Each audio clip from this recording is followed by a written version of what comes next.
This story began in July 2007, when our hero, without wanting to, traveled back in time and found himself on a bus when he was still very young. As he tried to come to his senses, he suspected that he was now on the bus that had taken him to Chuzhou City for his summer vacation in his younger years. The main character was at a loss. The guy did not understand why he was here, because he had to overcome divine ascension. Chen Fan, who was taken from Earth at the age of 30 to embark on the path of immortal cultivation, had already passed all the trials of the universe and won every battle. But unfortunately, the immortal sovereign failed the ascension test, all due to the rapid formation of the soul vessel, the growth of which his body could not keep up with. Everything he had achieved in 500 years of cultivation was left behind. But now Chen Fan was glad that he had returned to Earth as a youth in his prime. Chen Fan sat back down and tried to come to terms with the fact that he had lost all his supernatural powers, weapons, and treasures, and was now a mere mortal. He came up with a plan to systematically cultivate each stage to the limit in order to become even stronger and more powerful this time. Looking out the window, the boy saw that the bus was arriving in Chuzhou. He wondered how many hundreds of years had passed since he was last here. He was surprised when he heard his phone ringing and was delighted when he realized it was his mother, whom he had not spoken to in hundreds of years, calling him. The mother warned her son that his aunt was already waiting for him near the station, and that he would need to work diligently in Chuzhou. Tears welled up in his eyes. He hadn't heard her voice since she died in his past life, but he tried to smile and told her to take care of herself. The main character got off the bus and took a deep breath. He was happy that he really returned to his 17 years. The other passengers on the bus looked in shock at the expensive red car and the two beauties who got out of it. Auntie Chen Fan's daughter complained that Chen Fan had to wait for so long in this heat and decided to go back to the car since it had air conditioning. She was unhappy that her mother wanted to bring them together. She didn't understand how this was possible, because Chen Fan was just some kind of country bumpkin. When Chen Fan arrived and apologized for being late, they all got into the car and set off. The boy and his aunt's daughter did not speak. Auntie Tang asked the guy to look after her daughter, who would be going to the same high school with him. Our hero agreed, because she was now like a sister to him. The protagonist remembered that at that time he had a girlfriend whom he fell in love with. But she left him. Her name was Jian Qiran. Chen Fan was polite and told his sister not to be shy about asking him for help, and the girl also forced a smile and agreed. The car parked near the dormitory. Auntie Tang showed the guy where he would now live. The building was close to Ivy School and located near Lake Yangui. Inside, the aunt showed the guy his new apartment. There were 3 bedrooms and a living room. She asked him not to worry about the payment, and Chen Fan thanked her for everything. She grabbed his hand and dragged him to lunch. The aunt's daughter was displeased, watching how well they got along with each other. They went to the Longjing Villa, while the aunt continued to tell our hero about the famous Yunwu Mountain and other sights of the city. She said that the city's real rich people live on the slope of this mountain, and every morning their houses are shrouded in fog, like seas and mountains made of clouds. The woman admitted that she considered her villa beautiful, and that she had never wanted to live on the mountain. Chen Fan replied that he would buy her a couple of houses if he became rich in the future. Auntie Tang looked at the boy in shock when he promised her that in the future, she would be able to see a sea of clouds and fog every morning.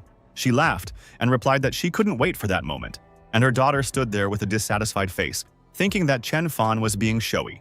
Uncle Zhang was sitting inside and asked what was so funny, since he could hear them laughing even outside the house. So Auntie decided to go and cook dinner. Soon, everyone gathered at a large table. On it stood several freshly prepared delicious dishes. Uncle Zhang sat at the head of the table. Zhang looked at the guy with disbelief, knowing that he was just a loser who wasn't worthy of his daughter, while Chen Fan praised Aunt Tang's home cooking.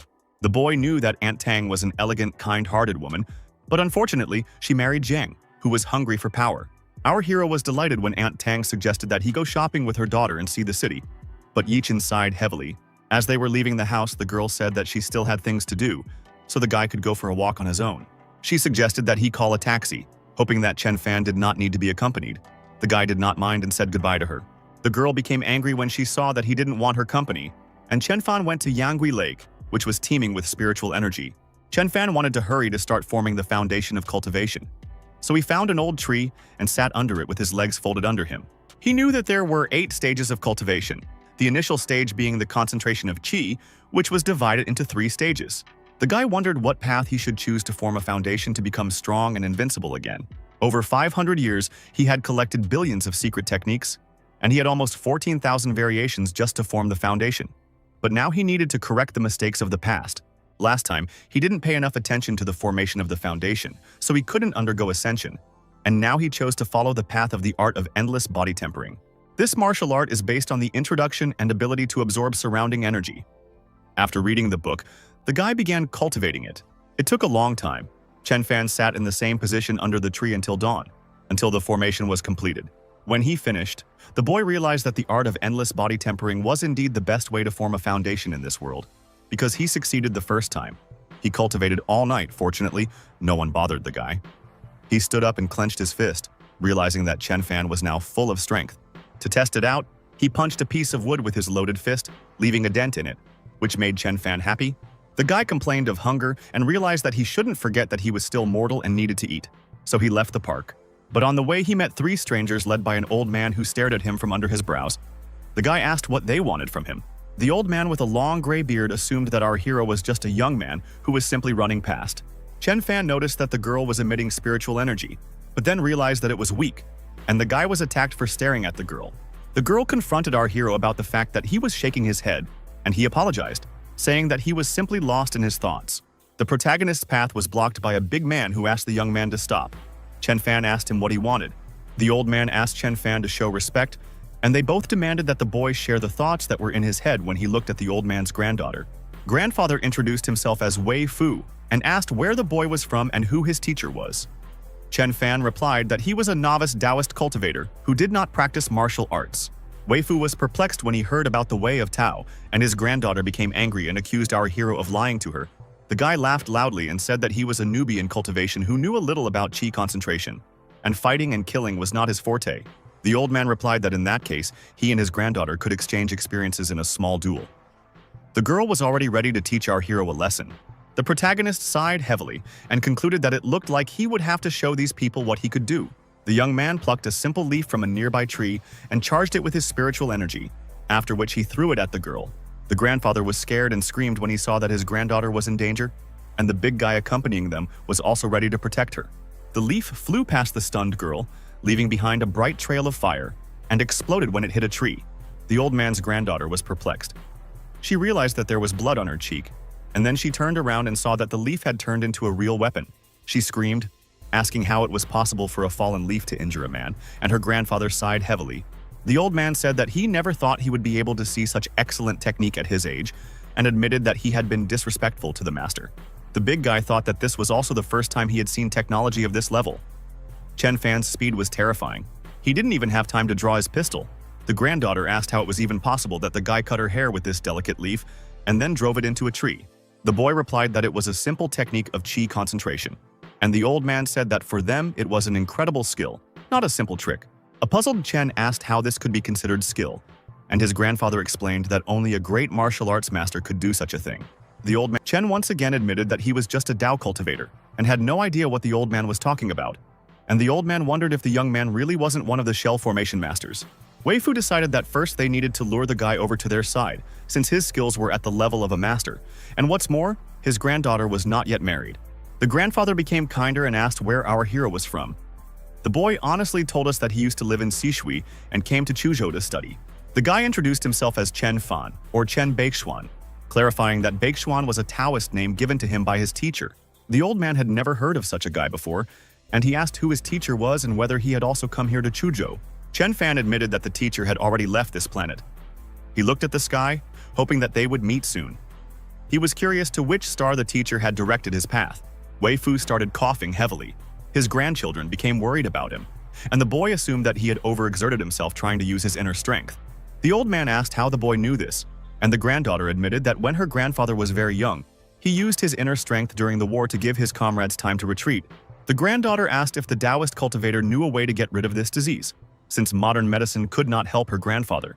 The guy hesitated, and the girl said that her family was quite influential here, and they were ready to do anything to get Chen Fan to help them.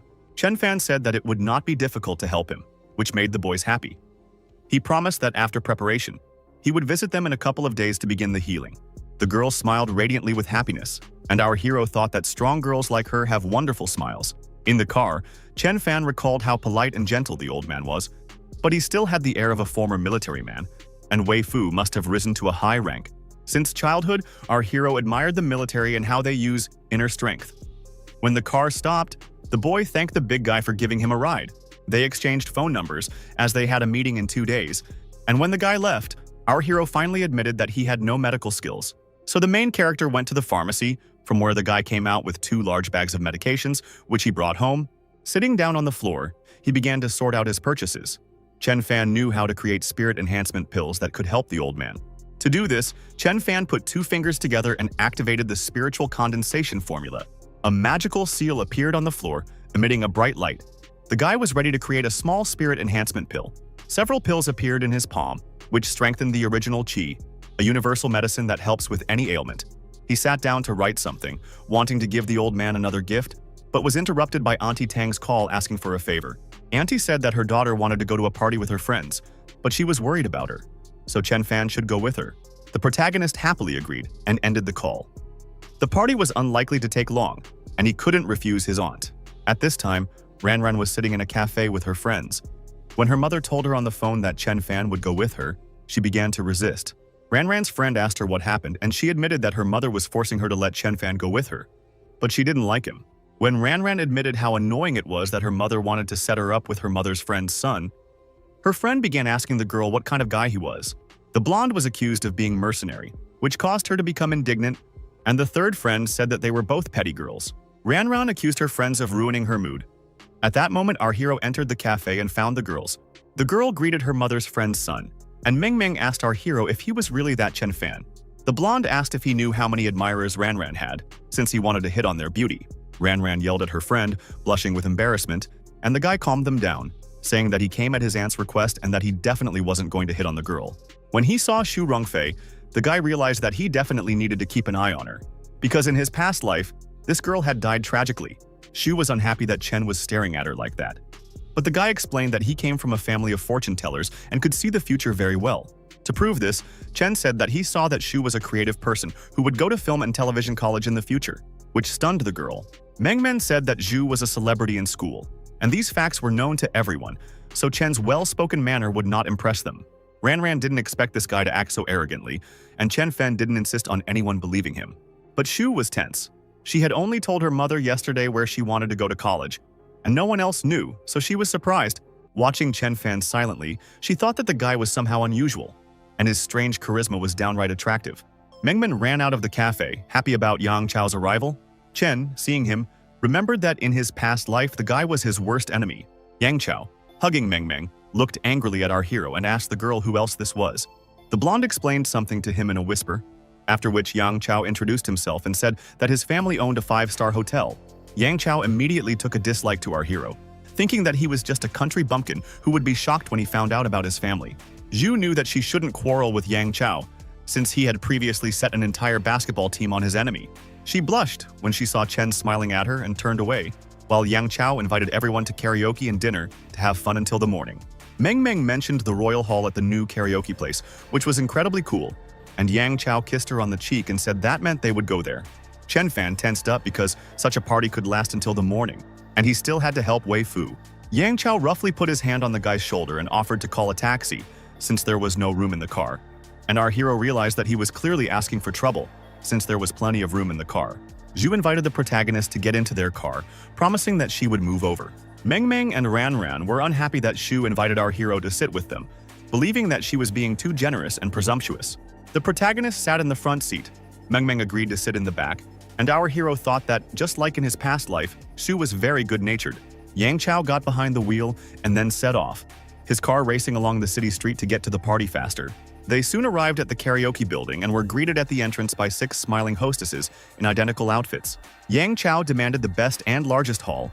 The manager replied that the royal hall was already booked and offered the queen's chambers. At first, Yang Chao agreed to another hall, but his friends began to egg him on, demanding the royal hall because their friend Chao was the real king. The guy offered to negotiate with their manager, since his father owned a 5-star hotel, but the karaoke employee was unable to make concessions. Ran suggested going elsewhere when she saw Yang Chao's friend attack the manager, hitting him in the face. But Meng told the girl that everything was fine, because in the worst case they would ask for help from Yang Chao's father, who owned a hotel and had connections. Chen suggested that Ran should go home already, since Aunt Tang was already waiting for them. Meng was angry that the guy was taking her away so early. Yang Chao didn't mind Ran and Chen getting out of here, but the girl was at a loss as to whose side to take. She still chose her friend and said that she wanted to have fun with the guys, and suggested that Chen go home alone. Meng kissed her friend on the cheek and said that she never doubted her for a second, which made the girl blush. The blonde told Chen that he was free, and Shu asked Ran Ran why she was doing this to our hero. The protagonist sighed heavily because of the ungrateful girl, and then noticed that someone else had come here. It was a whole crowd of men in business suits, their faces hidden by dark glasses. They arrived when Yang Chao's friend attacked the manager. Among them, a bald guy with a scar stood out, who asked who had raised a hand against the butler. After which the blonde man was grabbed and brought to the boss. The blonde man started screaming and struggling, asking if they knew who he was. And Yang Chao tried to negotiate with the bald guard. The scarred guy said that Yang Chao should also talk to the boss since he dared to interfere in their territory, and Chao didn't mind. The fair-haired boy was sweating with fear and asked Yang Chao if he should call his parents, but his friend replied that there was no need to worry. Ran Ran was worried, not understanding what they should do now, but Meng Meng was sure that there was nothing to fear, since Yang Chao had connections. The bald guy led the guys to the boss, Yang Chao. Smiling smugly, greeted the boss and said that he wanted to occupy the royal hall today. The boss, holding one of the establishment's beauties on his lap, looked askance at the boy and asked who he was. The guy introduced himself and said that his father was the owner of the hotel, to which the boss laughed and replied that even his dad would timidly call him Brother Hao. Yang Chao tensed up when the boss introduced himself as Zhou Tianhao, and everyone realized that he was one of the biggest businessmen with phenomenal connections. The boss asked where this bunch of scum, who had barely risen from the bottom of the city, got so much self-importance, after which the guard hit the blonde with his knee. Yang Chao knew this would not end well as the guard continued to beat his friend, who begged for mercy. Chao apologized to his boss for the misunderstanding, and Tianhao agreed to meet him halfway, since the man knew the boy's father. But in return, the boss of the establishment demanded that the 3 girls who came with the guys stay here and drink with him. The girls tensed up. Yang Chao stood up for Meng Meng, saying that she was his girlfriend, so he couldn't leave her. The boss got angry, threw the glass on the floor, breaking it, and told the guy to shut up and do what he was told. Yang Chao's friends felt uneasy and decided to just leave, while the red-haired girl poured a glass of wine and told the girls not to worry, because Brother Hao doesn't bite. Yang Chao stood up for Meng Meng, refusing to leave her there, and Ran Ran understood that Brother Hao would not do anything to her, because her father was an official. The girl decided to agree to stay so that the others would leave, but she was interrupted by Chen, who intervened in the argument. He turned to Brother Hao and said that those 2 were his friends, so he should allow them to leave with him. Ran Ran was indignant at our hero, saying that everything would be fine if she agreed to sit with the boss. But Brother Hao saw no point in negotiating with Chen. The protagonist stated that he was the one who Brother Hao should not bother, which made the boss laugh since he considered himself the most influential. He stood up and declared that our hero would not be leaving here on his own 2 feet, causing Ran Ran and her friend to panic. The boss ordered Biao to deal with Chen. The bald guy prepared his fist to deal with the kid who had gotten into trouble himself. Biao Zhu screamed at Chen to watch out when the bald guy swung. But our hero replied that it was okay, because Biao was nothing against him. Biao claimed that his fist could easily pierce the wooden door, so Chen was unlikely to stop him. But the big man was wrong. The bald guy thought Chen was doing kung fu when he stopped him, so he put on brass knuckles to act serious. The boss's bodyguard raised his fist to hit our hero, but this did not frighten Chen Fen. The protagonist was able to dodge without any difficulty, so the blow did not hit him, and then counterattacked the bald guy by hitting him with his knee. One blow was enough for the bald guy's eyes to almost pop out of their sockets from pain, and the entire audience was stunned. The big guy fell to the floor with a thud. His boss was shocked to see his main fighter defeated so easily. A stunned Tianhao shouted to his entire team of fighters to take our hero. The security guards, dressed in business suits and armed with knives, rushed forward to attack Chen, who stood motionless. He sighed heavily and called them a bunch of idiots before rushing forward to fight off the gang of guards. The guy managed to defeat each fighter in a matter of moments and break through them, leaving traces of spiritual energy behind him. He placed his hand in his pocket again, adopting a casual pose before the bodyguards even realized what had happened. The fighters began to shake and scream. Complaining of pain, Meng Meng was shocked that our hero won. Thinking that she was on some TV show, Chen sat down opposite him and asked the boss if he had changed his mind. Hao thought that the boy's skills were extremely rare, so he admitted that Chen was a capable guy, but warned that in the modern world he could put him behind bars with one phone call. The guy thought that after such threats he would have to quietly make amends with the boss and agreed to play by his rules, but only if he let the guys go. Sue resisted, worried about Chen Fan, but Ran Ran grabbed her and dragged her along while the other guys were already running away. Now Ran Ran was not surprised that Chen was acting so brazenly, and our hero decided to stall for time to prepare a mystical technique. He received a call from Xiao Yi, with whom they had agreed to meet, and our hero was forced to report that he had not managed to arrive at the place. He admitted that he was in a new area where he had a problem, and Xiao Yi asked if he could tell him what happened. Xiao Yi said that even though he was just Mr. Wei's bodyguard, he would be able to solve some problems in Chuzhou.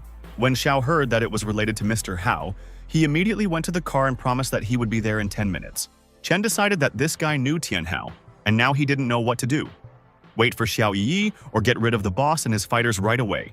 The boss and his girlfriend scoffed, thinking that no one would come to help the guy, but Chen said that his friend would arrive in 10 minutes.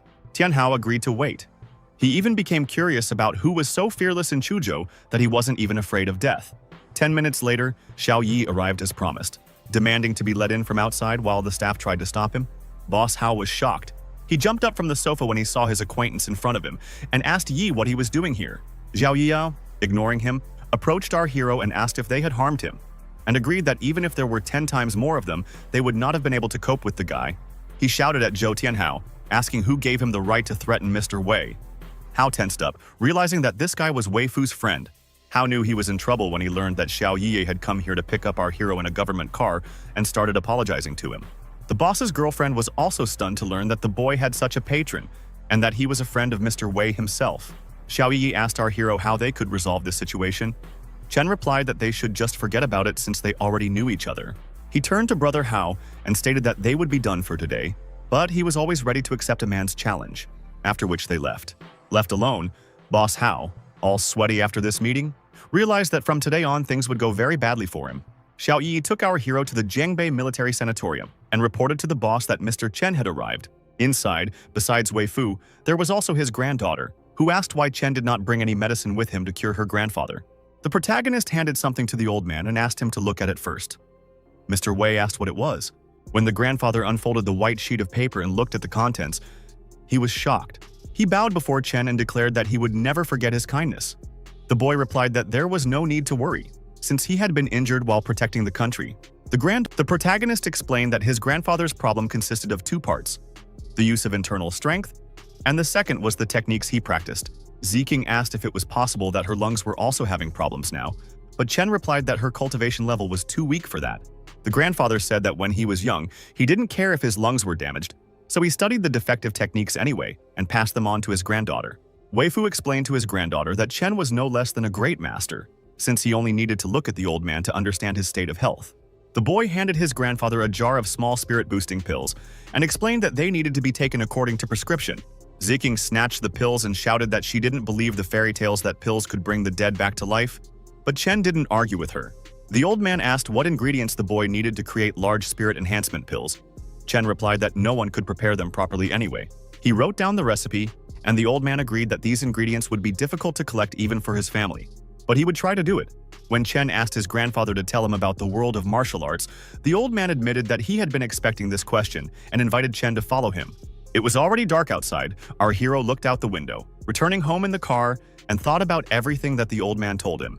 Wei Fu told him that he didn't know much, since practicing martial arts was a family legacy for him, and only slightly interested him.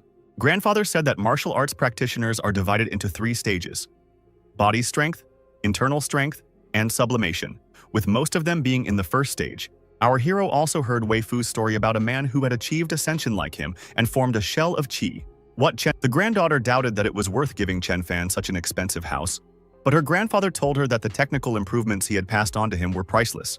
The old man said that the girl had no idea what it was like to be a martial arts master, and she asked if Chen could deflect bullets and projectiles. He patted her head and said that things were not as simple as she thought, and Chen Fan was on par with the legend among the military, Ye Nantian.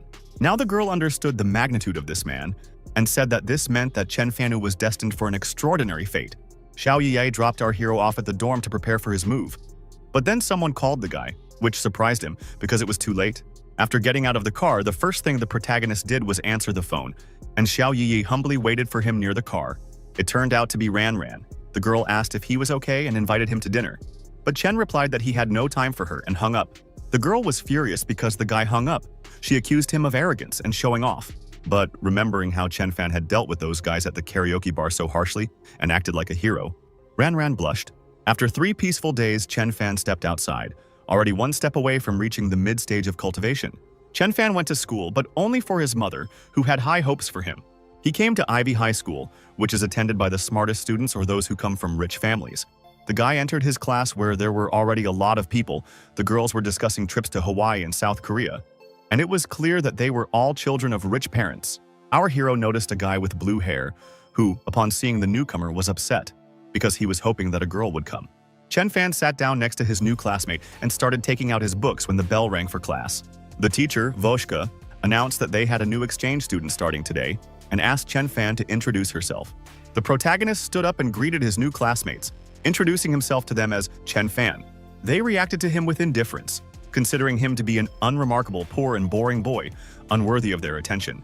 The guy sitting next to me introduced himself as Zhang Tanju and said that they call him the Prince of Nightclubs because he knows every establishment in the city. Our hero smiled and said that he knew the guy, which at first surprised him, and then pleased him, because he considered that his reputation preceded him. Chen Fan knew him because in his previous life, Jiang was his deskmate and bosom friend who was there for him in difficult times. In his past life, Jiang stabbed someone because of a girl and was sent to prison, which ruined his entire future. Remembering how his friend became an alcoholic due to a ruined life, Chen decided that in this life he would do everything to protect his comrades. Jiang asked the boy why he was silent, and when Chen started listening to him, the boy decided to show his deskmate his true abilities. He told Chen about Chang Wen, who was in their class, and he said she was the one who overshadowed everyone else with her beauty. Jiang also told about Shu, who had already become a model and actress and had also become rich from it. And Chen listened to all this with a grin, because he himself knew everything. The guy told our hero not to even think about Gao Wen, because she was indifferent even to him, let alone Chen. Jiang was angry that Gao Wen had made a pass at Si Yingxia, an overly proud guy who had just entered the office. According to his deskmate, Inxia is the homeroom teacher's favorite, a treasure of the school who has won national mathematics competitions. Gao Wen perked up just like everyone else when the class favorite walked in, and even the teacher greeted him personally. Only Jiang didn't like him because Yingxia was also a basketball player, and all the school cheerleaders were crazy about him, so Jiang had no chance. The protagonist was bored listening to all this, and Jiang asked him what he thought of Si Yingxia. Chen replied that he didn't see anything remarkable about the guy, knowing that in his past life, everyone hated him, including him. Jiang said that our hero is quite smug, because even he admits that Yingxia is truly magnificent. After class, Gao Wen approached the boys and told them that they had been assigned to serve drinks during lunch at the basketball game. Jiang was angry because Gao Wen decided to show off in front of Si Yingxia again and command them like her lapdogs. Yang Chao and Si Yingxia were ready to play basketball. Jiang was still angry because he envied these guys. Tanju also told Chen about Yang Chao, a cool team captain and the son of a hotel owner who is allowed to do a lot at this school. During the break, Gao Wen approached her lover and handed him a bottle of water to quench his thirst. She glanced sideways at our heroes, who were in no hurry to hand out drinks. And then Chen tossed a bottle of water to Yang Chao. When Yang Chao realized that it was Chen Fan in front of him, he was stunned. And our hero, smiling, waved his hand at him. When Yang Chao asked Yingxia if he knew the newcomer, but Gao Wen intervened and said that Chen was a newcomer, a poor loser, and could be taken advantage of as he pleased. The basketball team captain looked at our hero, who stood silently to the side, with a hint of fear in his eyes. Gao Wen told our hero to wear the basketball player's clothes to the upcoming match, but Chen Fan refused. The girl got angry and asked again if the guy really wasn't going anywhere, and Chen looked at her with bewilderment. The boy told the girl to ask the school sports committee about it because he was not obligated to help again. But Gao Wen was still angry. Gao, thinking that she was a rich girl and a village chief that everyone should grovel before, started pointing her finger at Chen and pounding the table when he ignored her. A big blonde man approached them and asked Chen Fan how he dared to look down on the school team. Chen asked if the person in front of him was Ji Xingyu, the sports team supervisor who was the substitute for the entire school sports team. Ji got angry, and Zhang tried to calm them down by telling Brother Yu that Chen had just transferred to school and didn't know anything yet. The protagonist flatly refused to help the sports team, and Yu began to threaten him, saying that he couldn't wait to wipe that smirk off his face. Classmates heard everything and began to discuss the self-confidence of our hero, who went against dangerous athletes. The teacher came in and announced that those who wanted to take part in taekwondo lessons would have to pay for the rental of sportswear and the lessons. For our hero, it was boring. So he decided to go home, but Yu stopped him, asking if he really didn't want to go to taekwondo.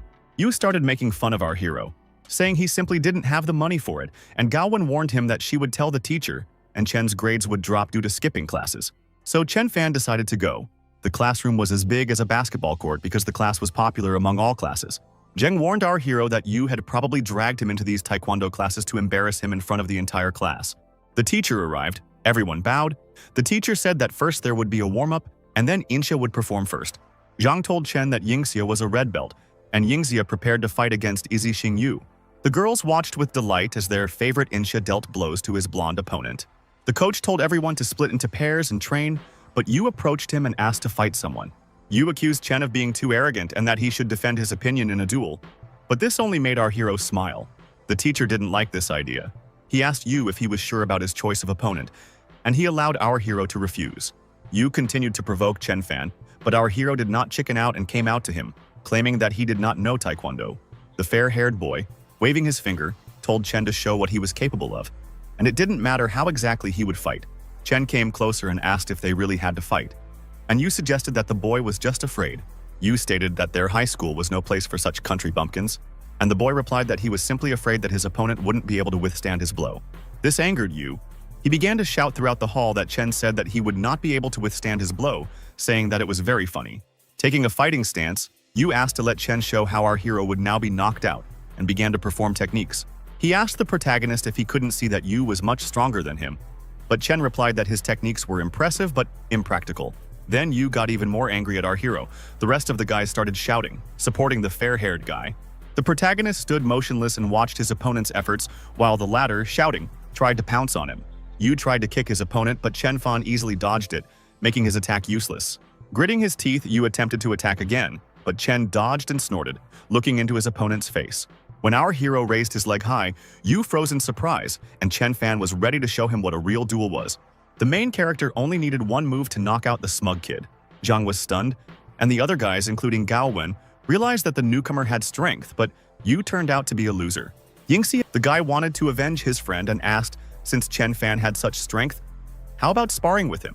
Gao Wen tried to stop him, but Yingxia wanted to fight, because he had been practicing Taekwondo since childhood and was sure that he could not lose. The guys sat around and started shouting, supporting only Yingxia, because he has a red belt, and the newbie is just a show-off. The coach allowed Yingxia and Chen to fight, but not to go too far. He was waiting for his favorite student to teach the newcomer a lesson. Yingxia took a fighting stance. The protagonist decided to give him the advantage and allowed him to attack first. The coach's favorite and red belt holder tensed up so much that his eyes bulged, and he gritted his teeth before attacking. He pushed off the ground and began swinging his leg, trying to attack his opponent, but Chen Fan managed to dodge. Our hero admitted that Si Yingxia is not bad. He is quite good for an experienced fighter, despite his lack of combat experience. The girls watched their favorite player with delight, and the coach was sure that with such strikes, victory was in Si Yingxia's pocket. The protagonist smirked as he watched his opponent's efforts and then blocked Si Yingxia's kick with his hand. Yingxia tensed up. He didn't understand how this was even possible, and why his opponent, a newbie in martial arts, was superior to him. He yelped in pain as our hero hit him with a casual swing of his hand, then began to kick his legs like a madman. Yingxia started kicking our hero, but Chen wasn't bothered. His opponent's blows weren't painful at all for him. As the boy increased his distance, Chen asked if Yingxia was ready to take one of his blows after his attack. Coach Yingxia yelled at the boy to take care of himself as our hero, frowning, lunged forward to attack him. But Yingxia's defensive posture didn't help him, and he still missed a punch to the torso from our hero. Yingxia noticed how his opponent's fist emitted a bright light, after which the force pushed him back. The boy was knocked out. The girl immediately ran to him, worried. But our hero convinced her that Yingxia was okay. Gao Wen turned around and, clenching her teeth, looked angrily at the protagonist who had harmed her lover. Our hero asked who else wanted to challenge him, and when no one answered, he pretended to be disappointed. Chen pointed at Yingxia and said that his skills were flashy but useless, so he should learn Kung Fu. He approached Zhang and offered him some tea, and the blue-haired boy was shocked, thinking that his new friend was just a monster. The boy happily ran after our hero. Now it was clear to him why Chen hadn't batted an eye when he was challenged to a duel. As he followed Chen Fan, Zhang now realized that this new exchange student was not as simple as he had thought. A couple of days later, the main character returned to school. All his classmates surrounded him, wanting to chat with him. Yingxia was in a bad mood, and his friends tried to cheer him up by telling him that he was better than Chen, not only in sports, but also in playing the piano and in appearance. Yang Chao approached Yingxia and asked what was wrong, as he saw that the guy had been looking very gloomy for the past couple of days. Yang Chao's friends complained to him about the exchange student who beat Yingxia at Taekwondo, but he was still just a loser who was much worse than them. Yingxia admitted that Chen was indeed much better than him in martial arts, but he didn't believe he could lose to the guy in anything else.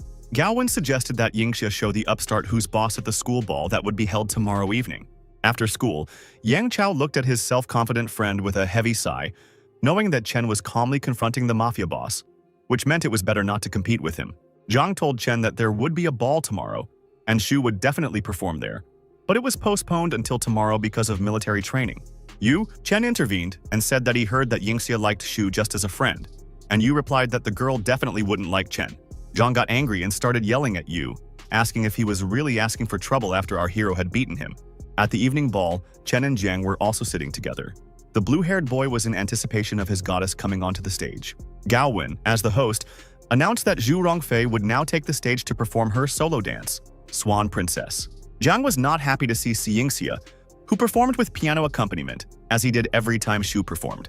Su took to the stage and began dancing for the audience, performing ballet moves to live music. The girl, wearing point shoes and a white full skirt, made graceful movements, bending and lifting her leg while Inxia played the piano. The audience was delighted with the girl's performance. Everyone applauded Shu and encouraged her. In the end, Shu and Yingxia held hands and bowed to the people, who shouted at them, calling them a perfect couple. But there was tension between the couple who were considered perfect, and the girl immediately removed her hand when they bowed. Jiang was delighted with his goddess's performance, but he was angry because Yingxia wanted to take his beloved away from him. Chen decided he had had enough, stood up and decided to leave. He was pleased to see Shu dance, whom he knew well in his past life. But then, Jiang drew his attention to the fact that Shu and Yingxia's company were heading straight towards them. Fans still decided to leave, and Jiang could not stop being angry and suffering because this Yingxia had already taken his goddess for himself. Chen had to stop when he was accused of not greeting the evening's heroes, and Shu was delighted when she saw him. Gaowen and the others were stunned when Shu rushed forward upon seeing our hero. The protagonist greeted the girl with open arms and a kind smile on her face when she ran up to him. The purple-haired girl, overjoyed to see Chen Fan, hugged him around the neck and he hugged her back. Chen Fan looked at her face and smiled sweetly. The boy and the girl looked into each other's eyes for a long time. But then Shu suddenly felt awkward. Her face turned red, and she fell into a stupor due to embarrassment. She screamed that she was just so glad that Chen was okay and ran away, saying that she had to go already. Yingxia couldn't contain his anger when he saw Shu and Chen hugging. The whole crowd was shocked that a girl hugged this unremarkable loser. The next day was also a school day, so our hero returned to the elite high school to continue his studies. His classmates stared at him in shock. They thought he was just a country boy, but it turned out he was a girl's favorite and a martial arts master. Jing rushed at our hero with a hug. He was glad that he had angered Yingxia so much yesterday, but also upset that there was something between Chen and Shu. He told Chen that Yingxia turned the color of a tomato and froze in place, and people were even afraid to approach him for 10 minutes. On this day, many people gossiped about Shu Rongfei having a relationship with an exchange student, and she even hugged him in public. Even the student council president wanted to be alone to think about why Shu, who didn't want to be with Yingxia and the other cool guys, was in love with an ordinary student. He went outside and wondered whether he should tell Chu Minghui, who was studying in the military department and was Shu Rongfei's biggest admirer, about this. 2 weeks later, one night, our hero finally managed to find the time to reach the middle stage of foundation formation. He kept a couple of small spirit cultivation pills for himself to use to absorb the essences of the sun and moon, already at the foundation formation stage. The protagonist, while cultivating, put several of the stored pills into his mouth and swallowed them. The pills took effect immediately. A magical sphere awakened within the boy, emitting streams of energy, which made him happy. He was delighted when he finally reached the middle stage of foundation formation. He was jubilant inside himself. Now Chen decided to get money to make more pills, returned home, and received a call from an unknown number. The protagonist tensed up when he heard that he had received a call from Zhou Tianhao, the boss with whom he had quarreled at karaoke the day before. Hao invited him to dinner the next day and said that he had to come. So the next day, Chen Fan showed up. Seeing Biao, Chen asked who had beaten him like that, because when our hero had hit him, he had only caused internal damage to the big guy. Chen asked if Boss Hao really wanted to ask him for help, and the man admitted that he had a small problem. He decided to be frank with the guy and told him that many years ago he had a rival who had now returned and destroyed his business. Our hero said he didn't want to get involved in gang warfare, but the boss complained that the police were helpless and that the man wanted his head. Chen asked what kind of fighting skills the enemy had, and the boss replied that the enemy was unrivaled and must be stronger than the guy. The boss promised to pay the guy handsomely if he helped him, and said that the enemy had arranged a meeting on an island in the heart of the lake. Hao promised a whole million. Chen didn't believe it, but he himself was interested in seeing a fighter of internal strength, so he agreed. Brother Hao jumped up and ran when Master Guo arrived, honoring him with his presence, and Chen was not surprised that the boss had not only called him. Tian Hao introduced our hero to the master of the Weishan school of Kung Fu Guo, and he became angry when he saw that Hao had hired even a teenager. Smiling politely, Boss Hao tried to explain to the Kung Fu master that Mr. Chen Fan was a very skilled guy, but Guo was sure that the enemy was very strong, and an ordinary boy would not defeat him, and then silently sat down at the table to enjoy some tea. He asked those present if they had ever heard of inner strength fighters. Biao knew that profound practitioners were incredibly strong, and Guo knew that the man who had broken Biao's arm with one blow was the only one with that kind of strength. Brother Hao argued, suggesting that Master Guo was simply exaggerating, and the old man slammed his hand on the table and told him to look at something. Hao and Biao were stunned to see that Guo's strike had left a dent in the table, and they realized that this was the inner strength. Chen was bored because the blow he dealt to the old willow on the first day of cultivation was better. The boss said he was sure the scoundrel wouldn't mess with him, knowing Master Guo was on his side, and gave him an advance in the old-fashioned way. Master Guo was delighted, saying how generous it was of him, but he was more looking forward to Hao letting him meet the Wei family. Outside, Master Guo warned our hero that he would not be able to withstand a blow from a master of inner strength, no matter his potential. Chen replied that internal powers and other things were simply exaggerations, for which Master Guo accused him of being arrogant and careless. When the whole company arrived on the island by boat, Mr. Hao was immediately met by a bald man in a black suit. It was one of the hired fighters who led them into the house. Hao advised Master Guo to rest before the upcoming battle. But he didn't get a chance to rest, because the old man immediately noticed that the enemy was coming. Shots and crunching sounds were heard outside. Brother Hao panicked and began to stutter as he tried to comprehend that the enemy had cleared out a crowd of his fighters in a matter of seconds. The man admitted that he had indeed underestimated his opponent, Lin Bao, and our hero became wary, preparing to fight back. In front of them stood that same Lin Hao, the man with red hair who asked Brother Hao if he wasn't happy to see his old friend. He walked. When Lin heard that Hao knew about his inner strength, he smirked and suggested that he surrender immediately without resistance. Master Guo introduced himself and asked if he knew the name of Teacher Lin, but he was rude to him, so the old man decided to get down to business. The duel between Master Guo and Lin Hao began. They fought with their legs swinging, and the boss's mercenary was not able to deal with the enemy so easily.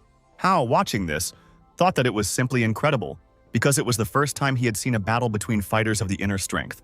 He hoped that Master Guo would win, otherwise Hao would not live to see tomorrow. But unfortunately, the old man lost his balance. He slipped and stepped back, saying that he didn't expect Lin to reach the final stage of profound strength. Lin revealed that he worked as a mercenary abroad, risking his life, which is why he was able to reach the final stage of profound strength so quickly. Brother Hao tried to settle the conflict by offering to divide Chuzhou equally between Lin and praising his excellent kung fu skills. The enemy laughed and asked if he really thought he needed these worthless belongings, and went forward. But Biao appeared in his path. It only took Lin one movement of his hand to throw Biao into the wall and face his worst enemy. He patted Hao on the cheek and said that he had much more territory abroad, and Tian Hao was still the same uncouth frog from the bottom of the well. Hao warned his enemy that if Lin killed him, Third Master Wei would definitely not spare him. But Lin did not believe in such a possibility. The boss fell to his knees and began tearfully begging Lin to spare him. He gave in, but Master Guo thought he had made a mistake. Lin laughed. He shouted, asking who had said that when our hero said that he would get rid of that scarred face if Hao promised him that money. The red-haired guy asked Chen who he was to throw around such words, to which our hero replied that Lin wasn't even worthy of fighting him due to his low level. This angered Lin. He promised to feed our hero to the fish in the lake, and Master Guo and Biao thought that Chen had gone crazy. Demonstrating his strength, our brave hero declared that he had his sword, which cuts through the universe, with him, so he was afraid of nothing. The protagonist pulled out his sword and swung it in front of him, leaving a bright streak of magical flame behind the weapon. Lin tensed up as he saw the release of profound strength. He couldn't believe that a true martial artist was standing in front of him. The guy decided to run away, realizing that Chen could get rid of dozens of fighters of his level with one blow. Panicking, Lin decided to tell his teacher everything, and Chen Fan asked him if it was too late for him to run away. Turning around to look at the guy, Lin didn't understand what he was planning. Meanwhile, Chen Fan surrounded himself with magical flame. Our hero began to spew powerful streams of spiritual energy from his mouth in order to hit the guy with a scar on his face. One attack was enough to knock down the enemy, who didn't even have time to run out of the house. Lin collapsed to the floor, and Master Guo admitted that Chen Fan was a true master who could dispose of a person with just one breath. Guo was amazed that in front of him was a young boy of 16 or 17 years old, still in school, but already a martial arts master at the final stage of ascension. When Hao saw that Chen had won, he was jubilant. But then a shiver of fear ran down his spine when our hero warned that Lin was simply unconscious. Approaching the enemy, Chen explained that Lin was at the final stage of developing his internal strength, so one breath from him could only knock him out. Chen was about to damage the enemy's chi hai. Hao praised the guy for his extraordinary skills, and Guo decided to question our hero. Fan explained that he had used a unique technique to block acupuncture points, so that Lin would no longer be able to cultivate internal strength. Our hero reminded us about the reward, how happily agreed to give him even 20 million. He was ready to spend any amount on such a thing. Lin admitted his defeat, but warned that if he died, the teacher would avenge him. But Chen Fan was not afraid. Turning around, our hero joked that he hoped teacher Lin wouldn't dissolve him with his skills, which delighted Biao. When Chen went outside, he admitted that he was exhausted because intimidating Lin had cost him a third of his true essence of strength. The next day, he decided to develop his soul's capacity as quickly as possible. But the guy was interrupted by a call from Wei Ziking. Ziking told the guy about the auction, a cocktail party that was being held as a paid form of support for the social network. She shared information that magical items would be sold there, which delighted our hero. The girl explained that these magical items protect against evil spirits and bring good luck, and Chen expressed interest. Chen asked for the address. He wanted to get to the event himself, so that the trip in an expensive car would not become a topic of discussion at school. Gao Wen, meanwhile, invited Yingxia to the same event. She said that she had an invitation to this cocktail party. She said it was a high-class party, hosted by one of the most prestigious companies in Chuzhou. Yu also wanted to go, because mystical antiques would be on display there. And later, our hero was going to the auction because he was interested. Upon arriving, he realized from the cars in the parking lot that the entire elite of the city had gathered there. At the entrance, he gave his name, and the guy was let in. When he entered, the crowd reacted negatively to the guy, considering it impolite to show up at a party dressed like that. Chen decided that it was time to have some refreshments, because the auction had not yet started, and Mr. Wei's granddaughter had not arrived yet either. When the guy approached the table to help himself to some snacks, someone called him, and he was surprised to see this person there. It was Shu who explained that she came here with Meng Meng because she heard that mystical items would be sold here. Ran Ran, who was also there, stated that Chen couldn't even afford lobsters, let alone antiques. And our hero admitted that he just came to eat. The protagonist praised the local desserts and invited Shu to try them too, a sign of attention that made the girl happy. Ran Ran snorted in anger when she saw their cute interactions, and everyone around her started gossiping about the couple. Meanwhile, Mr. Chu arrived at the parking lot and asked the footman if Shu was really at the party too, and the servant convinced him. The school president was also at the party with his friends, and he turned around abruptly when someone said that Chu Minghui had also come. The school president knew something interesting was about to happen, knowing that Chu's lover Shu was currently chatting with our hero. Chu approached Shu and asked to talk in private. The girl asked him why they couldn't talk right there. Chu Minghui shouted, telling the others to leave them because he needed to talk to Shu Feifei alone, which angered Ran Ran. Chen asked the guy why on earth they had to go somewhere, to which Chu asked the guy who he even was. Realizing who was in front of him, Chu admitted that he had heard that Chen was good at kung fu, but taekwondo was just a flashy dance performance for him. The protagonist agreed with him, but Chu kept asking Shu to step away for a minute because he needed to tell her something. He tried to roughly grab the girl by the hand. She broke free and hid behind our hero, asking Chu what he was thinking. Our hero stated that Chu was not welcome here, so he needed to leave voluntarily, which made the guy tremble with anger. Chu shouted that Chen had to get lost and pushed him hard with his hand, then asked if Fan really wanted to cross his path. The boy began to boast that he had trained in the army since he was 12 years old and had held more weapons in his hands than Chen had ever seen, and had also fought with elite soldiers. The protagonist frowned and looked at the rude guy, asking if that really gave Chu the right to touch him. Yu ran up to Yingxia and Gao and told them that he saw Chu heading towards our hero and was going to start a fight with him. Gao decided that Chen Fan would now be given the full treatment, and the boys decided to go and see what was going on there. Ran Ran sided with Shu and our hero, and Chu began to threaten that he would teach Chen Fan a lesson, and he would learn how big the difference was between them. Manager Zhu showed up and asked who dared to ruin the party, and the crowd decided that the guys were now in trouble. Mr. Chu introduced himself to the manager and said that he suspected that our hero did not have an invitation and that he had entered the party illegally. The manager asked Chen to show his invitation. Zhu intervened and said that Chu should show his first. Zhu explained that Chu was a close friend of his boss's son, but he didn't know Chen Fan, even though the manager personally signed all the invitations. Sue herself doubted that our hero had an invitation. The manager continued to demand it, threatening to call security, and then Chen admitted that he did not have an invitation. Young Master Chu turned his nose up in smugness when he was proven right that Chen had entered the party illegally. The manager shouted, asking how Chen had gotten into the party without an invitation, while Gao and her friends laughed, watching from the sidelines. Yu said that Chen had made a fool of himself. Yingxia was disappointed in the enemy, and Ran Ran was angry with our hero. Shu wanted to ask Chen something, but he interrupted her and said that he had been invited after all, and the manager could check with the doorman. The manager didn't believe it because only their boss and his son have the right to invite someone. And then our hero thought about it. Zhu started calling security.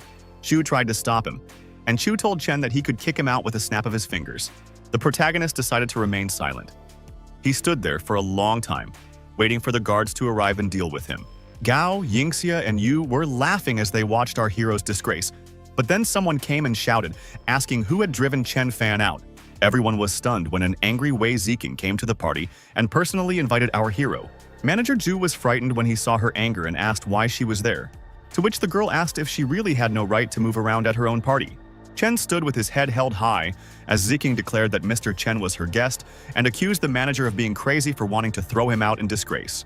Zhu felt ashamed that he tried to drive the gentleman away, and Ziking apologized to Chen Fan for being late and the guest's carelessness. Our hero replied that it was okay, because these guests were just a bunch of ridiculous clowns who loved to make noise. Ziking understood her responsibility. She couldn't let Chen Fan leave here in a rage, because her family would be to blame for displeasing the martial arts master. Manager Zhu asked the lady to let him explain, but Ziking said that the man would still be fired. Mr. Chu was stunned by the famous Wei Ziking's apology to Chen Fan. Beads of sweat ran down the boy's face from fear.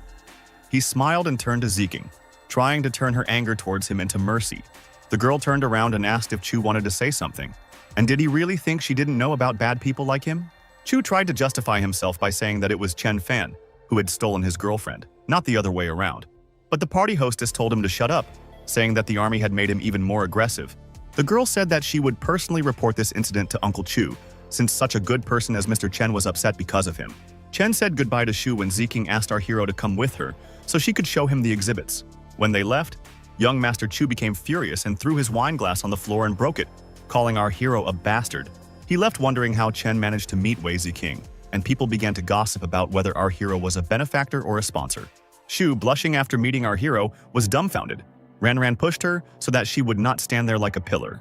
Ranran understood where our hero got his pomposity from when she saw who he knew, and Shu wondered how many more secrets Chen Fan had. In the corridor, Ziking once again apologized to our hero, and was surprised by his patience when he refused the apology and thanked her. Stopping, the girl asked if Chen Fan could forgive young Master Chu, who had just bothered him.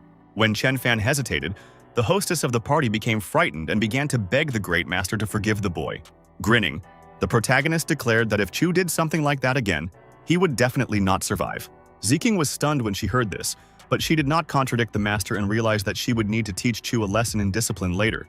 The girl introduced our hero to Uncle Lin, who would take Chen Fan to the exhibition hall with exhibits. Uncle Lin looked at our hero with suspicion, seeing in front of him only a high school student. But he did talk about the exhibits Master Wei had collected from all over the world, including an ancient compass, a jade pendant, and a lucky crystal from South Africa. The man declared that all of this was the pride of Master Wei's collection, and the enthusiastic girl asked our hero what he thought about it all. Our hero was not impressed, and then Lin showed them the real treasure, which amazed even the hostess of the party. Lin was shocked to see that even this had no effect on Chen Fan, while even Ziking was in a trance from what she saw. He said that this sphere belonged to the Tibetan Buddha. It can adjust a person's magnetic field, drive out evil spirits, and much more. Ziking was delighted with the unusual treasure, and Lin wondered if Chen was not very impressed with Master Wei's collection. Lin became angry and called our hero an arrogant boy when he stated that these were not real magical items. Chen Fan explained that real magical items can summon wind or rain, but this sphere does nothing but attract people's attention. The man, waving his fist, began to argue, claiming that everything our hero was saying was just a legend and could not be true. The protagonist decided to prove to those present the opposite. Using his spiritual energy, he influenced the sphere. The boy waved his hand and took away all the enchanting effect that this treasure had, attracting people's attention. Lin and Ziqing were shocked to see that the attraction effect had disappeared. Chen explained that the sphere was simply collecting the energy of the hosts. The guy looked around and became disappointed, deciding that he would leave empty-handed today. But then something caught his eye.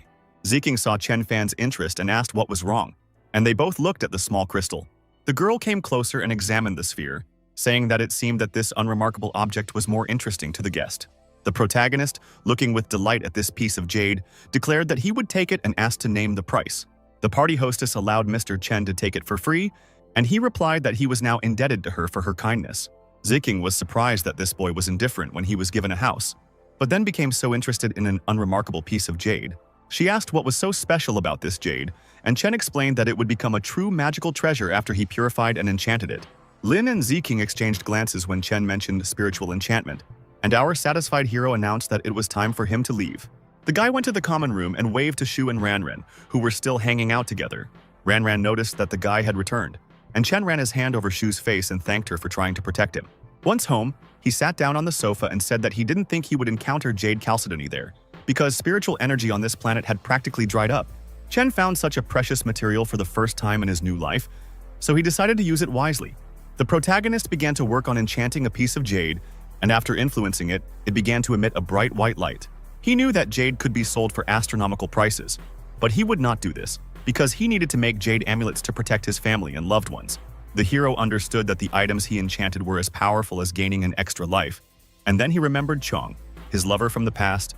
The guy knew that only those who had reached the stage of opening chakras could enchant items, but he was Chen Fan, not just anyone.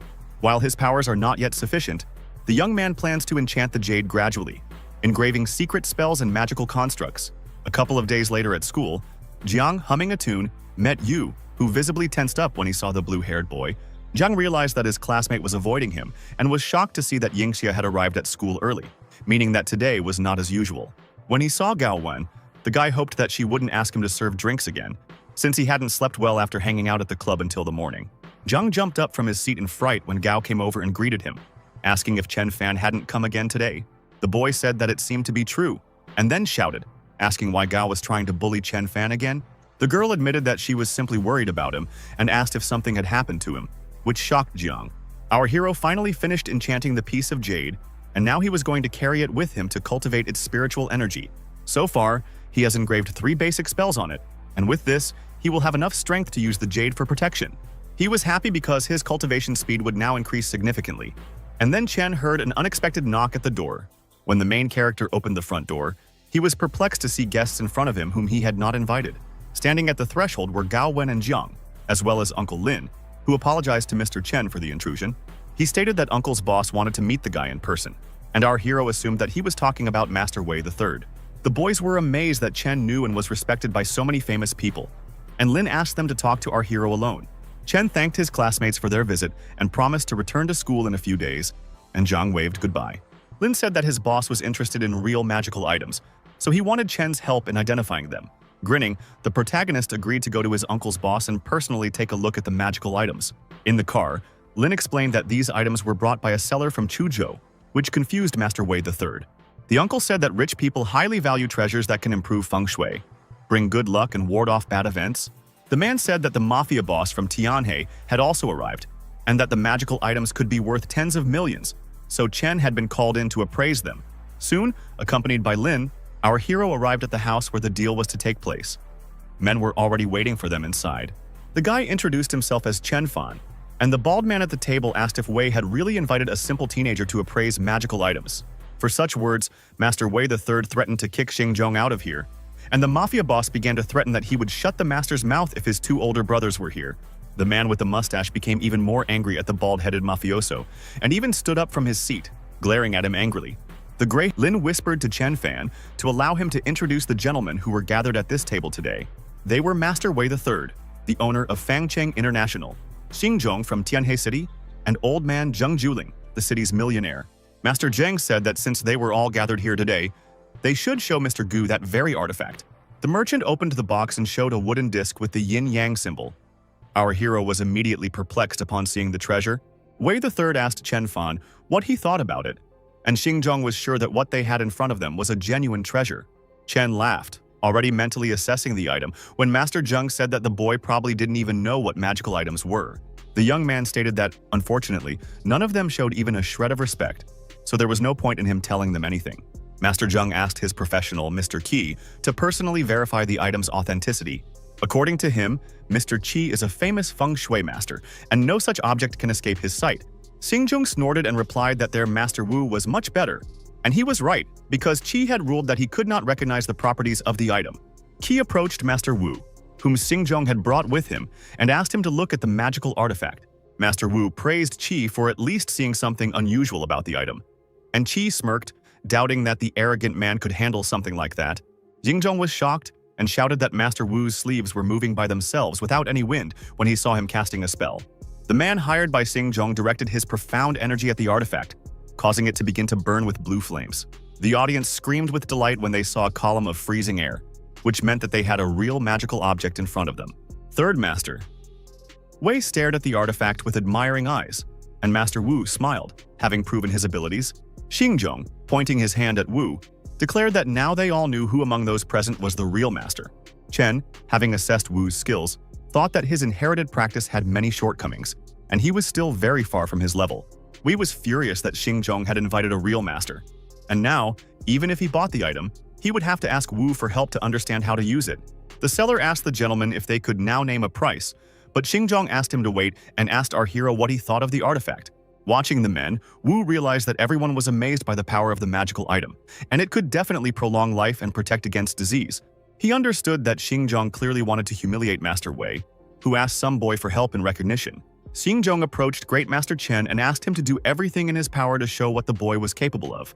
When the bald guy saw that Chen was actually going to do it, he clearly didn't expect it and asked Master Wu for his opinion. Master Wu tried to convince the boss that Chen Fan was just an ordinary mortal, while our hero was about to show off his abilities. Chen explained that this is a tablet of 8 diagrams with different spells, and its main function is to make a person stronger and healthier. Wu was impressed when he heard this and admitted that this young man knew something. Wei, who was eager to know the truth, asked if it was really a magical item, and Chen Fan had his doubts. Chen admitted that the artifact had exhausted its durability because it had been used so many times already. Master Wu jumped up from his seat and became indignant that our hero had said such a thing. He asked Jing and Gu what it all meant. The salesman and Xinjiang were frightened when Chen accused them, and Master Wu, of conspiring to deceive Master Wei III. Xinjiang began to tremble in fear and stutter when Master Wei stood up and asked the man if it was true. Master Wu was initially taken aback by Chen's abilities, and then asked the boy how he dared to ruin all their plans. Chen asked if he wanted to fight. He himself would be interested, since he had not fought people with superpowers since his reincarnation. Mr. Zheng yelled at Wu, saying that this was not the place to start a fight, and his bodyguards came running at his shout. The guards surrounded Wu, who warned Chen that he would not forgive him for ruining his plans and took out another magical item from his inside pocket. Master Wu placed a small green ceramic pot with a lid on the table and opened it, and the guards stared at it in shock. A multitude of evil spirits and skulls burst out of the pot, frightening everyone present with their appearance. Even Xinjiang trembled with fear. He asked the master if this was spirit control, and Wu confirmed his suspicions. Only our hero remained at the table, calmly sipping tea. Wu asked the guy if he wasn't scared. Chen asked why he should be afraid of these weak spirits, and Wu said that he would see how he spoke while standing on the threshold of death. Evil spirits surrounded the protagonist from all sides, but Chen Fan still sat calmly at the table and did not move. The boy sighed heavily in disappointment and asked if Master Wu had really only demonstrated the bowl that contained the spirits. He decided to show Wu how a real magic item worked since he wanted to, took out a jade amulet and summoned lightning. Chen summoned a divine lightning that banished evil spirits and was filled with condensed yang energy. The protagonist, who was able to control this lightning, directed it against one of the spirits and struck the evil ghost with it. When the divine lightning struck Master Wu, the man was stunned to see our hero's true abilities. Lightning surrounded the man who had killed all his evil spirits, and he realized that this was the lightning art of the Tianxi sect. Master Wu fell to his knees and began to beg for mercy, promising that he would never allow himself to behave like that again. Wu began banging his head on the floor, agreeing that it was Chen who had neutralized his spirit art and destroyed his magic item. Fan shouted that it was he who had ruined Wu's business and reputation, forcing him to bow down to him. And the man agreed with everything. The boy declared that he would spare him this time, but if he ever set foot in Chuzhou again, even his soul would be destroyed. Master Wu quickly ran out of the house, and the protagonist grinned, scaring the man to death. Xinjiang was sweating with fear, realizing that he, an ordinary mortal, did not dare to go against an immortal master, and tried to convince Chen that it was illegal to kill someone. With an insincere smile, Chen reminded Xinjiang of how he had mocked him and asked where his bragging was now. The shaved-headed guy began to beg Chen to spare him and not kill him, and in exchange he was ready to give him anything. Master Zheng admitted that only those with great strength could have such courage and hatred for the world. Chen asked the seller how much he was going to charge for the 8-diagram plate, and he replied that it was 45 million. Our hero asked Xinjiang if the skinhead would give him that amount in exchange for his life, and the mafioso immediately agreed. The protagonist stated that he wanted to see the money within 3 days, and then told them to get out of here, and Xing and the seller immediately ran away. Master Wei was delighted and said that he knew the boy could be relied upon. But Chen did not understand how Wei Fu could have such a worthless son. The man with the brush mustache suggested that the guy go somewhere else to talk, and our hero agreed. At the table, Chen asked Master Qi what he meant when he said that Wu was a Taoist, and the old man modestly replied that he could no longer call himself a master. Qi said that Taoists have superpowers due to cultivation, can use magical items, and that there are also Taoists in Buddhism and Kung Fu. Chen grinned and replied that he understood everything. thinking that there were still many underdeveloped specialists on the current Earth. Judging that Wu was in the middle stage of foundation formation and Qi had just begun to practice cultivation, he asked the old man what the Tianqi sect was. Qi revealed that the Tianqi sect controls lightning and specializes in exorcising various demons and is currently in decline. He apologized to the guy for his insolence and asked where the great Master Chen learned all these skills, to which our hero replied that he had been cultivating them since childhood. Chen knew that his divine lightning was a weak spell, but the most powerful on this earth, and Qi said that the boy's teacher must be immortal. Our hero knew that his teacher had lived for 840,000 years, could easily absorb the sun and create anything using the energy of the abyss. Zheng acknowledged that Great Master Chen possessed extraordinary talents, and Wei agreed, as our hero opened his mouth and began to spew lightning. The old man asked what they should do with the 8 diagram plate, and the boy replied that it could only be used a couple of times. Master Wei lamented that he had been so incompetent and cursed Xingzhong for daring to deceive him. He was shocked to learn that Master Chen had created a magical amulet that was far superior to the practically useless slab. The boy showed the men a jade amulet, one of his creations, into which he had enchanted a lightning spell. When Lin whispered something to the master, he asked Chen to enchant the same item and sell it to him for any amount. Qi was also ready to pay. Chen agreed. Lin, meanwhile, in the secret club of Tianhe City, Xingzhong was indignant and shouted that this Chen not only humiliated him, but also demanded a large sum of money. He shouted that 45 million would be enough to build a fleet of ships. The employee offered not to pay him, but later regretted it. Wu asked the boss not to get excited, but rather to discuss further plans. The bald-headed guy had no idea what to do next. The employee reported to the boss that Master Hu would arrive here in 10 days, and Xing wondered if Wei and Tianhao would be able to hide from this master. He was rejoicing because Master Hu would be able to get rid of Tianhao, and then 3 guys in suits came and supported the boss. Master Wu thought, why shouldn't the boss discuss what would happen to Master Hu when he met Chen Fan? 3 days later, in Chuzhou, the protagonist received the bank card that Xingzhong gave him, and now he had a lot of money. As he went outside, he realized that each subsequent level required more and more spiritual energy, especially with the art of endless body hardening. As he got into the car, the guy thought that to speed up the cultivation process, he needed either pills and spirit stones or soil saturated with spiritual energy. He can't leave the city because he needs to go to school. So Chen decided to create a place with rich spiritual energy in Chuzhou himself. Chen understood that the realm for cultivating an immortal master required a massive structure consisting of many cosmic bodies. He arrived at the villa that Mr. Wei had given him, because a densely populated dormitory was definitely not suitable for creating such a place. The villa was located almost at the top of Yunwu Mountain, and it overlooked the entire mountain and the vast and deep Yanggi Lake. The boy decided to create a small area saturated with spiritual energy from Lake Yanggi and Mount Yunwu in order to break through to the chakra expansion stage. After entering the house, Chen decided to use the Chalcedony amulet as a core, but this would leave him defenseless during cultivation. But what was more important to him now was the magical construction. He needed to create many small magical objects and link them together. Master Wei was shocked to hear the boy on the phone say he wanted to create a magical formation, and asked him what it was. The protagonist thought what a fool this Master Wei was, but he had to tolerate the man for the sake of his extensive connections. A stunned Qi took the phone away and asked Chen if he really wanted to create a magical formation. Our hero confirmed it. Qi shouted that only high-level cultivation masters were capable of such a thing, and the boy replied that he only needed to protect the villa. But Qi said that for this he needed to create a new spiritual vessel, and asked if the guy needed any help. The protagonist replied that everything was fine, and he was capable of doing it himself, which shocked Master Qi even more. Chen admitted that he had only called to have them purchase the items he needed, and he delighted the men by promising to create magical artifacts for them for free in exchange.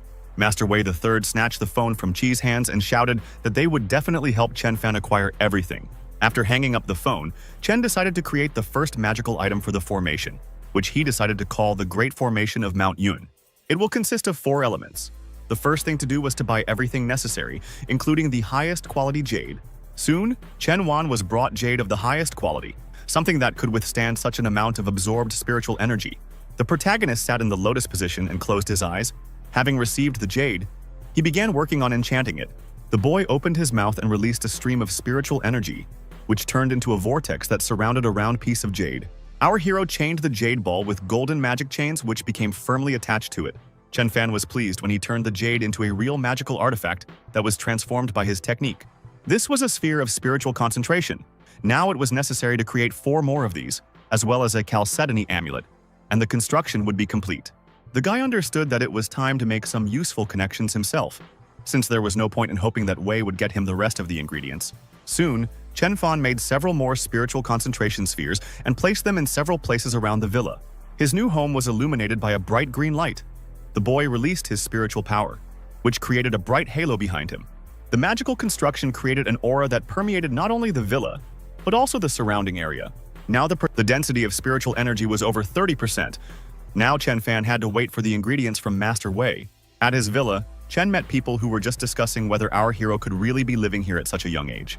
The boy turned around and saw Auntie Tang with her whole family. Ran asked the boy what he was doing here. Chen Fan told the girl that he lived here, but Ran found it hard to believe that he lived in the most expensive villa on the mountain. Mr. Tang knew that this villa belonged to Wei, and mockingly asked if Chen was really Wei himself, to which the guy admitted that the house was a gift to him. Our hero told Auntie Tang that he remembered how she wanted to see a sea of clouds here, so he invited her to his house. The woman saw the boy's sincere look, so she could not hurt his pride in front of everyone. She said that she wanted to go for a walk after dinner, so she would visit him another time. Grabbed her husband's hand and told Chen to go for a walk with Ran for now. Mr. Tang accused Chen of bragging and said that his daughter could not be so easily manipulated, and the aunt became angry with her husband. Ran, blushing, asked why he came here, assuming it was for her, to which the guy replied that he really lived in the first villa. She became angry, asking why he didn't stop lying even when they were alone. The girl said that he and Wei Ziking could not be true friends, and Chen replied that she had nothing to do with it and that the villa really belonged to him. He left, saying that he didn't care whether she believed him or not, and Ran wondered if he would really just leave her there. A strange hope began to emerge from the depths of her heart, that he was indeed the one who could obtain the villa from Master Wei III. One day, Ran read in a book that the person you are angry with may be the one you care about, and she began to become aware of her feelings.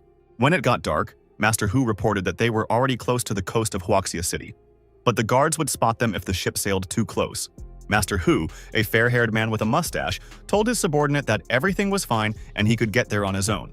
They tried to warn him that it was dangerous for an inexperienced person to sail a boat to the shore in a strong storm, but Hu confidently jumped into the water.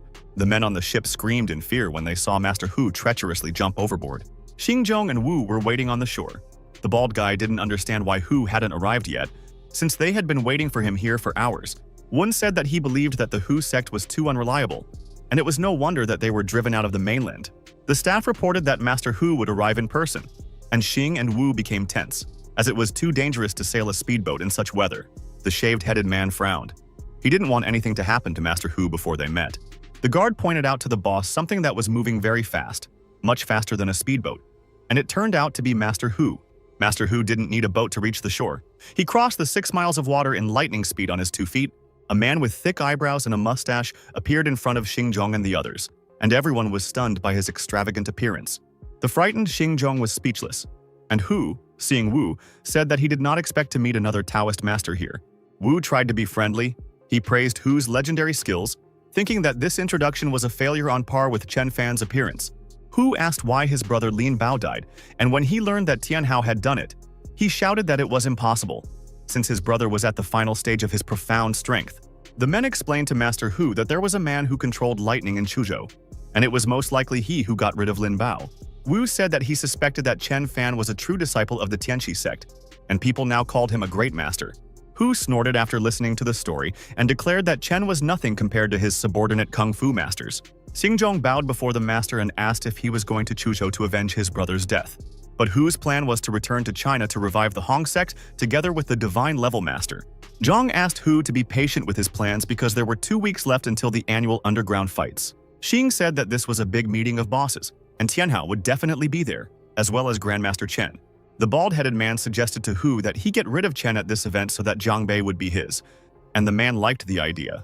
A new school day began. Shu cautiously looked into the classroom where the main character studied. The guys noticed her and asked if she was looking for Si Yingxia, which confused the girl, and she admitted that she was looking for Chen Fan. The girl, Chen, happily agreed to come, because she was like a little sister to him, which upset the girl. Yu set a meeting for Thursday at 7 o'clock in the evening, waved her hand and left. Chen was not averse to having fun, since he was tired after creating the formation. On Thursday evening, Chen came as promised. The girl met him, and he congratulated her on her birthday and gave her a gift. The girl thanked him and decided to open the gift, but Ran stopped her, saying that it would be impolite to do so right now. Looking at Chen with an offended expression, Ran ordered him to enter the house and not stand on the threshold any longer. Our hero smiled politely and went inside. When the school president noticed our hero's presence, he thought that Chen Fan had clearly thought of something unexpected. The hostess of the house came down to the first floor and suggested starting the party. The school president greeted the aunt. Auntie asked Chu to go and bring the birthday girl and her friends here. The guy agreed to do it. He was startled when he came down and saw that Chen Fan was also here, and he looked at him with disdain as he passed by. The protagonist thought that if Chu provoked him again, this guy might not be able to wait for mercy. A joyful Shu suggested starting the party. Chu brought out the birthday cake and everyone surrounded him, so the birthday girl blew out the candles. Shu closed her eyes and began blowing out the candles to celebrate her birthday. She decided to make a wish, opened her eyes, looked at our hero, and wished that she and Chen Fan would always be together. Chen, who had lived for 500 years, recognized that loving look, but he knew that he would eventually have to leave Shu. The happy birthday girl began cutting her birthday cake, but the fun was interrupted by a man who suddenly burst into the house. He entered with a crowd of guards. Aunt Shu and her daughter were clearly surprised to see her husband and father at the door of their house. The man said that he came from another city, and as a father, he was obliged to attend his daughter's birthday. Auntie asked why he still remembered them and wasn't spending time with his new wife now. And then Mr. Shu silently hugged her. Shu burst into tears when she saw her parents reunited and ran to them, while Chen knew that their father had abandoned them and started a new family. The boy was stunned to see a profound practitioner in the house, an old man with a long beard on par with Lin Bao and Mr. Wei. The guests began to whisper. Many recognized the birthday girl's father as Master Ao, while some had no idea who he was.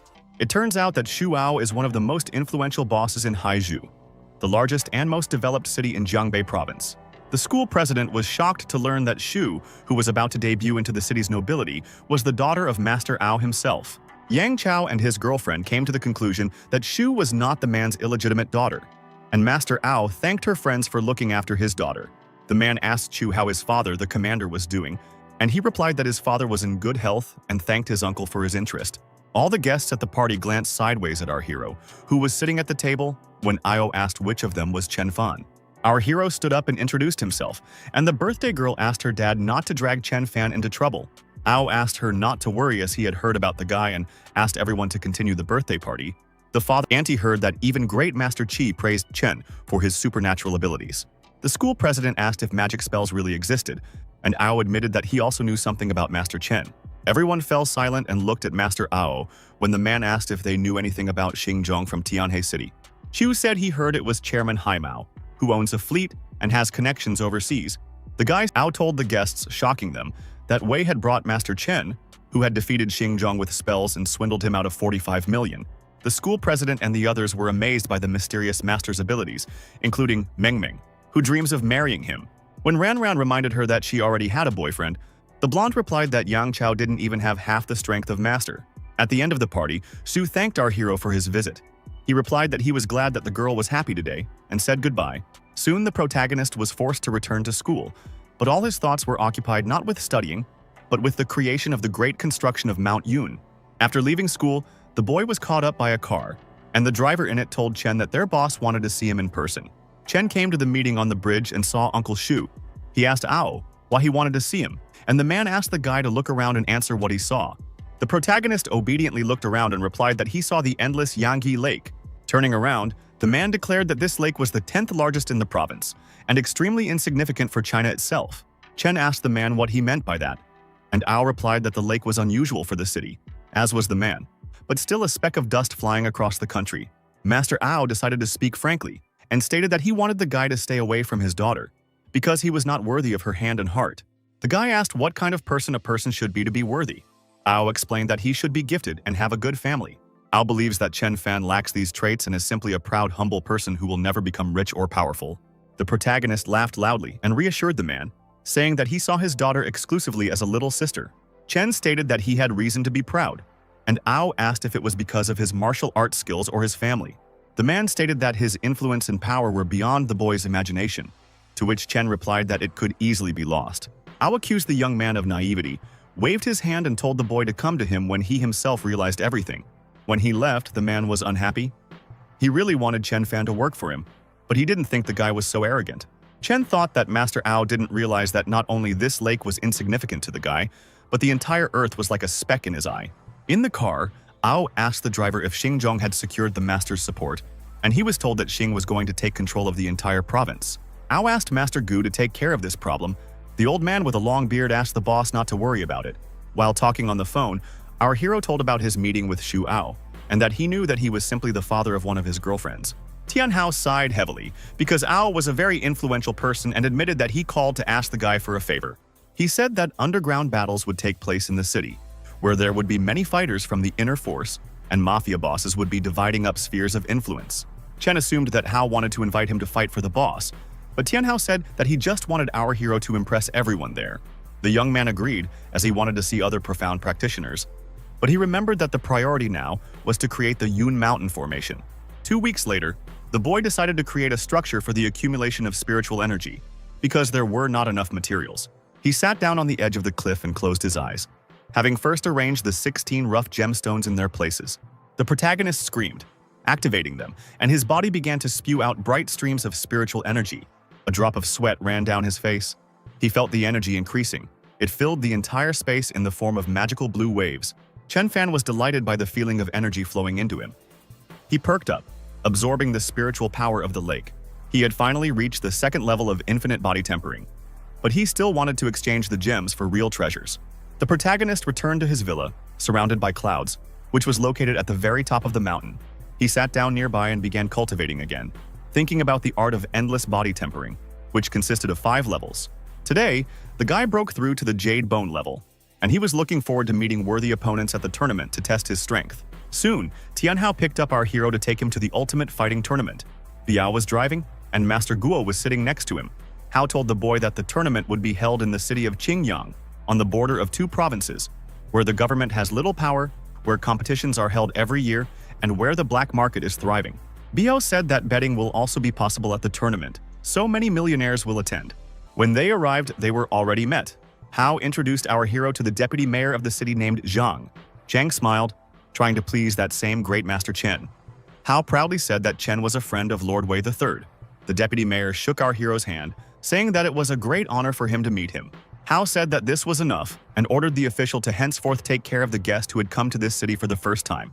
The protagonist and the others entered the house, where they were greeted at the entrance by polite maids in pink dresses. A cute girl in a floral dress approached Chen Fan and introduced herself as Xu, blushing awkwardly in front of him. Hao sat down on the sofa to rest with the maids, and the official suggested that Chen Fan take Xu with him, who would show him the city. The protagonist agreed, and soon the two of them went for a walk around the city, passers-by glancing at them. Xu said that wrestling and kung fu matches would take place during the day, while the underground tournament, which often resulted in fatalities, would take place in the evening. The guy reacted indifferently to her story. The girl did not understand what to do, because she tried so hard to win his attention. The protagonist unexpectedly met Master Ao, surrounded by guards, and the man asked the guy what he was doing there. Chen politely greeted Mr. Xu. Ao told the guy not to hang around here and to come to him at the Qingyang Hotel this evening. Master Ao continued on his way, and the bald-headed guy who accompanied him asked who this boy was. Ao replied that it was his daughter's friend who had come here uninvited.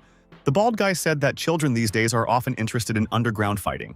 The man looked at his friend with irritation when he praised Chen Fan's girlfriend, saying that she was pleasant and delicate in appearance.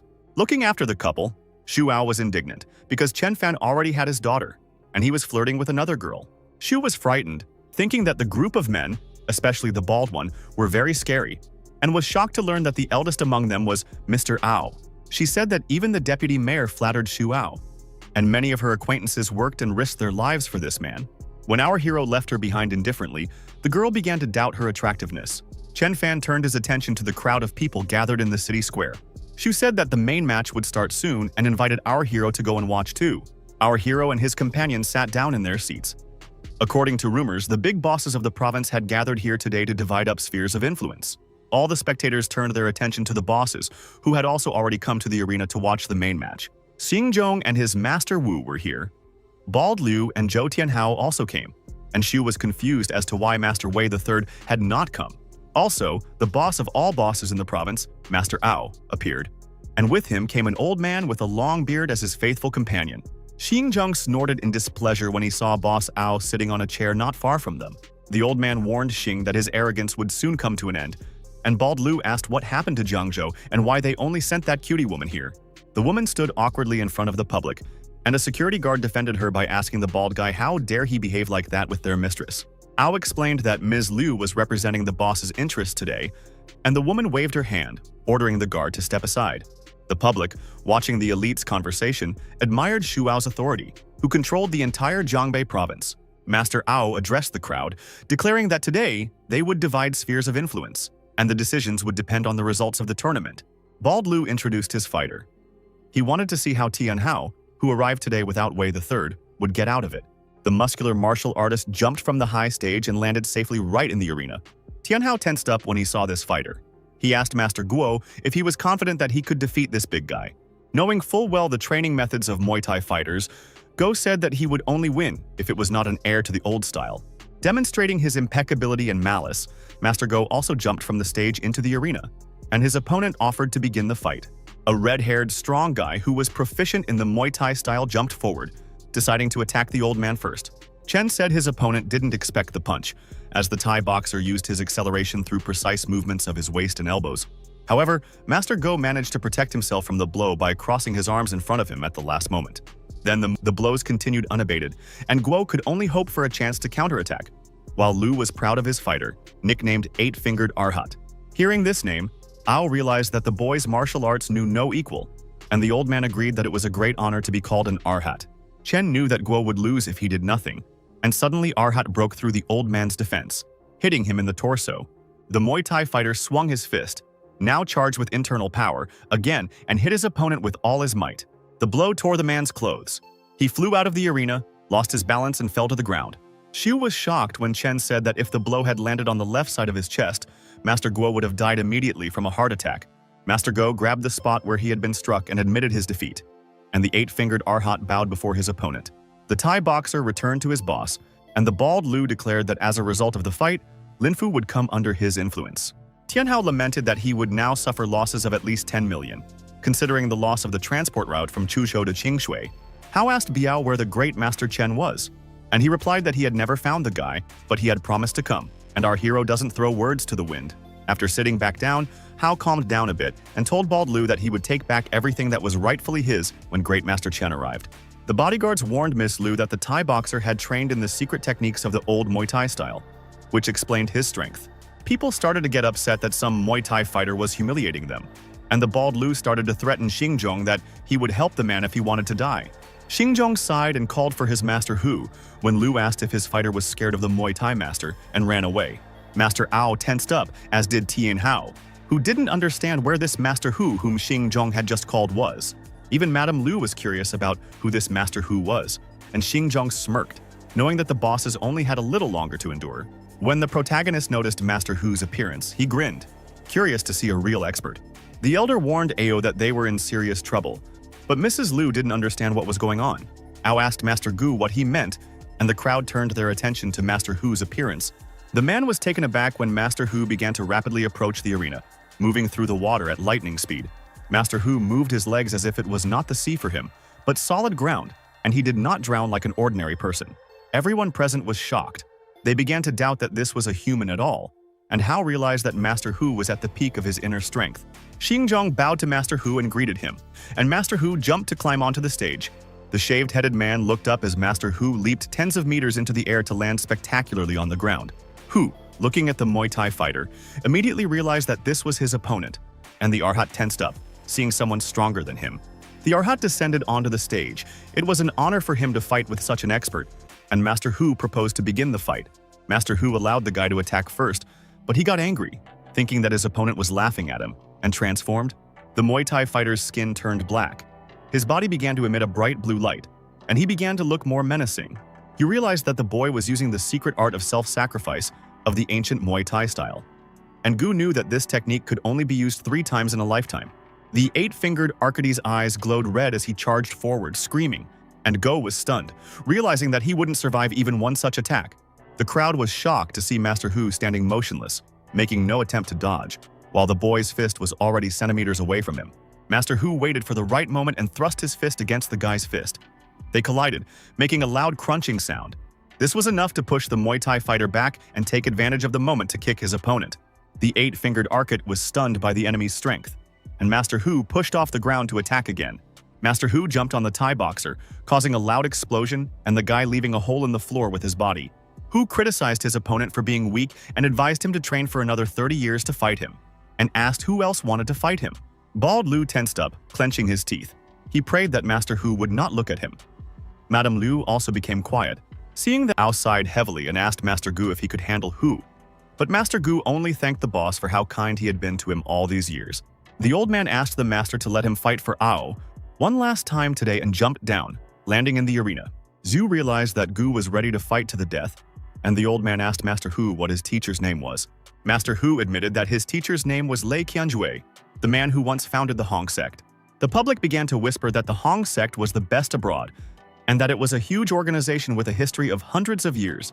Ao felt uneasy, as he was no match for Lei Qianjue, and Madame Liu learned from an assistant that Lei had achieved ascension in the Arctic ice. The guy said that Lei Qianjue defeated 16 masters of China, but was eventually defeated by Ye Nantian, so he left the country forever. Chen knew that the outcome of the duel was already clear while Madame Liu and her bodyguard were discussing Ye Nantian from Yanjing military region. Master Hu was able to use his internal strength to throw his opponent back without even touching him, and achieve victory. Master Ao's sweat dropped when he saw his subordinate lose, and Xinjiang started shouting praises for Master Hu. Shocked, Tianhao jumped up from his seat and began shouting that Master Hu was Lin Hu, the very brother of the deceased Lin Bao. He revealed that his brother had been killed, so he was here to take revenge, and shouted, claiming that he knew that Grandmaster Chen was here now. The man summoned Master Chen and showed off his extraordinary skills, while the audience discussed who the killer of Master Hu's brother was. Looking at the crowd, a worried Shu said that she was afraid that Grandmaster Chen had already gone on the run. Hao's legs trembled when he heard this. Xinjiang laughed, and Ao didn't believe that Master Chen would show up and defeat Lin Hu. Xinjiang froze in surprise when our hero stood up from his seat and asked who had challenged him to a fight. An angry Lin Hu looked at our hero and asked if this was really the same man who had killed his younger brother. Shu tried to stop the guy, warning that this Master Hu would certainly take his life, but Chen said that he was not afraid of him. Chen patted her head and said that Shu was a very kind-hearted girl, and he didn't mind her being his little sister. The protagonist, having moved the girl to tears, let go of her hand and began to climb the steps to appear in the ring in front of everyone. Master Ao, seeing Chen Fan, his daughter's friend, shouted, asking what he was doing there, and told him to leave while he had the chance. The boy explained that he had come because he had been challenged to a fight, and the man shouted, explaining to him that it was the great master who had been challenged to a fight, not him. Chen smiled as the defeated Gu tried to reason with him, believing that a boy with inept kung fu was no master at all. Hu said he was afraid the teenager had no kung fu skills at all, but he didn't mind getting rid of him once the kid got into the ring. Liu asked the assistant to stop Hu, as they couldn't watch him beat an ordinary boy to death. But he replied that there was nothing he could do. Shu was worried about our hero, and Master Hu declared that he was looking for the great Master Chen, and not some weakling. Ao and Hu were stunned when the protagonist declared that he was the very same Grandmaster Chen who took the life of Lin Hu's brother. Hu turned pale with anger when Chen said that Lin Bao was too weak, and that he had hoped for the appearance of a male teacher, not him. Chen praised the master, saying that he would never have thought of crossing the water on foot, and Hao was glad that the great Master Chen had returned. Hao shouted throughout the arena, calling on Chen to show Hu a lesson. Shu Ao could not yet believe that Chen Fan was that very fighter, and Shu understood why the officials fawned over our hero so much. Master Hu shouted that he didn't care whether he was Grandmaster Chen or Hu, because the guy was still the one who took the life of his brother and disgraced the sect. The man declared that today he would avenge his brother. His body was surrounded by a fiery aura, and the veins in his muscles bulged. The protagonist took a step back, seeing the fiery anger of his opponent, and Liu's assistant saw Hu releasing his inner strength, gathering qi into a kind of thread. But Chen only smiled, accusing Hu of using his sect's secret skills, and said that it didn't matter, because now the guy would show him true martial arts. Our hero, Hu didn't understand how it was possible for his opponent to hold white threads of internal force in his hands like an ordinary object, to which Chen replied that the man didn't know what real martial arts were. Master Hu assumed that the guy was simply showing him some kind of magic trick, after which he tensed up, gathering strength in his fists. The man with the thick mustache raised his hand to attack his brother's killer with his fist. But our hero was not afraid. Chen was unimpressed by the opponent's strength. He crouched down on the ground, dodging, and slammed his hands on the ground, causing a wave of internal force. The protagonist's body was surrounded by a bright protective aura as Master Hu retreated. His boss didn't understand why this happened. With his move, our hero managed to create a huge crack in the arena, splitting the concrete floor with his bare palms. Tianhao, who was watching the fight, was amazed and asked if our hero was really using kung fu. He recognized that he was facing a great martial arts master and didn't know what to do, So our hero formed the ghost palm. The man decided to retreat, and Chen Fan only needed to wave his hand to find himself behind his opponent. Master Hu decided to attack the boy, asking if Chen Fan could withstand a blow that he had absorbed all his years of training into. Lin Hu was shocked when the protagonist easily blocked the man's strongest punch. The attack ended with Master Hu himself being wounded. He yelped in pain and fell to his knees. Gu understood that if Chen had hit Hu with all his strength, the man would already be dead, and Lin Sr. would have finally decided to retreat. The man decided to run on the water. When he stepped onto the water's surface, he decided that he was now safe, because here it would be much easier to fight back Chen. But Grandmaster Chen had no intention of letting him go. He recited the third formation spell, Abyssal Tremor. Chen Fan launched a bolt of inner strength at his opponent, hitting him in the back and ruining Master Hu's plans to escape. Madame Liu realized that the person in front of them was at least an Ascension Master, and her assistant was shocked that Chen had struck the enemy from 100 feet away. Having caught up with the enemy, the protagonist said that he had prepared 7 formations, but Hu only withstood 3 of them. Collapsing to the floor, the man said in his last words that, having seen such incredible martial arts, he now had no regrets. Chen Fan turned around and asked the crowd if there was anyone else who dared to challenge him. All the spectators who had gathered to watch the decisive fights were shocked. Their mouths dropped open and they fell silent. Xu was glad that Chen Fan won, but Master Ao couldn't understand how an ordinary person could possibly master such incredible skills. Xingzhong didn't understand who would help him get rid of Chen now. Tianhao was jubilant, and Madame Liu admitted that she had been too careless. The first to address our hero was the host of the evening, Master Ao, who asked to be allowed to clarify something. Xingzhong again began to beg our hero for mercy, who came up from behind and asked what he should do now with the man who was trying to set him up again. The frightened bald guy ordered Chen not to come near him, took out a gun, and began threatening that otherwise he would shoot. The gun pointed at the guy didn't frighten him at all. He began to provoke Xingzhong to shoot him. Xingzhong did fire, and then Madame Liu, Bald Liu, and Master Ao all became afraid for our hero. Chen Fan easily stopped the bullet with his bare hand using his extraordinary abilities, so he was not injured. Gu realized that the boy's energy consisted of pure qi, and Guo admitted that even weapons were useless when a person was at the ascension stage. Since Xing dared to shoot, Chen declared that he would have to deal with the man, who ran away. But it was useless. The protagonist got rid of the annoying bald-headed guy with his own bullet, which Xingzhong tried to use to take Chen's life. Wu fell to his knees and began to beg Chen for his life. And Master Ao acknowledged our hero's skill, and declared that from now on everyone in Jiangbei would follow his orders. Bald Liu and the entire crowd began shouting the name of Great Master Chen, and our hero asked Master Ao to fill him in on the situation. In the evening, when Xu returned home, she realized why Chen Fan did not pay attention to her, because she was an ordinary girl. The protagonist went to a country house and sat on the throne in front of all the bosses who ruled this province. After Wu reported something to him on his knees, the boy asked if it was true, and the man swore on his soul that it was. Chen agreed to spare Wu's life because he received information from him about the evil dragon pond, which contained what the boy needed to create the great construction of Mount Yun. Upon learning that this sect was located in the city of Dongdu, our hero immediately decided to return to Chuzhou with Tianhao, telling Wu that he did not need to follow him. The next night, the protagonist appeared in the night park, where Ranran was already waiting for him, standing behind a tree. Ranran asked why he invited her. The guy explained that he was leaving for another province for 3 months, and the girl should tell her aunt about it. The girl started screaming, indignant that the guy would not go to school, which meant he would not enter university, and he did not think about Shu's feelings. She asked him to stay, but Chen said that he had to leave them, gave her the key to the villa, and allowed her and her aunt to live there. After these words, the protagonist turned around and left. Ranran asked him not to do this, but Chen Fan ignored her.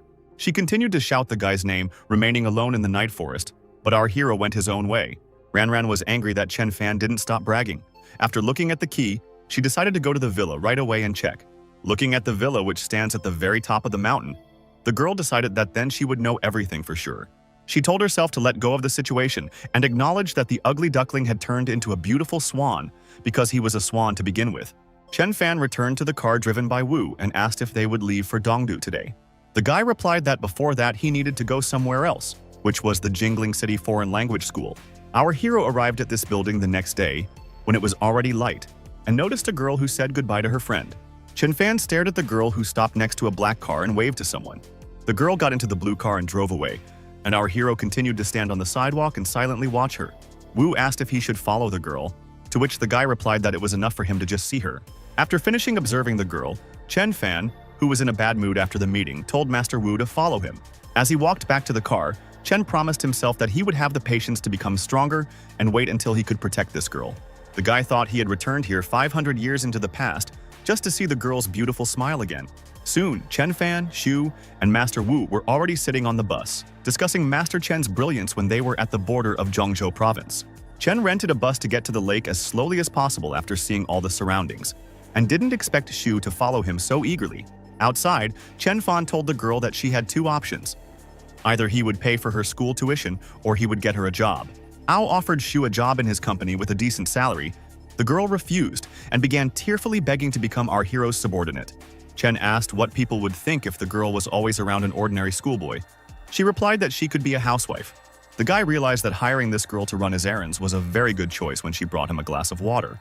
Chen Fan told Wu to tell him everything about the evil dragon pond, which was guarded by this master's clan.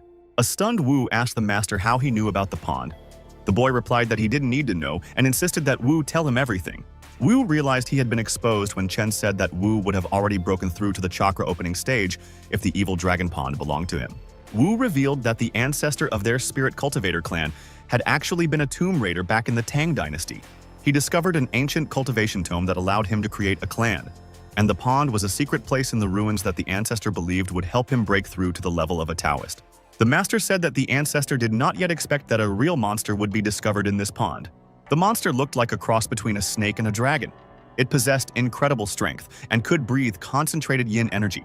In a fight with the dragon, the progenitor was injured and died. Two clanmates in VU one day went to that pond and discovered that the monster was still alive. In the end, they were only able to obtain a couple of stones with spiritual energy. He said that he did not want to lie to Chen, but he was afraid that the great master would not believe him. Xu couldn't believe that some creature had managed to live for so long, because this monster must be hundreds of years old.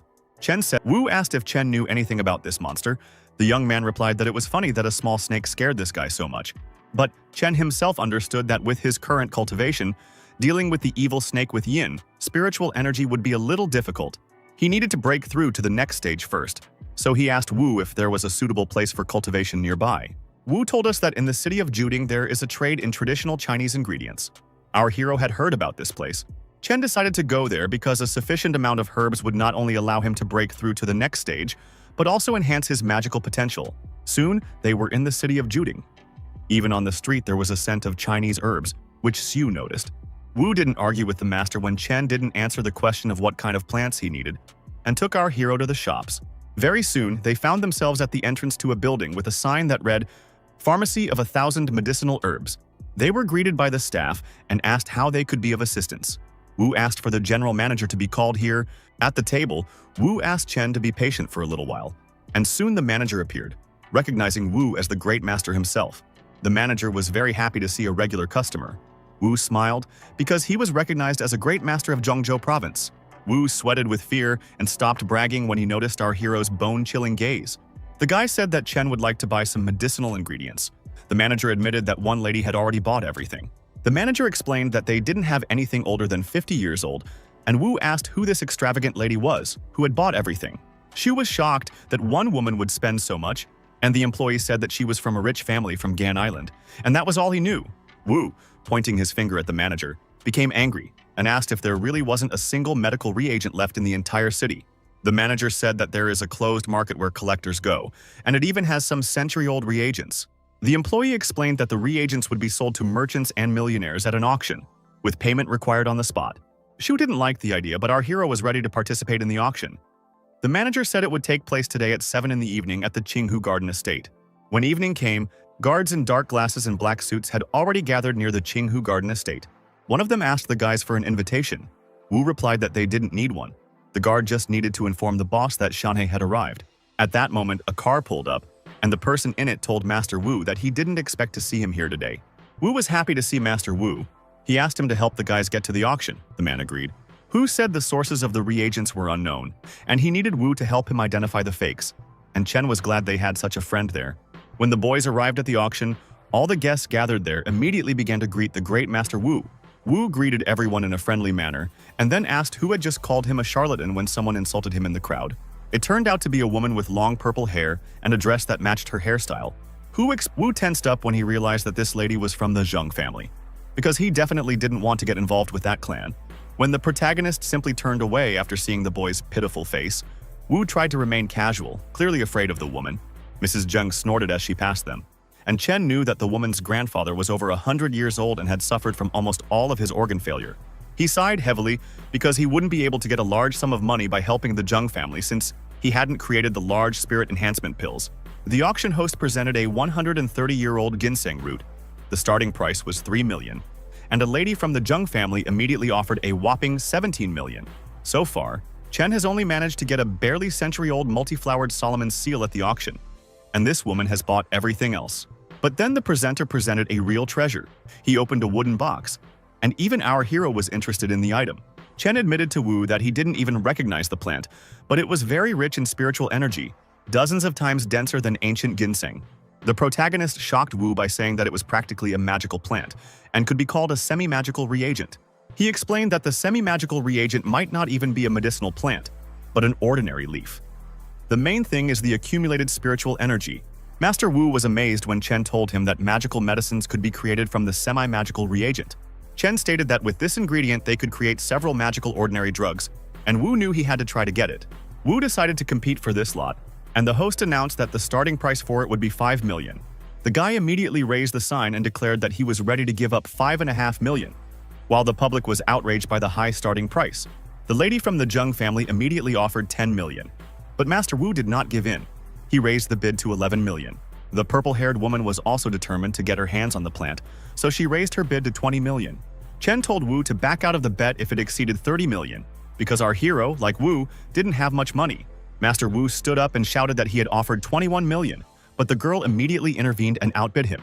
Seeing Jung's firm determination to obtain the plant, Master Wu's face sank, and he sat back down in his chair, feeling disappointed.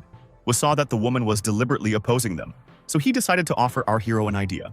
Chen refused because it was just a semi-magical reagent. He was more interested in why the woman needed it so much. The purple-haired woman asked if a villager dared to compete with the Jung family. Zhang asked Mr. Shi, who was helping her, if this item was really from divine medicine, and the old man smirked. She felt sorry that this piece of Qiansongzi did not reach the level of true divine medicine that could bring the dead back to life. The girl asked what they should do, since her grandfather had a maximum of 3 months to live, and other families were waiting to get their property. She asked her not to worry because he knew a place where real divine plants grew. The woman was delighted when Shi told her how the founder of his sect had planted a divine plant in a deeply hidden pond. The protagonist, leaving the auction, was angry because he had gotten almost nothing there, and this disappointed him. Wu reassured him, saying that the Jung family was too reckless and presumptuous, and Madame Jung herself heard this. When Wu admitted that he wanted to avoid this woman, she asked if he was really Wu from the Dongdu City Spirit Cultivator clan. The guy asked what she wanted from him. She said that she wanted to hire him to help Wu find a place for her near Dongdu. Seeing Mr. Shi, Wu asked if the old man meant to say that he was better than the great master Zhou Jidao, since he acted so self-confidently. Taking the master's words as a challenge, the old man said that the boy would now be able to see for himself, and rushed forward. Master Wu was not averse to fighting with the elderly Kung Fu master. Both of them activated their aura. The spiritual powers of Old Man Shi and Master Wu clashed, causing the young man to slide backwards. Shi asked Wu if his strength was now clear, and the boy was forced to admit that he had lost. The old man admitted that they were looking for a place at the foot of Mount Dundu, where there was a pond that occupied thousands of square meters. Wu assumed that they were talking about the evil dragon pond, and Shi was not surprised that the guy knew about this place. The boy explained that this was the secret place of his sect, but Chen stopped him, clapped him on the shoulder, and asked Shi why they needed this pond.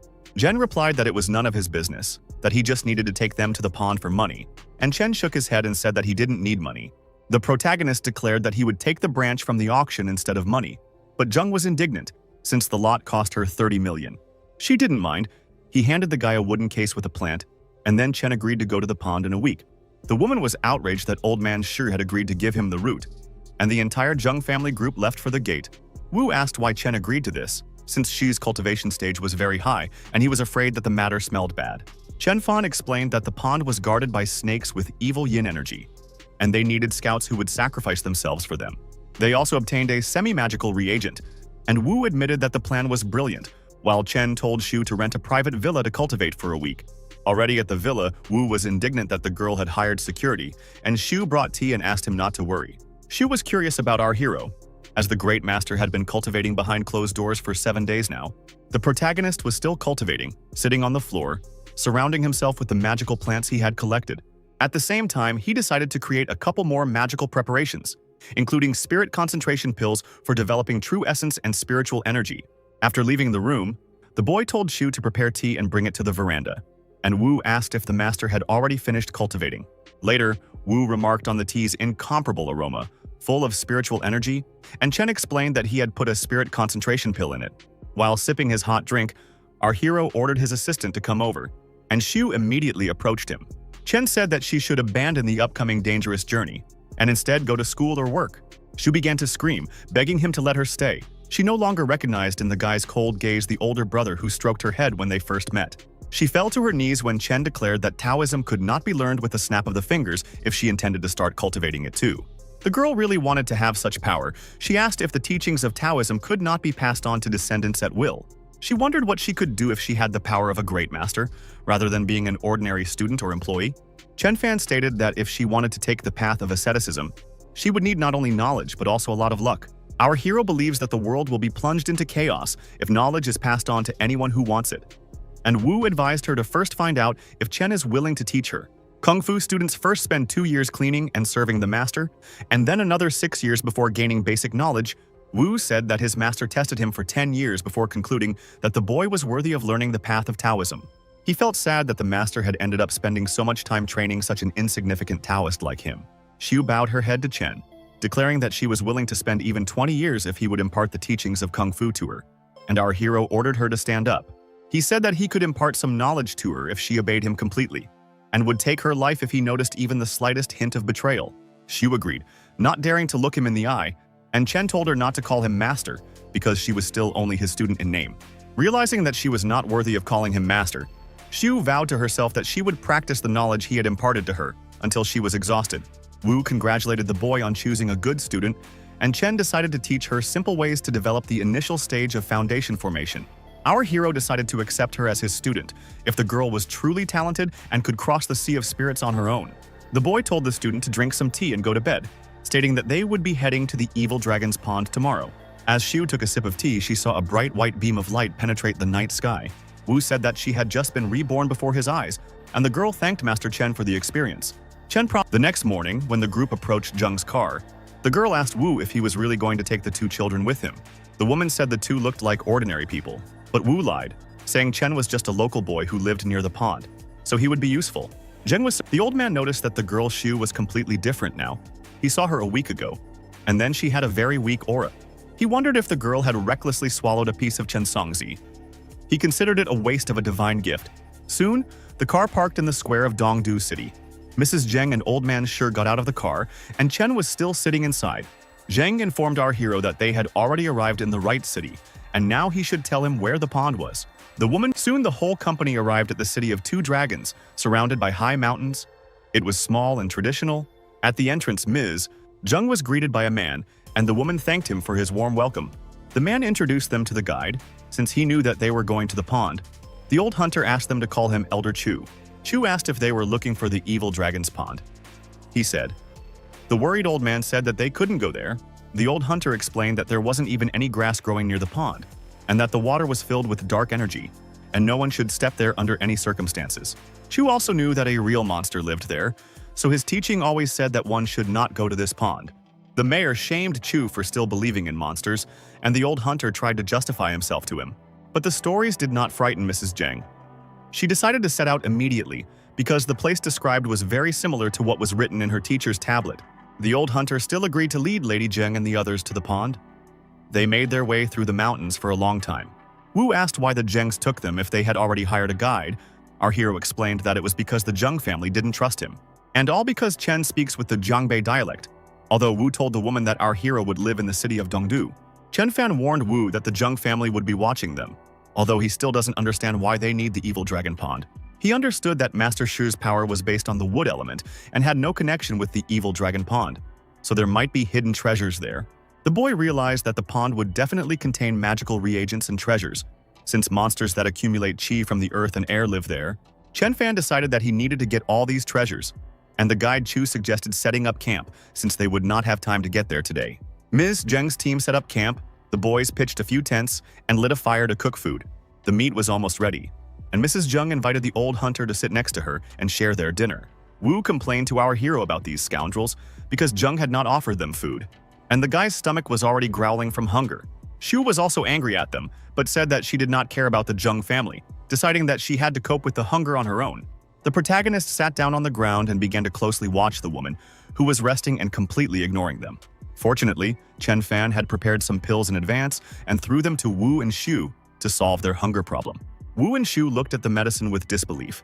They had no idea what it was or whether it was edible, but they did not argue with the great master and immediately swallowed the pill, after which their bodies were pierced by extraordinary sensations. Shu was immersed in bliss, as if she were lying on the surface of the water, and Master Wu received concentration. Wu asked if these were the legendary magic pills and said that his body felt like it was getting stronger and stronger. When night, Shu and Wu agreed, and they immediately sat in meditative poses and closed their eyes, concentrating on cultivation. Jung asked the bodyguard what they were doing, and he explained that the guys were stubborn and didn't want to bow down and beg for food. Shai realized that they were practicing a style of kung fu, and he was pleased that Wu, Shu, and Chen would be even hungrier if they used their energy for such training. The next morning came and Mrs. Jung went outside and stretched her legs after spending the night in a tent. She snorted and said she wanted to see how long the boys could last, and Shu told the boys that she could feel the strength in her arms and legs and the energy moving through her body. Shu decided that she must train tirelessly in order to one day prove that she was worthy of being our hero's student. Wu realized that one night of practice with Mr. Chen gave him more than 3 years of training. He was delighted with our hero's abilities. The whole company, led by a local guide, was ready to go to the pond of the evil dragon. The old man led everyone behind him. 3 days later, they already saw a pond on the horizon. Chu's guide said that he couldn't take them any further and advised them not to go there either. Zheng and Shi ran forward happily because they were almost at their destination. Chen Fan also saw the evil dragon pond. He stated that this was definitely a place where qi energy was concentrated, and also a holy place for sinful monks and monsters. Suddenly, the protagonist walked closer and saw the men from Master Wu's sect driving away Lady Zheng and Shi. The man Wu warned Master Chen that they were his sect brothers, and then stated that he did not bring foreigners here, and they came on their own. But his sect brothers didn't believe him, saying that they had seen him in the City of Two Dragons, which meant that it was he who led the group of people through the mountains. Chen was not surprised by this behavior of the Spirit Cultivator clan, and Lady Zheng ordered the men to get out of her way. A man from the clan asked her how she knew Master Wu, and she introduced herself as Zheng Anqi from Gan Island and said that she had come to Dongdu to check on her investments. The master stated that he did not care whether the woman was from a prestigious family or a poor one, because they had set foot on their land. He laughed in her face when Anki warned that they were armed and that men did not dare mock the eldest daughter of an influential family. Anki said that the old people were insane if they dared to threaten her, and our hero thought that this woman was digging her own grave. Having taken out the magic ticket, the master ordered this farce to be stopped and declared that those who invaded their land must die. The old man with long teeth activated the ticket, after which the space was filled with thick black smoke. Zheng Anqi and her guards tensed up when they saw that these old men actually knew magical arts. She also activated his magical abilities, saying that the men of the clan must leave, otherwise he would not vouch for their well-being. The old man from the clan asked if Sha still wanted to go against them and trample their pride, even though he was the same as them. He prepared another magic ticket and challenged Master Shu to a fight, intending to attack first. Master Shu asked the men how they dared to act so arrogantly when they had such weak yin energy. The men of the clan screamed as their black Shi was being absorbed as Master Shi attacked them with a stream of bright green magical light. Old Man Shi launched a stream of his energy at one of the sectarians, which hit the target and caused the man to fly off the ground. He screamed as Shi's torrent of power knocked him down, and his comrade thought it was better to retreat, seeing how strong Master Shi was. Master Shi stated that he had come here to collect magical herbs for Lord Zheng. He said that as soon as he got these plants, he would leave this place, so they should not cause problems for each other. Master Wu felt awkward in front of his sect brothers when the old man with the long mustache asked what decision he was making. The main character did not interfere in the argument. He stood nearby, staring at one point, and remained silent, not paying attention to the guys. Zheng began to be indignant that Mr. Shi had not dealt with the sectarians, and accused Wu and Chen of being in league with the men. While Mrs. Anki was making accusations, the woman did not notice how the monster rose from the pond, and a huge wave appeared behind her. When Madame Jing noticed this, she became frightened and backed away, and immediately began calling for Master Shu's help.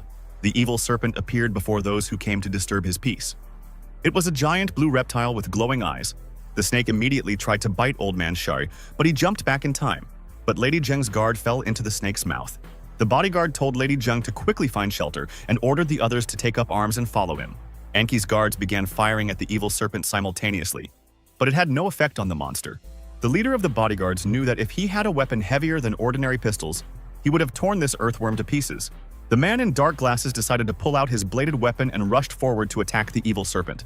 He struck. The guard fell into the water and died. The assistant grabbed the lady by the hand, saying that they needed to get out of here, but Anki did not want to leave because she was still there. Master Shai became angry at the evil giant creature and prepared to fight the snake using his magical abilities. The old man released a stream of magical energy from his mouth, which he directed at the evil, huge snake. Lady Jung was delighted and praised the master when Old Man Shi's attack was effective and the evil snake was wounded. Combining all his cultivation experience, Shi used the essence to create a blast of natural energy. But it only slightly injured the monster. When the old master turned around, he saw that the rest of Lady Jung's bodyguards had also already been defeated by the monster. Ms. Anki began to panic and asked her surviving subordinates what they should do now. The men of the clan did not understand why the monster had appeared, since it only emerges from hibernation once every 3 years, and Chen Fan called them fools. Chen explained that the evil serpent was attracted by the squabbles that everyone was causing here, and that it was hibernating due to the excess of yin energy in the pond. Wu asked Master Chen if he wanted to leave this place. Shu said that this creature was too scary. Our hero, the protagonist, replied that he was going to kill the monster, causing Lady Anki to scream, accusing the guy of being crazy. But the boy was not afraid of the giant monster. He stood before the evil snake, determined to defeat him. Shu asked Wu if he believed that Master Chen could defeat the snake. The guy also wasn't confident in our hero's abilities. Master Wu turned his attention to Old Man Shi, who was standing in front of the evil snake as it wrapped its body around him. She realized that Chen had planned this encounter with the monster from the very beginning and told Anki to run away from here because the snake was going to use its ice breath. A blast of icy air hit Old Man Shi, and Anki was afraid for him when she saw that the monster was aiming to take his life. Risking his life for everyone, Shu did not understand who our hero was because ordinary courage would not work here and the snake could not be killed so easily. But Chen, grinning, understood how to deal with the monster. He took out an amulet with shining jade. Lady Jung didn't understand what it was when our hero summoned his magic sword, which emitted a bright golden light. Master Shi, who was watching this, was shocked to see the protagonist rise up and swing his sword. Holding his weapon out in front of him, Chen Fan activated a large magical seal and shouted, summoning his sword. The monster visibly tensed when he saw bright yellow sparks flying from the sky, caused by our hero. The evil giant snake hissed as the powerful energy overtook the huge reptile. Shu watched in fascination as the protagonist, holding a sword that could cut through mountains and rivers, prepared to slay the serpent. A large golden beam of light stretched from the sky to the ground, after which Chen Fan jumped up and decapitated the monster. The giant evil snake was defeated with one blow from Great Master Chen. The monster's head plopped straight into the pond.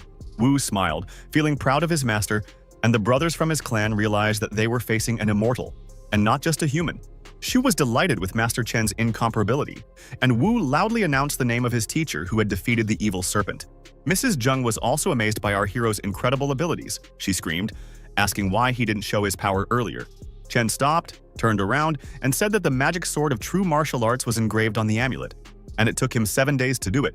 The protagonist understood that his immortal teacher, Tsangqing, could even cut the sun in half with this sword. Our hero was determined to achieve core fusion in this life. He didn't know how long it would take him, and Shai thanked him for saving him. At this time, Shu was running around the snake's head, looking at it with delight. Master Wu scolded the girl for her curiosity. Shu was amazed at her teacher who killed such a huge, scary beast, and Jung complained to him about why he didn't do it earlier. Anki said that if he had done it earlier, her guards would not have died, so he was responsible for their lives.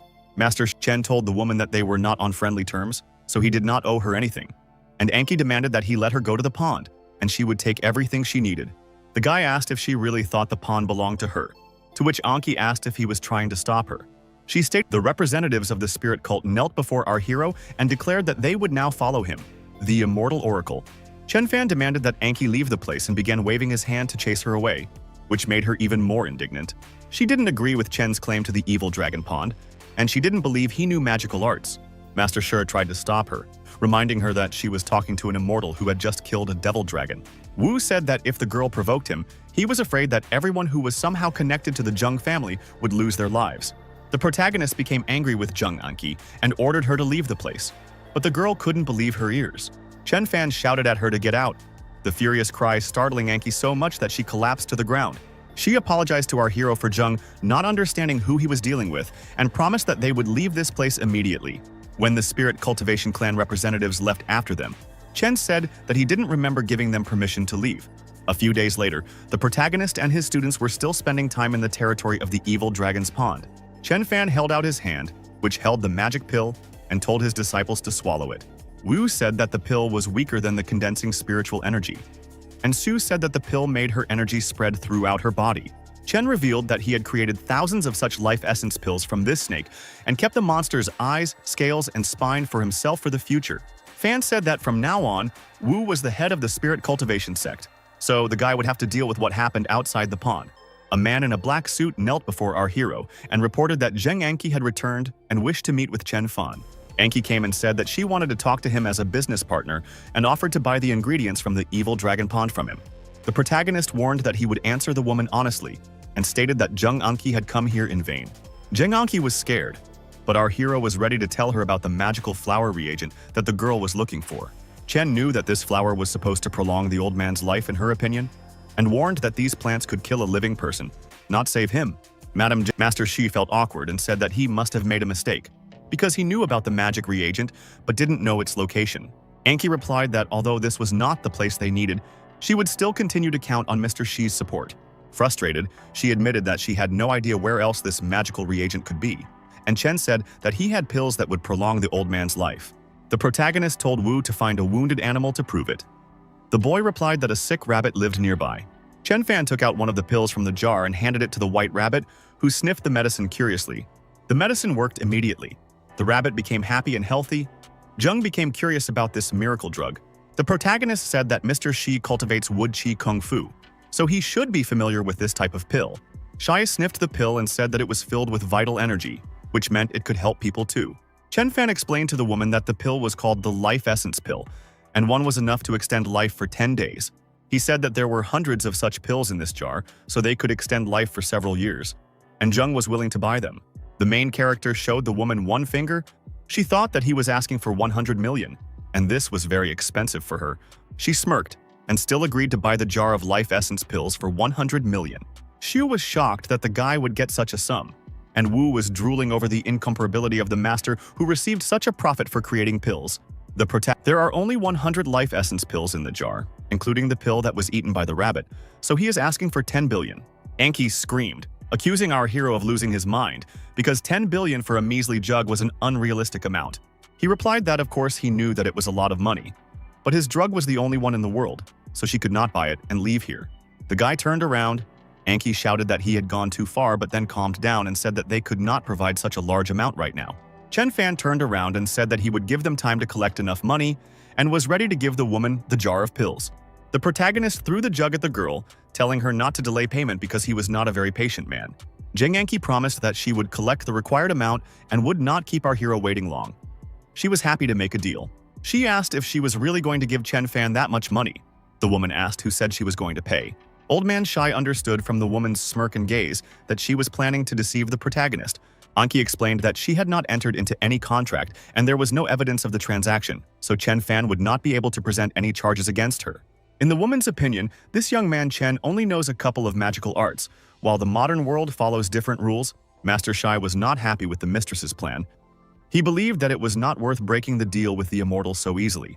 But the old man understood that he had no right to interfere in Lady Zheng's affairs, even if it led to great tragedy for her family. Wu asked Chen why he gave the woman the pills in advance. Xu wasn't thrilled either, but our hero was confident in his actions. The protagonist said that if Mrs. Zheng did not give the required amount, her entire family and she would have to pay with their lives. As Chen rested on the rock, he thought that some people think that rules are the most important thing, but they have no idea what these rules actually mean. He compared these people to sand castles that become nothing once they hit the wave. Him, the immortal sovereign of Baixuan. The protagonist told the disciples who knelt before him that he wanted to live in solitude, but first they had to listen to his instructions. Soon, Chen Fan began to form a spiritual condensation alone, created from jade and yin crystals placed at the bottom of the pond. He chose the pond as his sacred place for cultivation, as the art of tempering could absorb the dark energy of the evil dragon. With the soul formation pill, Chen wanted to gather all his spiritual power together and also improve his thought processes. The protagonist swallowed it and immediately felt himself getting stronger, but his body still found it difficult to withstand such stress. Now the master needed to correctly direct the flows of this force, and the art of tempering the soul would help him gather this force in one point. When the boy completed this task, he stood up and noticed that he could now see the invisible power of this world. 7 days later, the protagonist was about to create a spiritual item, now that he had enough spiritual energy. To do this, he imbued the preserved spine of the evil serpent with spiritual energy. He had one last step left to complete the creation of the item. Chen said it wasn't every day that he had the opportunity to work with a ridge nearly 19 meters long, so he wanted to test the item's power right away. The protagonist used the ridge as a rope, swung it and hit the rock, causing a deafening explosion. He liked the effect. The power of the spiritual item was excellent. Chen Fan decided to call it a ferocious bone whip. Meanwhile, Shu's student was working on practicing true martial arts. She cast the air hammer spell and struck the stone, leaving a dent in it. Wu noticed this and praised the girl for being able to master the air hammer formation in just 3 months. The girl turned around and the first thing she asked the guy was whether their master, who had lived in seclusion for so long, was okay. Master Wu placed his hand on Shu's shoulder and said that Chen Fan would be fine as long as they didn't bother him. Wu was curious about what the girl was thinking about now, but all her thoughts were actually occupied by the main character. Suddenly, the boys grabbed their heads as a loud explosion thundered and streaks of bright white light filled the sky. Shu smiled because she realized that it was the protagonist who had finally ended his seclusion. Wu didn't understand what kind of golden energy, similar to that of the evil serpent, was surrounding the dark silhouette. He covered his face with his hands and sighed heavily when it turned out that it was Chen Fan who had come. Shu couldn't believe her eyes at first. Wu was delighted to learn that it was because of the snake's golden eyes, and Shu congratulated the master on how well he had done. Chen Fan stated that now that his training had been successfully completed, it was time for them to return back. Shu became worried when she heard that he was going back to Chuzhou and asked him to take her with him, but he did not allow it. Chen Fan returned to his villa, and in 3 months he had developed his cultivation, trained his consciousness, and much more. Wei Ziking met him near the villa. The guy immediately asked what happened, since she was expecting him to appear here. The girl said that her father and grandfather would like to meet him. Chen remembered that her father was a senior colonel in the Jinling military region. The protagonist said that since the girl's father so desired it, he would not mind meeting him in person. A white car was already parked at the villa, and Sitson pointed in the direction of the car, asking him to get in. Soon the guys arrived at the Wei family mansion, and Wei Chang'an and Old Man Wei were already meeting our hero at the door. The old man put his hands on Chen's shoulders as he was glad to meet her, and said that the pills had helped him well, and now his son needed help. When everyone sat down, Lieutenant Colonel Chang'an said that he had heard that our hero's martial arts had reached perfection. The protagonist replied that it was true, but did not understand how it related to Wei's son, to which Chang'an asked him to demonstrate his skills. Chen Fan asked the man if he had a gun, and when Chang'an grabbed his holster, he ordered him to shoot him. Ziking, her grandfather, and the others were in shock. But Chang'an was not against shooting the guy. He took out his pistol from his holster. He pointed the gun at the guy and warned that he would actually shoot. Our hero didn't mind, but Sitson wanted to stop him. The man fired. The bullet approached our hero at lightning speed, but the guy reached out in time to grab it. The protagonist deftly caught the bullet in flight and squeezed it in his fist, after which he showed the caught bullet in the palm of his hand. Ziking was amazed that he actually caught the bullet, and her dad patted the boy on the shoulder, saying that his abilities lived up to his reputation. Chang'an admitted that he was here to ask Chen to become the leading instructor of the Kanglong Battalion. Chen knew that the Kanglong Battalion was a training ground for special forces, and the instructor was responsible for training the best soldiers. The military man promised that he would grant our hero a rank no lower than Major General, since due to his age it would not be possible to give him a higher rank. Ziking said that in a couple of years the boy would become a Major General in Huaxia County, even though he was only 20 years old. Chen didn't understand why they wanted to put him in such an important position. The military man explained that the previous instructor had been removed. The man said that recently there was a military competition, and Sanlong ended up in 3rd place from the bottom, which is a very bad result. Zitzen screamed, telling everything she knew about the incident and the 10 teams that were involved. Her father was ashamed to admit that his Kanglong battalion had become the worst among the 7 squads, but Chen still didn't think they needed him. Chen Fan believed that this position required an elite fighter who specialized in military operations in modern conditions. Chang'an tried to convince him otherwise, saying that it was enough for a specially hired instructor to be responsible for personal combat training. The man explained that the reason they lost was because their fighters were bad at individual sparring. Unlike other battalions, his fighters could not defeat even one person, and the winner was the Longya battalion under the command of Ye Nantian. Chang'an was angry that Longya had won for 15 years in a row, and Chen Fan said that he had no time to train children. Lieutenant Colonel Wei tried to convince him otherwise, saying that Chen would only need to train the fighters twice a week, and the training ground was not far from here. The man grabbed the boy by the hands and said that if Chen Fan agreed, they were ready to consider any of his conditions. The grandfather thought his son's promise sounded very convincing when the soldier promised the boy the safety of his family and a place in Jiangbei. Chen Fan agreed on the condition that he use the pseudonym Chen Beishuan. Changgang didn't see any problem with that. The old man told his son that if it weren't for his last offer, Chen Fan would definitely have refused, and it was about the safety of his relatives. Chen Fan returned home and opened the suitcase. He decided to unfold the soul-attracting spiritual constructions. He finished doing this only 3 days later. He activated the magic seal and decided to begin the final stage of construction. Yin energy began to spread everywhere, not only within the villa but also beyond our hero's mansion. Chen Fan noticed that he could now breathe easier, as the air was charged with qi energy, and he decided to begin cultivating. A whole week later, a man and a woman in military attire appeared at the door, and Chen Fan allowed them to enter. The bearded man had a negative attitude towards the instructor after seeing where the boy he had taken an immediate dislike to lived.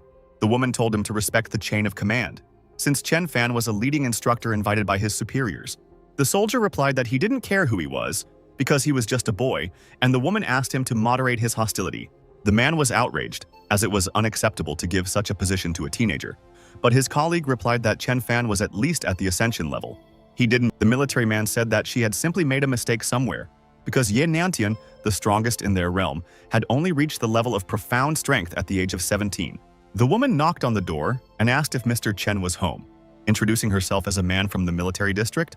The protagonist changed into a military-style jacket and finally allowed the military to enter his luxurious villa. The man introduced himself as Huo Donglai from the Central Military Command and said he was glad to meet our hero.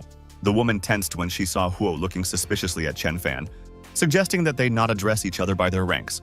Huo Donglai extended his fist and declared that if the guy could defeat him, he would believe in his strength. Otherwise, the other soldiers would not believe in his abilities either. The woman defended her colleague, saying that the close combat instructor had a hot temper, and our hero did not understand why he had to fight his subordinate. The boy's words angered Ho even more, and he asked if he really didn't care about the rules of martial arts, to which Chen ordered the man to shut his mouth. Chen Fan looked at the man arrogantly and patted his face, after which the man calmed down and did not argue with the guy anymore. When they left the house, the woman wondered why our hero hadn't taken anything with him and was going to the mountains on foot.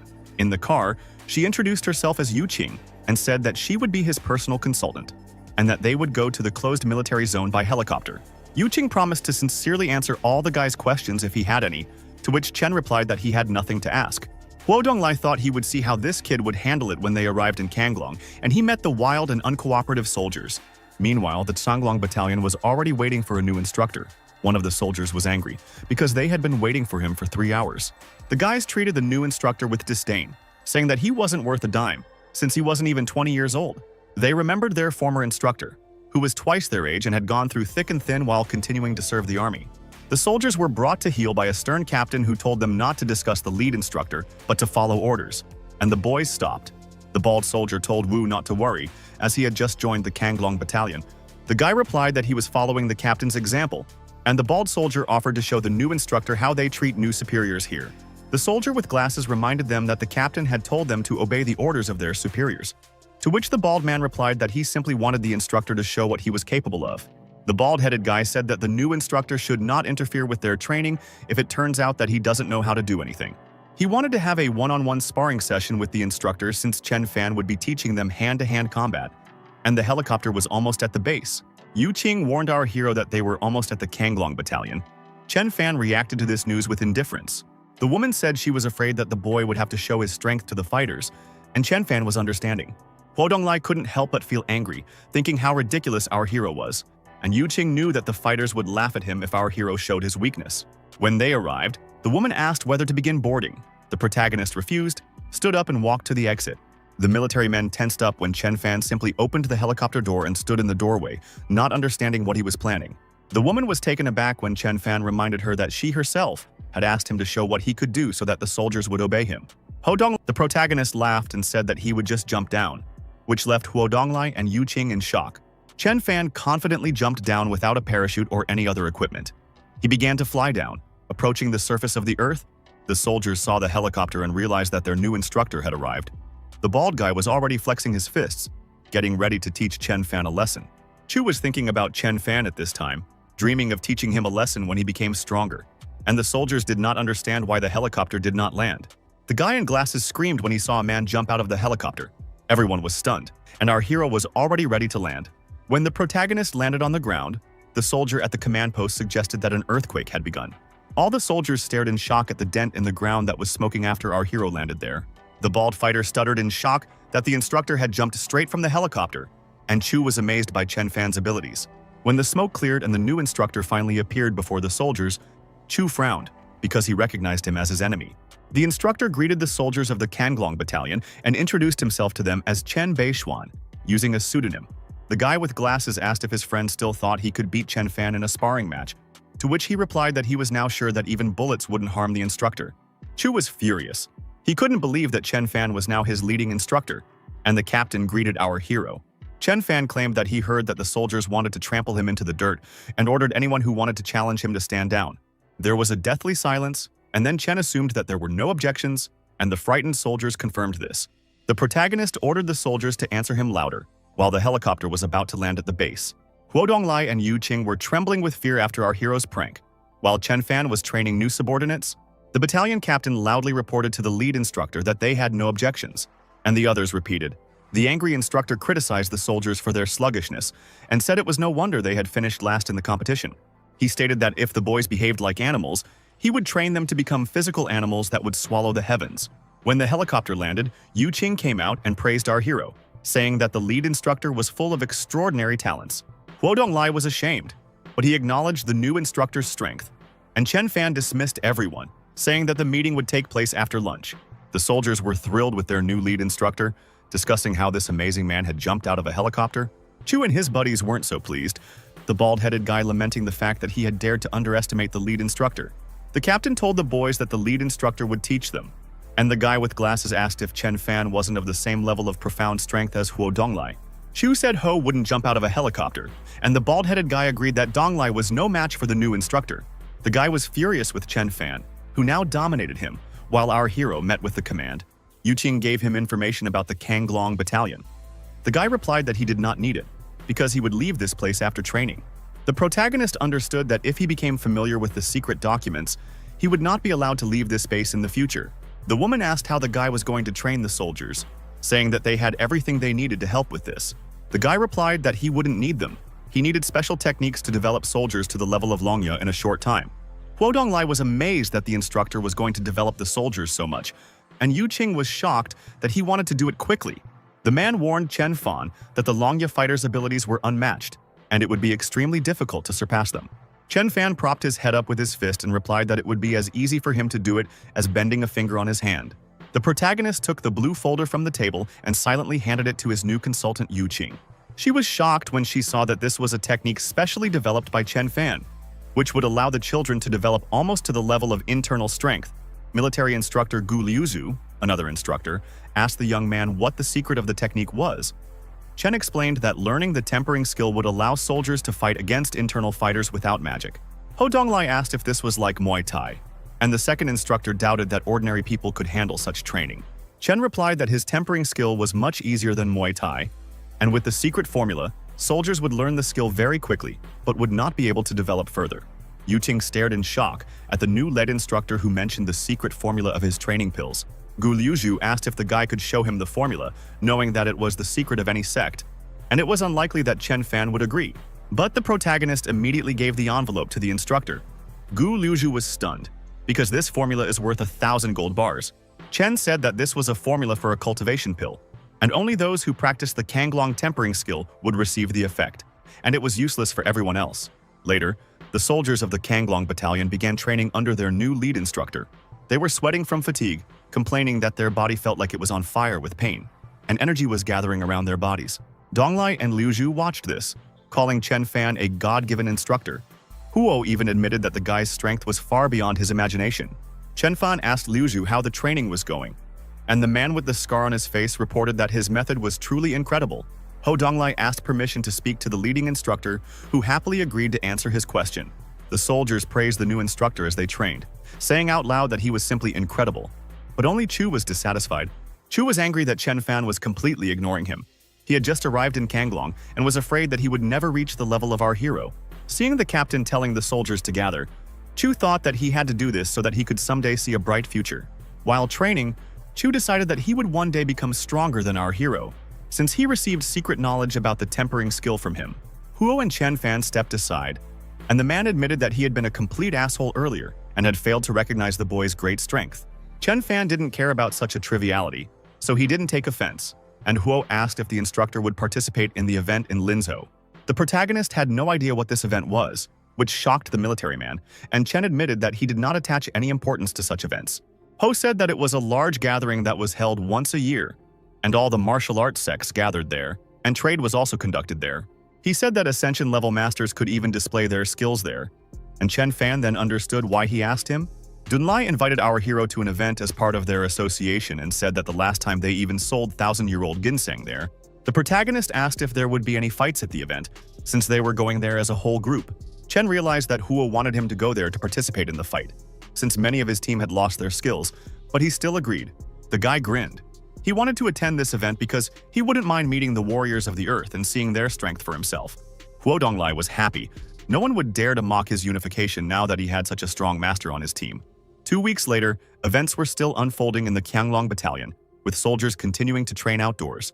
Now the Special Forces soldiers looked more muscular, strong, and self-confident guys. Chu also continued to train. He jumped up and down, performing leg movements, and the bald guy mocked his abilities. After kicking the guy in the chest, Chu told him that he was simply a monster, because they trained as a group, and the bald-headed one showed the best results. The bald guy laughed and admitted that he felt like the tempering skill was created specifically for him, which irritated Chu. Lu Zhu told his colleagues that the bald-headed soldier was indeed strong. Tests showed that his muscle density was 3 times higher than that of an ordinary person. Yu Qing reported that all the soldiers were already at the limits of human capabilities, which shocked the men, and Liu Zhu began to dream of spreading the tempering skill to all troops. The protagonist reminded Luz that the training was very difficult and asked if he really thought that ordinary people could withstand such stress. All the soldiers understood that the Qianglong Battalion had lived the last 2 weeks as if in hell, and without medical support they would not have lasted. Ho decided that they had had enough training, and a bald soldier approached him and asked if he wanted to fight him. Lu Zhu kicked Ho to teach these brats some sense when the bald-headed fighter provoked the military man, saying that Ho was afraid to fight him. Huo Donglai straightened his tie, smiled ominously, and declared that today the soldier would taste the power of the boxing he had learned in the association. But the bald guy was also confident in his strength. He extended his hand forward, directing a clot of white light, his energy, at the military man. Dunlai caught the blob and praised the fighter, saying that his skills were not bad, and then rushed forward to counterattack. Lu Zhu was shocked when he saw that his colleague was going to use a special move used by the boxing fighters from the association. Ho Donglai was distinguished by his speed. He rushed past his opponent so quickly that the bald guy only came to his senses when the instructor was already very far away. The man jumped to the side when he noticed that his opponent was about to attack him from behind. Dunlai grunted in pain as the bald-headed fighter managed to successfully attack him, leaving scratches on his shoulder. Hu realized that the lead instructor was truly immortal, and he couldn't understand how he could underestimate what Chen Fan had taught their fighters. The soldiers, delighted with our hero, began to beg the lead instructor to show them his skills. Huo and Liu Zhu had never seen Chen Fan fight, and they were also very curious, and our hero asked who wanted to fight him. The captain expressed his desire to fight the protagonist, and Chen Fan praised him for this and for being a very capable fighter. Chen Fan praised the captain for having the best talent in the Qianglong Battalion. His mind was the strongest, and he had practiced very well. The captain bowed before the instructor and asked him to enlighten him, and Chen said that the captain would win if he could at least move our hero from his place. But then their duel ended before it had even begun, because a mysterious trio appeared before everyone, an old man and a young girl and boy. A dumbfounded Lu Zhu asked his uncle why he was there and why he had not allowed them to greet the senior instructor with full honors. The grandfather smiled and said that there was no need to do that, because he was already a simple man, and his grandchildren greeted the military. The girl asked Dunlai where the new instructor was and why she didn't see him anywhere. They explained to her that the guy standing behind was him. All three were stunned that the young man was that same Chen Beishuan, and the girl decided that the instructor was at her level. The red-haired guy said that Chen wasn't fit to hold a candle to his uncle and grandfather, and Ho explained that the instructor was simply holding back. Uncle knew that Chen was stronger than he appeared and was probably at the peak of his profound strength, and he declared that such people were not suitable for supporting the unification. Ho tried to explain to his uncle that he personally saw Chen jump from a helicopter and leave a huge hole in the concrete slab, but the girl didn't believe him. But Chen still praised him, saying that in the future, the boy would even be able to break free from the restraining chains of Qianglong tempering. Ho was taken aback when the red-haired guy offered to spar with Chen Fan. Our hero asked the stranger who he was. The stranger introduced himself as Gao Baisheng from the association, and Huo told Chen that he was his nephew with a lively temperament. Cao said that he heard that Chen had strong martial arts skills, which is why he wanted to fight the instructor. All the fighters sided with the lead instructor, threatening to throw Gao out of here if he said anything provocative towards Chen Fan. The red-haired guy, seeing our hero's students, called them not very strong, and then stomped on the ground, leaving a dent in the concrete floor. All the fighters began to support the leading instructor and cheer for him. Gao also provoked him to start the fight. Chen was outraged that the association was inviting him to the event in this way and declared that he would have no dealings with the association from now on. Ho tried to stop our hero and explain everything, and the girl said that Chen was simply scared because he was afraid to fight her brother.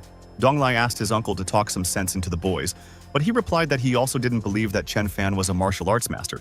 Huo Donglai tried to stop his eldest uncle and explain everything to him, claiming that he didn't understand anything. Chen told Gao that he was not worthy of fighting him, and explained that someone at least on the level of Ye Tianan or Lei Qianjue was worthy of fighting. Gao, the red-haired guy, said that since they hadn't convinced him, he would forcefully instill respect for martial arts masters in him. The soldiers were astonished to see the power of a profound practitioner as Gao swung his energy-charged fist. The protagonist still stood there, doing nothing, and the fighters were curious to see what their leading instructor would do. The girl was confident of her brother's victory, since even Uncle Mu was weaker than him.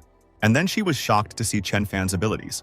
Gao had already approached our hero and was about to attack him, but Chen Fan simply held out his hand, protecting himself with his energy. The red-haired guy immediately covered himself by crossing his arms in front of his face, but our hero pushed him to break his defense.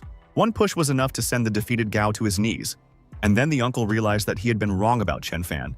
Uncle Mu entered the arena, introduced himself as Mu Shan from the Union, and stated that he wanted to get the opportunity to join the fight. Ho was shocked that this had happened, and the soldiers defended their inimitable lead instructor and wanted him to finish off the people from the unit. The eldest uncle accused our hero of cruelty, to which Chen replied that he should be glad that he did not kill the provocateur. Mu Shan from the association was curious about why the teenager had such a look and asked Chen Fan to enlighten him. The uncle was stunned when the protagonist repeated to him that he was not worthy of enlightenment. The eldest uncle tried to stop everything and admitted that the lead instructor was strong and they were wrong. Chen Fan asked if they were just going to leave without apologizing and declared that he would not allow others to walk all over him. Huo Donglai was dumbfounded and screamed, trying to dissuade the lead instructor when Chen told his uncle to break his legs and get out of there. Mu Shan asked if Chen Fan would take revenge on them otherwise, and the boy hinted that his uncle was right. Uncle praised Mu's ambition when he agreed to take revenge, as this way he would be able to learn our hero's fighting style. Chen Fan was not averse to fighting, but Mu Shan realized that the boy was looking down on him because he did not bow to him in return. Master Mu decided to demonstrate his power. He released his energy and destroyed the concrete floor beneath him, dismantling it into tiles. He threw one of the tiles straight at our hero, and Chen Fan had no trouble breaking it into pieces with a single movement of his hand. But Master Mu did not stop trying to attack the instructor. He rushed forward, while Chen Fan stood there with his hands in his pockets. The bald-headed guy insisted that their lead instructor was much stronger, while the others doubted it. Master Mu was angry at our hero for acting so arrogantly and was about to attack him with an energy sphere. He thought that the instructor certainly wasn't expecting such a blow, so he jumped into the air and tried to hit the guy. But centimeters from the guy's face, his hands simply froze. The eldest uncle and Ho were in shock, not understanding what had happened. Mu didn't understand how this was possible, because Chen had just used his hands to reflect the man's full force, and there wasn't even a scratch left on him. Shaking the dust off his shoulder, Chen Fan once again told the master that he was not worthy of being his rival. Lu Zhi grinned. Recognizing Chen Fan as a martial arts master, the eldest uncle bowed before the boy, and even the girl realized that a strong man stood before them. The soldiers began to wish the lead instructor a long life, and our impregnable hero ordered Mu to break his legs and get out of there. The eldest uncle came over and said that they deserved such punishment. Master Mu clearly did not want to injure himself. Uncle declared that it was unacceptable to humiliate the masters, so Mu would have to carry out this punishment, and Shan realized that this was inevitable. He swung his arm and hit himself in the legs, after which he immediately fell to the ground, having carried out the punishment. The eldest uncle's nephews were stunned, and the man with long gray hair asked Chen Fan if he was satisfied with this. The beaten and punished masters of the association asked for permission to leave the place when Chen said he was satisfied. Finally, the old man warned that their union also had a master and they wanted revenge for this humiliation, and Chen Fan replied that he would wait for it. Huodong, the joyful soldiers threw their instructor into the air. Lu Zhu now had no doubt in the strength of the young master, and Ho cried because of the loss of the union. So our hero attended the martial arts event. Ho Donglai was upset, thinking that they had simply wasted their time. Chen Fan patted Huo on the shoulder, saying that unification is unification and a soldier is a soldier. And this inspired the man. The woman stated that she had already reported everything to her superiors, and now Chen was free to go wherever he wanted. Turning around, our hero replied that she was very polite. They boarded the helicopter, and Chen ordered them to go to Chuzhou. Soon the protagonist returned to Chuzhou. He thought about the overseas Hong family and other organizations, and whether he had the strength to resist them. Ran was surprised to see Chen and asked when he returned. And her friend nudged the girl, saying that her boyfriend would be jealous if he knew she was hanging out with others. The girl said that she saw that our hero had changed after training, and asked if her mother knew that the guy had already returned. Chen replied that he had only returned today and wanted to see Ran first. But the girl was indignant that he had made her mother worry. She felt awkward and suggested that they go home separately because she would feel awkward going back together. Our hero asked why, but the girl didn't have time to answer because they were interrupted by the school president, who called Chen Fan. The school president approached the black car and asked if Chen Fan had decided to return to school. He told Ran that the performance on the coast had already begun, and it was time for them to go. Ran quickly said goodbye to our hero. Ran and the blonde guy got into the car, leaving Chen standing alone. The school president smirked at our hero and drove off. The protagonist was unhappy that Ran was still dating Li Yichen. History repeated itself exactly like in his past life. He concluded that the hurricane of his interventions in destinies was still insufficient, and that he only had a slight influence on events. Chen Fan returned to school, and his classmates immediately began gossiping about him going on an exchange program to another country. Zhang hugged his friend after a long separation and asked how his exchange trip went. Chen Fan admitted that it was so-so. When the bell rang for class, they sat down at their desks, and Chen Fan asked if Zhang had made a new friend. Chen Fan was horrified when his friend confessed that his girlfriend was the girl who lived next door, Xiao Qian. Our hero knew that because of this girl, Zhang killed a man in a bar in his past life, went to prison, and this put an end to his life. The boy concluded that his reincarnation had no effect on the fates of others, which meant that he too would have to waste 30 years of his life again before leaving the earth. Zhang noted Chen Fan puzzled his friend even more when he revealed that he had simply become sentimental because he found himself in a young body. The protagonist decided for himself that he was going to take the lives of Xiao Qian and Li Yichen so that the destinies of his loved ones would change. The guy said that there is no fate that cannot be changed, there is only absolute power that he possesses. He began to lecture his friend, arguing that the most important thing in the world is the power you hold in your hands, and that is the only thing you can rely on. Zhang became worried about his friend, asking if he should take a rest, but Chen Fan told him that he was fine. After school, Chen Fan went outside and noticed that Ran was following him, and asked the girl what was wrong. Ran said that her mother would like to invite him to dinner. Chen Fan agreed and waved goodbye to her. She stopped him and said that she wanted him to know that she had only agreed to have dinner with Li Yichen and that she did not want to be his girlfriend. Ran, unable to hold back her tears, lamented that Chen Fan had disappeared for 3 months and admitted that she and Shu had feelings for him. Chen replied that he had no romantic feelings for Shu, and Ran asked if he didn't know how good Shu was. Ran said that after starting her career in the entertainment industry, Shu will attract the coolest guys as fans. The girl and angry Ran left, and Chen smiled because he was pleased that someone was actually worried about him. Soon, Chen Fan arrived at the dinner he was invited to and was met at the door by the school president, Li Yichen. When our hero entered, he saw many people. Shu, Yangchao, Meng were also invited, and Father Ran was sitting on a chair. Shu was delighted to see Chen Fan return, and Auntie Tang, seeing our hero, offered her daughter to make tea for him. The head of the family was not happy when he saw the main character in his house. He just looked at him silently. Zhu grabbed Chen Fan's hand and asked him to sit next to her. Ran silently watched as they interacted. Uncle asked the boys if Yang Chao's father's hotel was really going to get 5 stars. The girl confirmed, and said that the government would come there for an inspection. Yang Chao and his girlfriend began asking Mr. Zhang to express his opinion and help them stir up the public. Mr. Jiang said that Deputy Mayor Li had done a lot for Yang Chao's family, and once the permit came from the tourism administration, the hotel would be fine. The hotel owner's son thanked Li Yichen, the official's son, for his help, and he replied that they were friends, so he was always welcome. Jiang thought that Ran's friends had impressive backgrounds, but he didn't understand how his daughter liked Chen Fan. Dinner was ready, and when everyone sat down at the table, Meng asked Jiang if he had heard of Great Master Chen, and he indicated that he had. Yang Chao, while feeding his girlfriend, told him that Master Chen had recently appeared in the city and had achieved great influence in the province.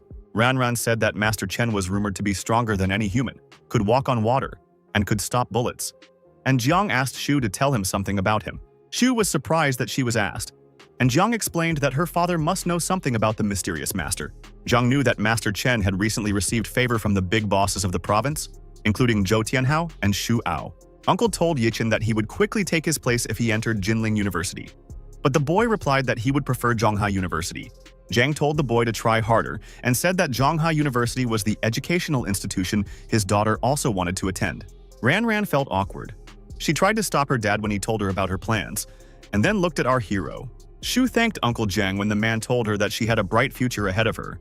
Looking at Chen Fan, the man chose to remain silent, and Yichen noticed that our hero had not received an assessment about the future from the head of the family. After dinner, everyone gathered together at the house. Chen Fan asked Ran to give him the key to his villa. The girl went back into the house to get the key, and Meng was puzzled, not understanding which villa they were talking about. Auntie Tang explained that this was the key to the villa on the top of the mountain. Yichen asked if this was the #1 villa in Yunwu. Yang Chao and his girlfriend couldn't help but laugh when Yichen asked how Master Wei's very expensive villa could belong to our hero. Li Yichen didn't believe the protagonist when Chen Fan told the guy that Master Wei III gave him this villa. Our hero declared that he was leaving them, but Meng stopped him, asking why the guy didn't show them the villa so that they could see for themselves. The main character was already approaching the gate. The guys looked at him with a grin, because they didn't believe that he had a villa. And the girls were visibly worried. Meng, wanting to expose Chen Fan's lie, asked the guy if he would mind showing the guys his mansion. Auntie Tang asked Chen to forget about Meng's request, saying she was just joking, and the girl decided not to insist for her auntie's sake. Everyone was stunned when Chen Fan turned around and said that he was ready to show the villa now, since he had promised to do so to his auntie a long time ago. Ran got angry, asking if he was crazy because her mother had just given him a chance to get out of it, and he was so stubborn.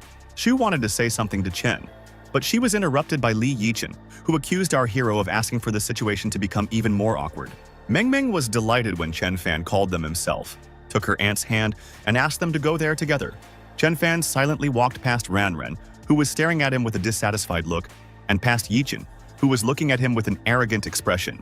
Mr. Jiang sighed heavily and complained about the children who were always so proud. Chen reassured Shu that he was simply inviting them to see his house, and the girl remembered her father's advice to be closer to this unusual young man. The girl wondered if Chen Fan really had another secret identity, as her father had told her. Meng was eager to get into our hero's house. She asked the rich man to open the doors to a rich life for her. Ran tried to stop her. Yichen smiled and asked Chen Fan to just not listen to Meng, claiming that she was just joking, and Jiang was delighted with Yichen's behavior. When the protagonist arrived at the door of his villa, he was met at the threshold by a maid.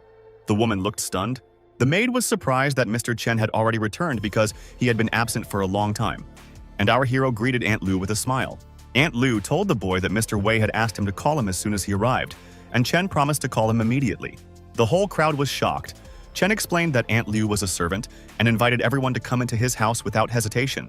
He personally invited Auntie Tang to come inside, and she was stunned because she didn't expect that Chen Fan actually owned this villa.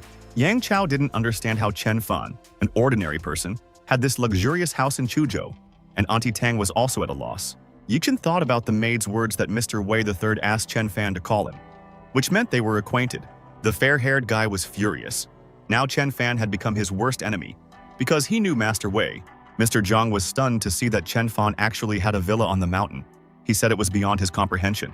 Smiling, Chen asked Uncle Jiang to come in and sit down, and asked if he also thought his new house was wonderful. Meng lied that she was tired and had to go home. Yang Chao said he would walk her home, and Uncle Jiang dragged his stunned wife away. Su told our hero that his house was just wonderful, and Ran was upset when she saw this and decided to leave. Meng assumed that Wei had given the villa to the guy for temporary use, and Auntie Tang was glad that Chen Fan hadn't lied about the house. Ran was confused when she returned home. She didn't know what to feel now: regret, awkwardness, surprise, or happiness. She understood that Yichen's position was very good, and her father wanted her to be like him, and to be in a relationship with him. The protagonist was finally left alone. Under cover of night, he went out onto the balcony of his luxurious villa. Great Master Chen took out a magic crystal emitting cosmic light from his pocket and began to chant. The spirit of an evil snake appeared before him. Chen said that he killed the monster just for this moment, and stroked the monster. Chen Fan told the monster that it looked like a real dragon surrounded by fog. That's why he decided to give him the name White Dragon. The guy wanted to turn him into a spiritual beast so that he could gather his physical body together and exist in this world again. After all, the local Master Wei was shocked that our hero could use telepathy, because these were abilities that only Buddha and Shakyamuni had. Everyone was immersed in bliss when they felt the spiritual power of Master Chen's formation. The bald man even said that his wound felt like it had healed. Meanwhile, the protagonist continued to cultivate on the balcony, absorbing spiritual energy. All the bosses greeted Master Chen respectfully. Hao declared that they would no longer have to fear the bastard Tang Yuanqing if the guy helped them. Hao said that Tang Yuanqing had great influence in Jinling, but in Jiangbei, everyone had decided to boycott his activities. Chen asked if this Tang Yuanqing was really that strong. Hao also didn't understand why they, having united, were still afraid of him. Master Wei explained that Yuanqing was indeed strong, and the Tang family had many connections in Jinling, and their background was extensive. Brother Hao tensed up when Master Guo told him that he was afraid that the man simply hadn't seen Yuanqing and therefore doubted his strength. Hao said Master Wei III and Hao agreed that Tang Yuanqing was strong, but they had Master Chen, who could take the bastard's life with one blow. After listening to the boss's complaints, the protagonist looked at them indifferently and asked the men what they wanted from him. Wei said that the bosses from Jiangbei wanted to meet him. Chen Fan grinned and replied that he didn't mind meeting them. Hao stated that they needed someone who could take charge and take control of Jiangbei. Master Wei agreed with him. As he continued to cultivate, our hero reminded himself that the power was in his hands, and he would take the lives of any bosses he could not convince. The owner of the villa stood up and invited the guests to go into the living room so that they could each drink a cup of his signature tea. Master Wei III was at a loss as to why Chen was suddenly treating them, and Brother Hao didn't understand either. Guo decided to take a sip first. His body was immediately pierced by an extraordinary feeling. He asked Chen what kind of tea it was. Master Wei and Brother Hao also took a sip of tea, and it had the same effect on them as it had on Master Guo. Wei shared that his whole body felt like it was filled with energy. Nothing in Hao's body had stopped hurting, and Guo said that it was as if he had drunk an elixir. The man with the mustache asked what kind of magical water it was. Chen Fan replied that in a way that was what it was. Hao was Master Guo bowed his head before our hero and thanked him for treating him to the miraculous drink. Wei asked if it was possible to produce such water daily. Chen knew that its production could be put on stream. The protagonist replied that he could provide the men with 20 bottles of the magic drink a day. Master Wei realized that this was about 400 cups a day, which meant it could be sold, and asked if this tea could cure all diseases. Chen replied that the water had absorbed the spiritual energy of the villa, and drinking the tea would prolong life and overcome all illnesses. Hao asked how long the water would last. Chen Fan replied that it had a long shelf life, but the tea would lose its properties outside the villa. The guy said that if you pour tea into a jade vessel, the effectiveness of the drink will remain for up to a week. Guo asked Wei if he was really going to buy such expensive water, but Wei replied that he wouldn't think about it if he didn't have the money. After these words, our hero remembered that the Zheng family, to whom he sold the pills, did not seem to be going to pay off their debts.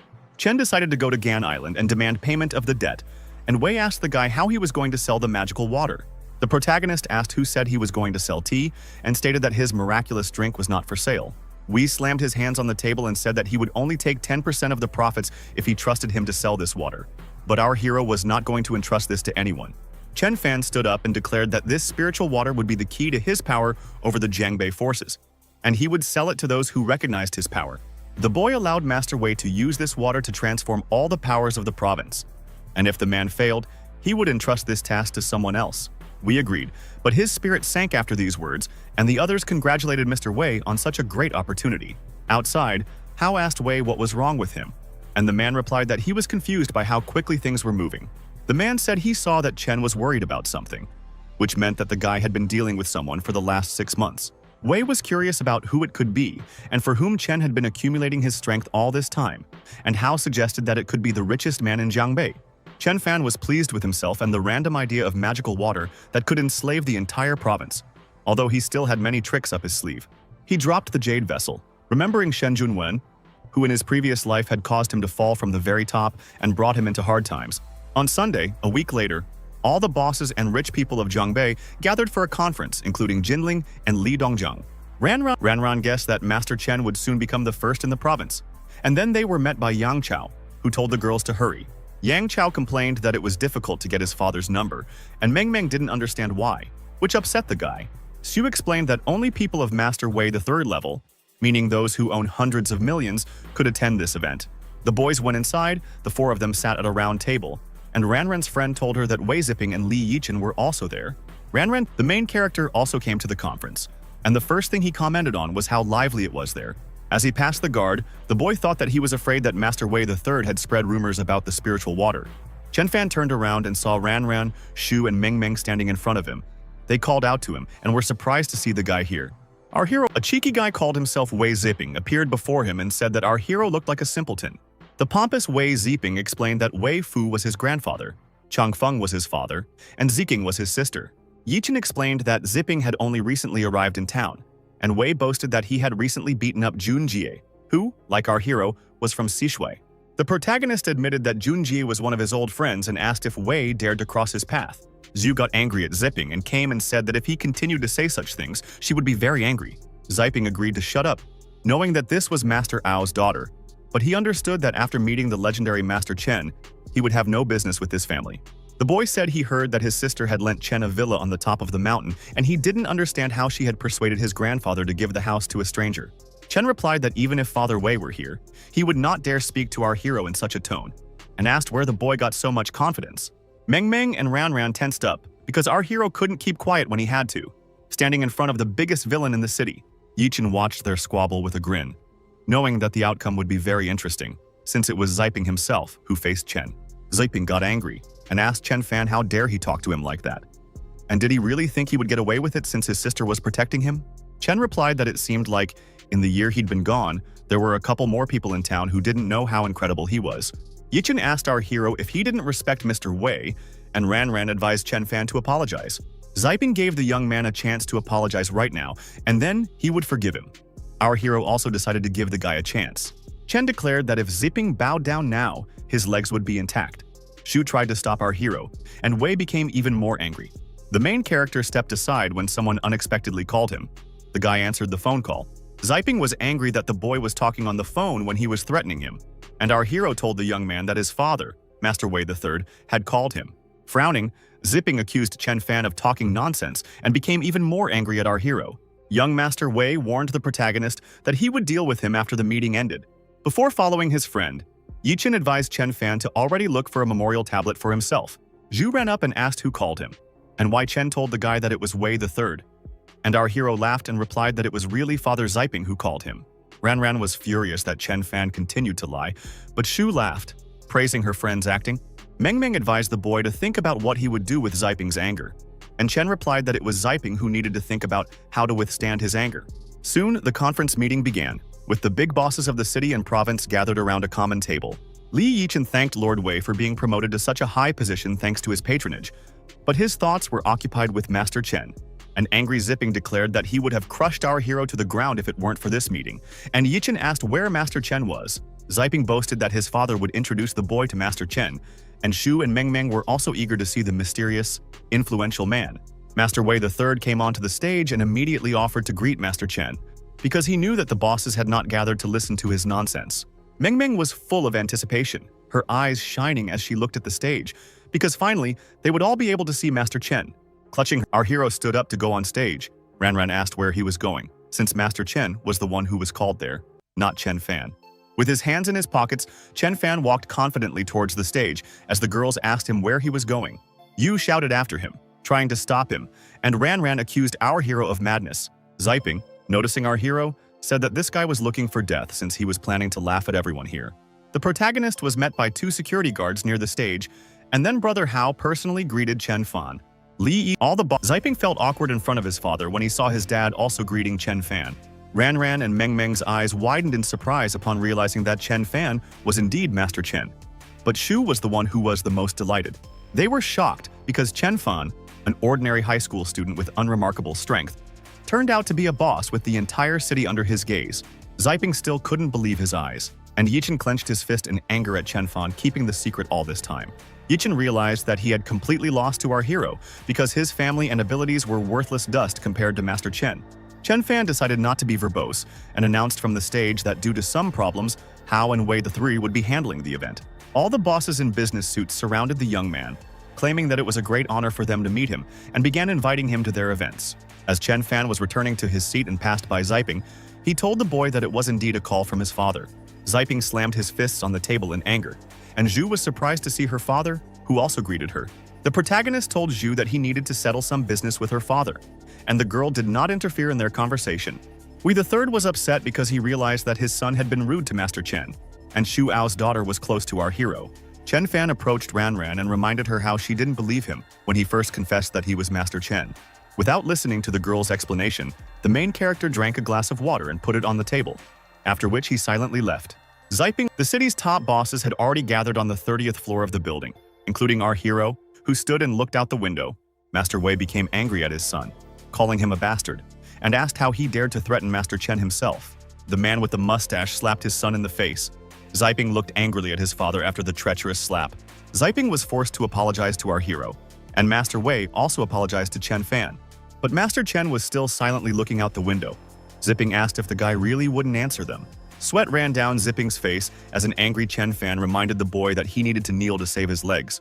Ziping asked what else Chen wanted from him, since he had already apologized. But our hero was not satisfied with this, since the guy did not bow down. We the third asked Chen Fan to forgive his son, but our hero declared that he knew no lies and could not break his word. The man with the mustache lowered his gaze to the floor and hesitated. He no longer dared to defend his son in front of our hero. Ziping thought that Master Chen was not the same guy he had seen before, and he realized that even his father was unable to help him. We told his son to stop when Ziping started accusing Chen Fan of being nothing without their family and using Wei's help for his own gain. Without further ado, the protagonist extended his hand forward and released a stream of spiritual energy that hit the guy's leg. Ziping collapsed to the floor and grunted in pain, clutching his leg. Master Wei III was afraid for his son. Chen said that he was grateful to Wei for his help, so Ziping only broke one of his legs, and asked if Master Wei III was happy with his generosity. As Master Wei left, he thought that he was afraid that in the future, no one would be able to resist our hero in Zhangbei. The bald guy praised Chen's magical water, saying that the examination showed that it was no different from spring water, and our hero looked disdainfully at the stupid boss. Ao asked how much water Chen could provide per day. Our hero ordered Master Wei III to report on this. We said they could supply 200 or 300 bottles a day, each costing $50,000.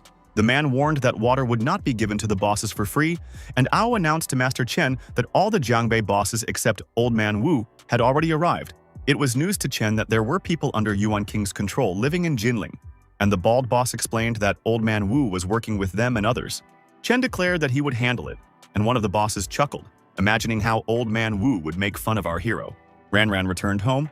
Dad asked if she had been to the conference and if that naughty boy Chen was there again. Auntie Tang became angry with her husband when he said that Li Yichen was perfect for their daughter and that no one cared about Chen Fan. Ran puzzled her parents when she asked them if they thought there could be anything in this world that was more important than everything on the planet combined. The girl said that someone unremarkable in her life suddenly became incredible and incomparable, and she does not understand why. The father scratched his chin and replied that what she described was rare, but not impossible if he was raised by respectable people. Mr. Jiang told his daughter that she clearly underestimated the rich Shen when she mentioned him, and the girl went up to her room, asking them to forget about it. Ran couldn't sleep that night. She couldn't believe what she saw today, so she decided to go to our hero's villa. The girl saw that it was not locked and entered. Seeing our hero, she asked how he knew that she would come. She started shouting that she didn't believe that Chen Fan was the same master, and the guy replied that for some reason all the people from the high society thought differently. Ran explained that she just felt that way, because the guy didn't even have any benefactors to make him so inimitable. Chen Fan simply yawned as he listened to the girl's insults about how he was a spineless simpleton who ignored common sense due to his stubbornness. Tears welled up in her eyes as Ran continued to insist that our hero had nothing, so he couldn't be Master Chen. Stepping out onto the balcony, the guy asked her not to judge him by her prejudices, and said that she would never understand who he really was. He turned around and declared that today he would show Ran why he was Chen's master since she didn't believe him. The protagonist activated the formation. A circle appeared under his feet, emitting a bright blue light, and the entire space around him was transformed. The girl froze in shock and looked at what was happening before her eyes. She saw the spirit of a giant dragon. She stepped back and asked what it was. Chen stated that with his true strength, he could easily suppress everyone in Zhangbei. Ran was truly amazed by all of this. She acknowledged Master Chen's incredible strength and left, believing that there could be no more connection between them. The protagonist, looking at the rising sun, declared that it was time to return to Sishui, his hometown. 6 months ago, he woke up and was reborn on a bus. Back then, he was an ordinary student, but now he can take people's lives with the flick of a finger. He was wondering how his family was doing and if his friends were still the same. Meanwhile, the bus had already arrived at its destination. But he immediately told Sun not to hurry because he saw Junji, his friend, who was already waving at him at the bus stop.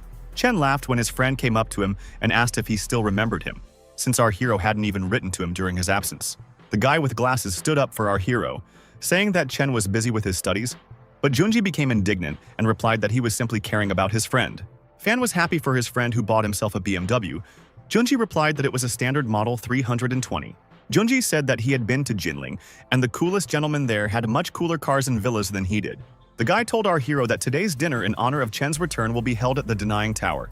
And Bai, Wei Wei, and Yu are already waiting for them. Soon the girl and the guy started joking that Chen Fan had already forgotten the way home since he had been gone for so long, and Yu asked the guys to stop asking him questions. He noticed that everyone remained the same, except for Yu, who had a strange aroma. The guy remembered that she was the most beautiful girl he met in his past life. Now Chen was determined to find out what was wrong with her, something he hadn't done in his past life, because Yu's fate was surprising to him. Junji suggested that they go inside first to talk during dinner. A separate room with a large table had already been prepared for them. Yu asked the girl Yan Xiaobai, his chubby friend, brought a beautiful girl home in his previous life, right after entering school and inherited his father's property. Wei Wei Yu disappeared completely unexpectedly in her past life, most likely because of her grandmother, with whom she hastily left somewhere, leaving no information. In his past life, the girl had broken Junji's heart by saying they were from different worlds. But now Chen knew it was different. The protagonist, having been reborn, already saw that Yu was a cultivator. The smell of dark souls hung in the air around her. While Chen was analyzing the girl, Yu also noticed that the guy had changed a lot in 6 months, but she couldn't recognize any other dimensions in him. Junji suggested that our hero step away for a minute. The guy agreed, and the two of them went away to talk in private. A saddened Junji said that he would only confess to our hero that he was very scared because of what Wei did to him. The guy said that he would no longer participate in drifting, would take control of his destiny, and would one day return this slap to Mr. Wei. Our hero replied that he had already taught Ziping a lesson and broken the guy's leg, and if his friend wanted, Wei Jr. would lose his other leg as well. Junji felt much better after his friend's words, but Chen said that Yu was a bad match for the guy, so he should stop being so stubborn. Wei Wei interrupted the boys' conversation by sneaking up behind them and asking what they were whispering about, then grabbed their hands and led them along. When Chen Fan and Junji returned to the table, they had become noticeably quiet, and Yu asked why they were so silent. Chen glanced sideways at the girl, knowing her secret, and then asked Yu Wenjing if she really was going to leave the city and leave them. The girl pretended not to understand what he was talking about, and Chen declared that he would help Yu no matter what her problems were. Yu lied that she had no problems. Junji asked what they were whispering about, and the girl replied that she had nothing. Junji wanted to talk to his beloved alone and took her hand to lead her to another place. Chen could no longer ignore the mockery of his friends in this life, remembering that in the past life, he did nothing to prevent Yu from disappearing. He didn't care whether the enemy was a demon or a spirit. If he dared to touch Chen Fan's friends, he intended to let him taste his strength. When dinner was over and a dozen empty glasses were piled on the table, Junji suggested sending Wei Wei and the other girls home. Yu asked him not to worry, saying that she could get home on her own. Chen Fan said the same thing, and this angered Junji, but Junji forced a smile on his face and replied that he didn't mind, and then he would go home first and got into his car. Yu and Chen Fan walked home together. The girl said that she noticed that the guy had changed a lot. He replied that anyone would change in 6 months. She was surprised when Chen hinted that he hadn't gone home with her for that reason, and the guy asked if she remembered what he said during dinner. He said that she could contact him so that she wouldn't be disturbed, and Yu replied that she had no problem, and that her uncle had already arrived to pick her up. The school's most beautiful girl thanked him before going to her uncle, who was already standing across the street. The protagonist turned around and looked closely at the mysterious man who had come to take the girl home. Chen Fan noticed that this man was a master with a high level of profound strength, and concluded that Yu Wenjing was very mysterious. Our hero immediately activated the seal of divine supervision in order to keep an eye on Yu from a distance while she was in the city. Uncle took Yu away. The man concluded that Chen Fan was just an ordinary person, unaware of the abilities he possessed. The man reminded the girl that he had already told her to stay away from these guys, otherwise he would take their lives. Frightened, Yu replied that she understood everything and that she was sorry that she couldn't tell our hero the whole truth, because otherwise he wouldn't be safe.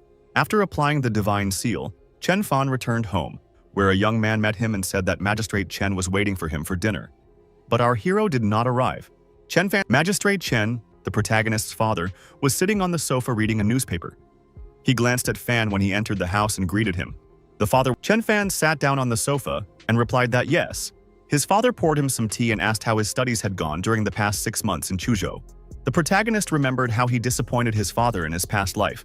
But now, having become an enemy of the whole world, he will not allow his father to leave him. The magistrate was surprised that his son was behaving so submissively and answering questions, and said that he would inform his mother that he had arrived. Chen Fan behaved diligently and smiled, and Secretary Sun noticed that the boy's character had improved after staying in Chuzhou. The secretary informed the boss that he had a meeting on agriculture that afternoon, and the magistrate replied that there was no need to reschedule it. The head of the family told his son not to go anywhere for 5 days until his sister and mother returned. And Chen Fan noticed that the seal of divine supervision indicated fast movement. The guy assumed that Yu had decided to disappear from the city again right now, and decided to look into the matter. Meanwhile, Yu returned home and met her grandmother, who saw that her granddaughter had already returned. Yu was visibly happy to see her grandmother, and the older woman asked if she had already said goodbye to her friends. The uncle warned the grandmother that he would not be able to explain to the young lord of the Witchers if Yu approached a man again. The woman replied that this was not surprising, because her granddaughter was very beautiful. Grandmother reminded Zhang Ben that the lord had sent him only to protect the girl, but uncle insisted that he must destroy anyone who touched Yu. Yu was sad, because now she belonged entirely to the young ruler, and she did not understand why. Nevertheless, she had never seen him before. Granny said that if Yu married the lord, she would rise above many people, and the Yu clan would gain even more power throughout Chishui. Zhangbin declared that the young witch lord would take the girl away and she would not have to live in the ordinary world. And Yu acted obediently. Yu heard that the lord had amazing magical skills. He could control the spirits of the dead and take people's lives remotely. The girl realized that she would have to accept the fate that had been prepared for her because she did not want to involve her parents, and resistance was useless. Zhangbin asked who he was when the stranger appeared at the door, and Grandma Yu's snake immediately bared its fangs. Adjusting his hat, the stranger in the blue outfit greeted Grandma Snake and Zhang, saying that they had not seen each other for a long time. The man laughed when Zhang Beng asked why Patriarch Bai was here and not in the Southwest lands. Patriarch Grandmother Snake got angry, asking why he cared since this was her granddaughter. Bai laughed, since this granny was cruel and was handing over her own granddaughter to be torn to pieces by the ruler. The woman tried to stop him when Patriarch Bai asked Yu if she knew why the young lord had chosen her. Patriarch Bai stated that the young lord was going to use the girl's dark yin energy to aid his cultivation. The man said that the lord intended to process the girl's energy so that the power of the spirits would transform the southwestern lands into the Witcher's domain. Yu asked her grandmother if this was true, and the snake replied that it was worth all the difficulties that awaited the girl if she married him. The girl could no longer hold back her tears. Patriarch Bai asked the old woman to stop talking nonsense and said that he wanted to take Yu away. Grandmother Snake did not agree to give her granddaughter to Patriarch Bai. She asked if the man was afraid of the ruler's wrath, and he clearly was not afraid. The woman warned Bai that 6 families in the southwest region had united, but the man was not afraid, because they would all be dead when the lord arrived. The snake looked at the patriarch with fear when he asked why only he was here if all the families of the southwestern region had united. Bai said that the other 5 families were going to fight the lord, and they would be able to delay him for at least 3 days. The grandmother was determined to fight for her granddaughter. She released her snake and stretched out her hand, after which everything around was filled with smoke. Patriarch Bai called the grandmother a cunning woman and ordered his minions to find Yu and the others in the fog of poisonous gas. Chen was already there. He asked Yu if her uncle was trying to escape somewhere. They were surprised to see him. Our hero asked if someone was following them when Zhang Beng told the girl to run away from there as quickly as possible. Zhang Beng asked the protagonist to help Yu escape because someone was trying to harm her, thinking that our hero was her classmate. Chen Fan asked why they were running away. Yu accused him of being slow-witted and admitted that someone was trying to kill her. The protagonist smiled and asked her not to worry, saying that he came here to protect the girl. Zhang Beng asked the fool if he knew who the pursuers were, because they were not school punks, but murderers who easily took people's lives. Chen asked the girl to trust him that he would not allow her to be touched, and Yu, crying, resigned herself to her fate. They were caught up by a black car in which Bai was sitting. He was upset that they did not run away, because he wanted to see how quickly his car would catch up with them. Bai revealed that this old woman had used miasma to deceive him, and now he was ready to meet the beloved lord. Zhang Beng said that the patriarch's boys were no match for the lord. Bai agreed that the young lord was a true genius, but the patriarch had no intention of allowing the lord to take the girl, otherwise his domain would not be under their control. And Chen became curious about what kind of spirit domain this was. Patriarch Bai laughed, saying that he was sorry that the lord was cheated on. Seeing Chen, and thinking that it was the Yu guy from this small city, Zhang Beng became angry when he heard the patriarch accuse the girl of cheating, ordered him to shut up and swung his fist. Bai commented on his action as foolish and reckless, and took the magic seal that was burning with a powerful flame. He turned it into a fire charge and launched it at Zhang Beng, who protected himself with a dome. But the defense was broken through, and the guy barely dodged. The firebolt hit the tree and left a hole through the pillar. Zhang Beng was shocked by the power of the patriarch's attack. Grandma said that the Bai family specializes in fire control, and the patriarch said that it was just a little trick and you should give up if she didn't want her grandma to die. When the protagonist intervened, Bai looked at him with disdain and ordered the boy to stay out of his way. Chen stated that given Bai's fighting style, he wasn't even worthy of knowing my hero's name, especially since the patriarch even needed a talisman to control fire. Grandmother Snake and her granddaughter were perplexed when they saw our hero's abilities, and Patriarch Bai also didn't understand who was really standing before him. Patriarch Bai realized that this was not an ordinary person, but most likely a master hiding his true strength. The protagonist answered the question of who he was and stated that he was just Yu Wenjing's classmate. Chen Fan remembered that he still had a nickname, grinned, and introduced himself to them as Master Chen. Patriarch Bai's assistant advised the boss not to get involved with Master Chen, and the patriarch had no idea who he was. Patriarch Bai asked if this Master Chen was so strong that even his assistants trembled in fear of him. The guy explained that Chen had taken over the entire shadow world of the province. But Bai was still not afraid, because Master Chen was here alone. Bai thought that Chen Fan was a real hero, having managed to take control of an entire province once every 16 or 17 years. You didn't understand what all this meant, and our hero explained to the girl that it meant that the entire province belonged to him. Chen suggested that Bai beg for forgiveness now that he knew who was standing before him, and the patriarch accused the boy of arrogance. Demonstrating control over fire, Bai declared that his family did not fear Master Chen, and the boy would be incinerated if he did not obey. He charged his hands with fiery power and asked the boy if he wanted to taste his magical flame. The assistant still tried to reason with the patriarch, claiming that this was no ordinary master, but Bai did not believe him. He said that Chen was at the peak of his profound strength, had taken the life of Qianjue's apprentice, Hong Men, and was a true ascension-level master. Now Patriarch Bai tensed up. He asked his assistant why he didn't tell him this right away, but it was too late. Chen Fan had snuck up from behind.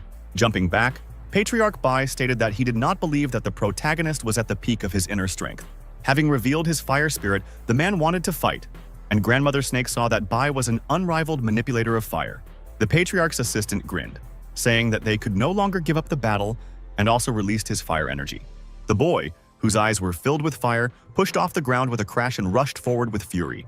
He ran forward, using his fire spirit to help him, to pounce on Chen Fan, who stood motionless with his hands in his pockets. Zhang Beng, observing this, said that our hero would now meet his end if it turned out that he did not have the mentioned powers. It was time to defend himself, and the protagonist jumped to the side, watching the actions of his opponents. Patriarch Bei commented mockingly on the boy's actions, asking if this was really Tai Chi Chuan. But after a moment, he was no longer laughing. It was too late to hide. Patriarch Bai put out his fist to protect himself from the flow of fiery power. The collision between the stream of flame and the fist was so powerful that an explosion occurred. Bai flew back and fell onto the asphalt, destroying it. You didn't understand how Chen Fan could be so strong, and didn't recognize him as the boy she played with as a child. Zhang Beng was also shocked that our hero's strength was so great. Granny Snake said that it was beyond imagination, and Bai said that Chen Fan convinced him. Yu was finally reunited with her grandmother, and Bai said that the young lord had good connections, thinking that Chen Fan was working for him. But our hero made it clear that he did not know what the young lord and his spirit realm were, and Bai asked if Chen was not one of them. Chen repeated that he was an ordinary classmate of Yu Wenjing, and the patriarch asked if Chen didn't know about the art of planting witch roots. Bai told the boy about a demonic art that takes away spiritual energy and interrupts the development of the body's vital energy. The grandmother asked our hero not to listen to the patriarch, claiming that the young witch lord was their benefactor. Chen smirked and didn't believe her, asking if she was really going to throw her granddaughter out of the frying pan and into the fire for the sake of petty gain. Chen Fan declared that he would take the life of the lord and destroy his spirit realm, because he dared to imprison Yu and take away her happy years. Zhang Beng stood up for the lord, believing that Chen was not even worthy of calling himself his master's opponent, and our hero accused him of rudeness. The protagonist slapped the man, after which he, unable to withstand even one weak blow, collapsed right onto the asphalt. The patriarch suggested that our hero gather other masters and get rid of the ruler, who possessed a powerful magical weapon. But then Bai received a shocking call. He told the guy that the lord had broken through the blockade and was already heading in that direction. Chen replied that he had arrived just in time, and that the arrival of the ruler did not frighten him. But Zhang Beng warned that our hero would soon lose his life. Our hero replied that he had just figured out how to use the lord's blood to upgrade his abilities, and 2 hours later the lord had already arrived at Yu's house. The young witch lord turned around and ordered another assistant named Tung Shan to follow them. A strong guy with a fierce look in a black suit followed the order and followed the young ruler to the house. Zhang Beng met the lord and said that the others were waiting for him inside. The man was offended. thinking that they considered themselves higher in status than him, since they did not come out to meet him.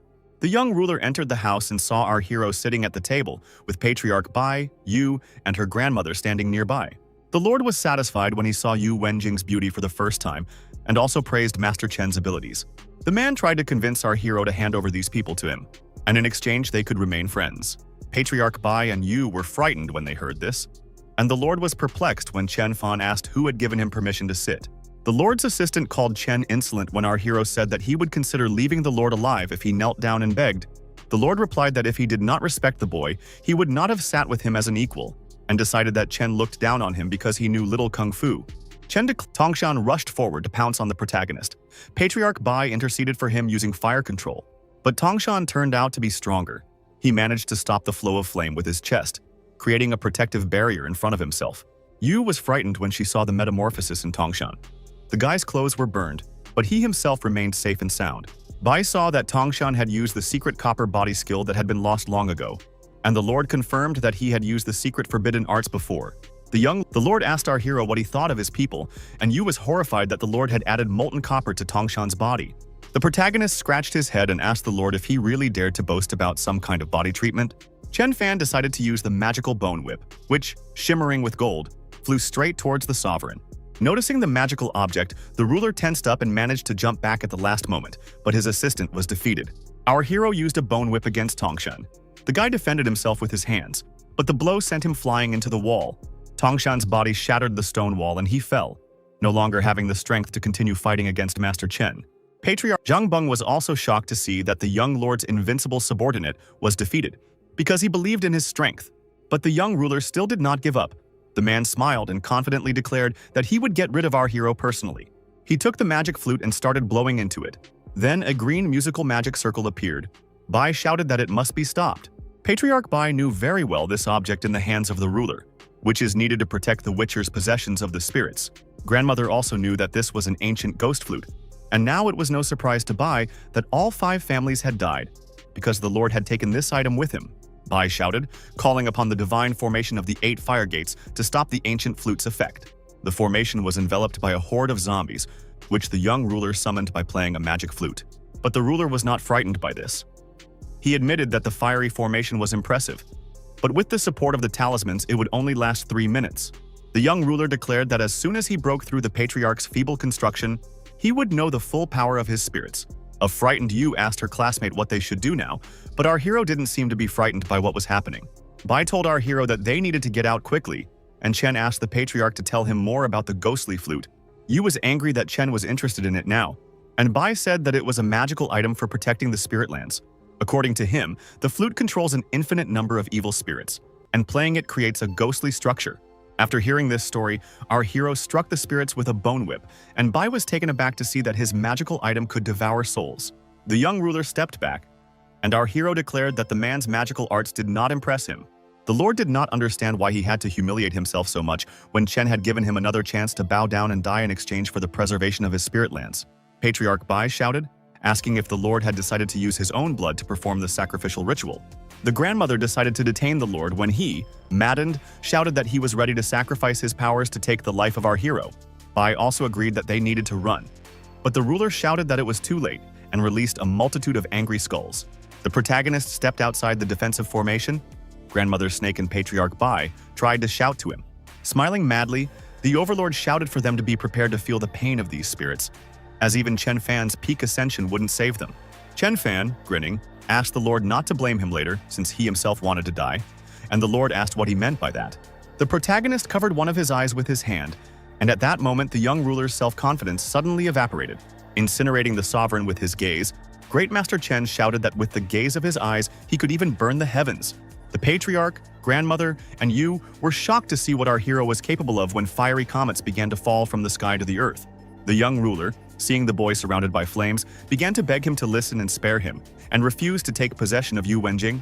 Chen Fan asked if the Lord was threatening him when he proposed to be in an alliance, since the Spirit Lands were a powerful region. The man in glasses replied that he was not threatening, but simply analyzing what benefit the guy could get from their benefit. The Lord, Bai and Zhang Beng warned the boy to be prepared for revenge if he dealt with the Lord, and the Lord was already thinking about his next move.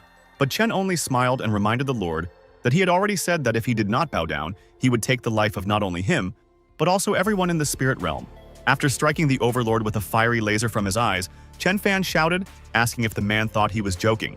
The fire completely engulfed the young lord, and the man screamed in horror, asking how Chen Fan dared to take his life. Patriarch Bai was shocked to see the soul of the defeated young lord, meaning Chen Fan had used Divine Soul Incinerate. Grandma and Bai immediately fell to their knees, bowing to our hero, and Yu thought that the guy now seemed completely unfamiliar to her. Chen Fan was not impressed when Zhang Beng warned the boy that after the death of the ruler of their spirit realm, our hero would not be spared. Zhang Beng closed his eyes and resigned himself to his death as the protagonist looked at him with a withering gaze. The man was surprised to realize that he was not dead, and Chen told him to convey a welcoming gift to the estate and warned that our hero would soon arrive there. Zhang Beng smirked and asked if the young man was planning to kill him. Chen, understanding his intentions, replied that he could try. Zhang ran away, thinking that Chen Fan's family would be in trouble now, and Yu asked if the master was really going to let him go so easily. Chen Fan asked the girl not to worry and said that this welcome gift would definitely please everyone in the spirit realm. Our hero took the artifact, a ghostly flute filled with spiritual energy, with which he planned to create more powerful magical items. Yu turned awkwardly to our hero. The guy smiled and asked if she really didn't recognize her old classmate now. The girl admitted that she did not recognize him because of his frightening behavior, and the guy asked what the consequences would have been if he had not intervened. Our hero told Yu that the art of the witch's seed would drain the girl of all her blood and life energy if the Lord took her. Yu looked at the guy with fear, and he explained that this was precisely why he incinerated the Lord, and that it was still a very weak punishment. The girl said that she wanted to return home and study under the patriarch. Chen replied that in 10 years she could become stronger than any ruler. Looking sternly at Bai, Chen Fan declared that he was handing Yu over to him as his disciple, and he knew the consequences if she was involved in shady dealings. As they were leaving, our hero thought that he had been reborn and had managed to save the girl, but he was not going to become Yu's nanny either. The guy was not averse to lending a helping hand to the girl if she developed in cultivation, and then approached Tongshan. Chen said that it would be funny to see Tongshan destroy the spirit domain, since they didn't even know what the true art of restoring the dead looked like. The following actions took place on the main altar of the witch's spirit domain, with the leader sitting on the throne. The hooded men reported to the leader that the young lord had been killed by the insignificant Master Chen, and this was an open slap in their face. The leader told his subordinates to call Zhang Ben here because he wanted to hear more details. Zhang Beng himself, who witnessed these events, came to the altar and asked the leader to listen to him. The guy said that Master Chen's eyes could incinerate a person, and in a couple of days he would arrive on their lands to destroy everyone here. The demonic spirit was angry that young Chen was threatening them, and Zhang Beng also stated that our hero asked him to give them a welcoming gift. The next second, Zhang Beng's body was surrounded by a bright yellow aura. He screamed in pain. His eyes turned into two flashes. In a few moments, the man was incinerated by flames, and this was a welcoming gift from our hero. The leader, as Chen returned home, he thought that the red lotus he had planted had already blossomed, and it would help leave a lasting impression on the elders and the leader of the spirit realm. Junjie, noticing his friend's mood, asked what happened. The guy replied that there was no need to worry. He just took the life of a small bug. Our hero's friend said that Yu went home earlier than usual for the New Year's celebration. Otherwise, they would have been able to see her figure during their trip to the hot springs. Wei Wei stood up for her friend, saying that Yu simply knew what leeches they were, which was why she had rushed out of the city early. Friends began to tease Junji when he became jealous of the girl towards our hero, saying that Chen Fan was the kind of person who would immediately get Yu if he wanted. Soon, Junji's car arrived at the Wushan Hot Springs, where the whole group of friends decided to relax. Junji was proud to have secured tickets for himself and his friends, as they sell like hotcakes at this time of year due to the popularity of the springs. Everyone agreed when the guy suggested first parking the car and then booking a hotel room and getting something to eat. Junji asked where this bodyguard was from. Chen Fan replied that Tushin was his cousin with some intellectual problems. Wei Wei said that taking him along was quite ostentatious, and Junji said that now no one would dare to joke with them, having such a strong guy in their company. Our hero's best friend, already at the restaurant, said that he had heard from his parents that this was one of the best establishments, and Wei Wei was furious at the prices on the menu. Junji asked Chen Fan to turn around and look at the person behind him, and he saw a mysterious girl wearing glasses there. Wei Wei was indignant that Junji was acting like a leech again, but he explained that he had noticed her because she looked very familiar. Junji kept talking and thinking about how suspicious this girl was, and he wondered who she really was. Chen Fan was about to tell his friend who she was, but Junji interrupted him when he realized that she looked like Yun Qianqian. His friends didn't believe him because he was a very popular celebrity and had no reason to visit their small town. But Chen knew that Junji was right. Watching Chen thought that it was really strange And why would a girl with her personality and status be in the Wushan hot springs? When the bodyguard grabbed Chen Qian's arm, Wei Wei immediately stood up for her, asking why they were bullying the girl. Seeing Tushan behind Wei Wei, the guys in black suits immediately let go of the celebrity, scared of the big guy. The guard tried to convey to Miss Yun that her boss was already waiting for her, but the girl refused to go with them. And when the guys decided to leave on their own, Tushan blocked their way. Chen Chen thanked the guys. Wei Wei advised her to hit the clingy ones in the crotch next time so they would leave her alone.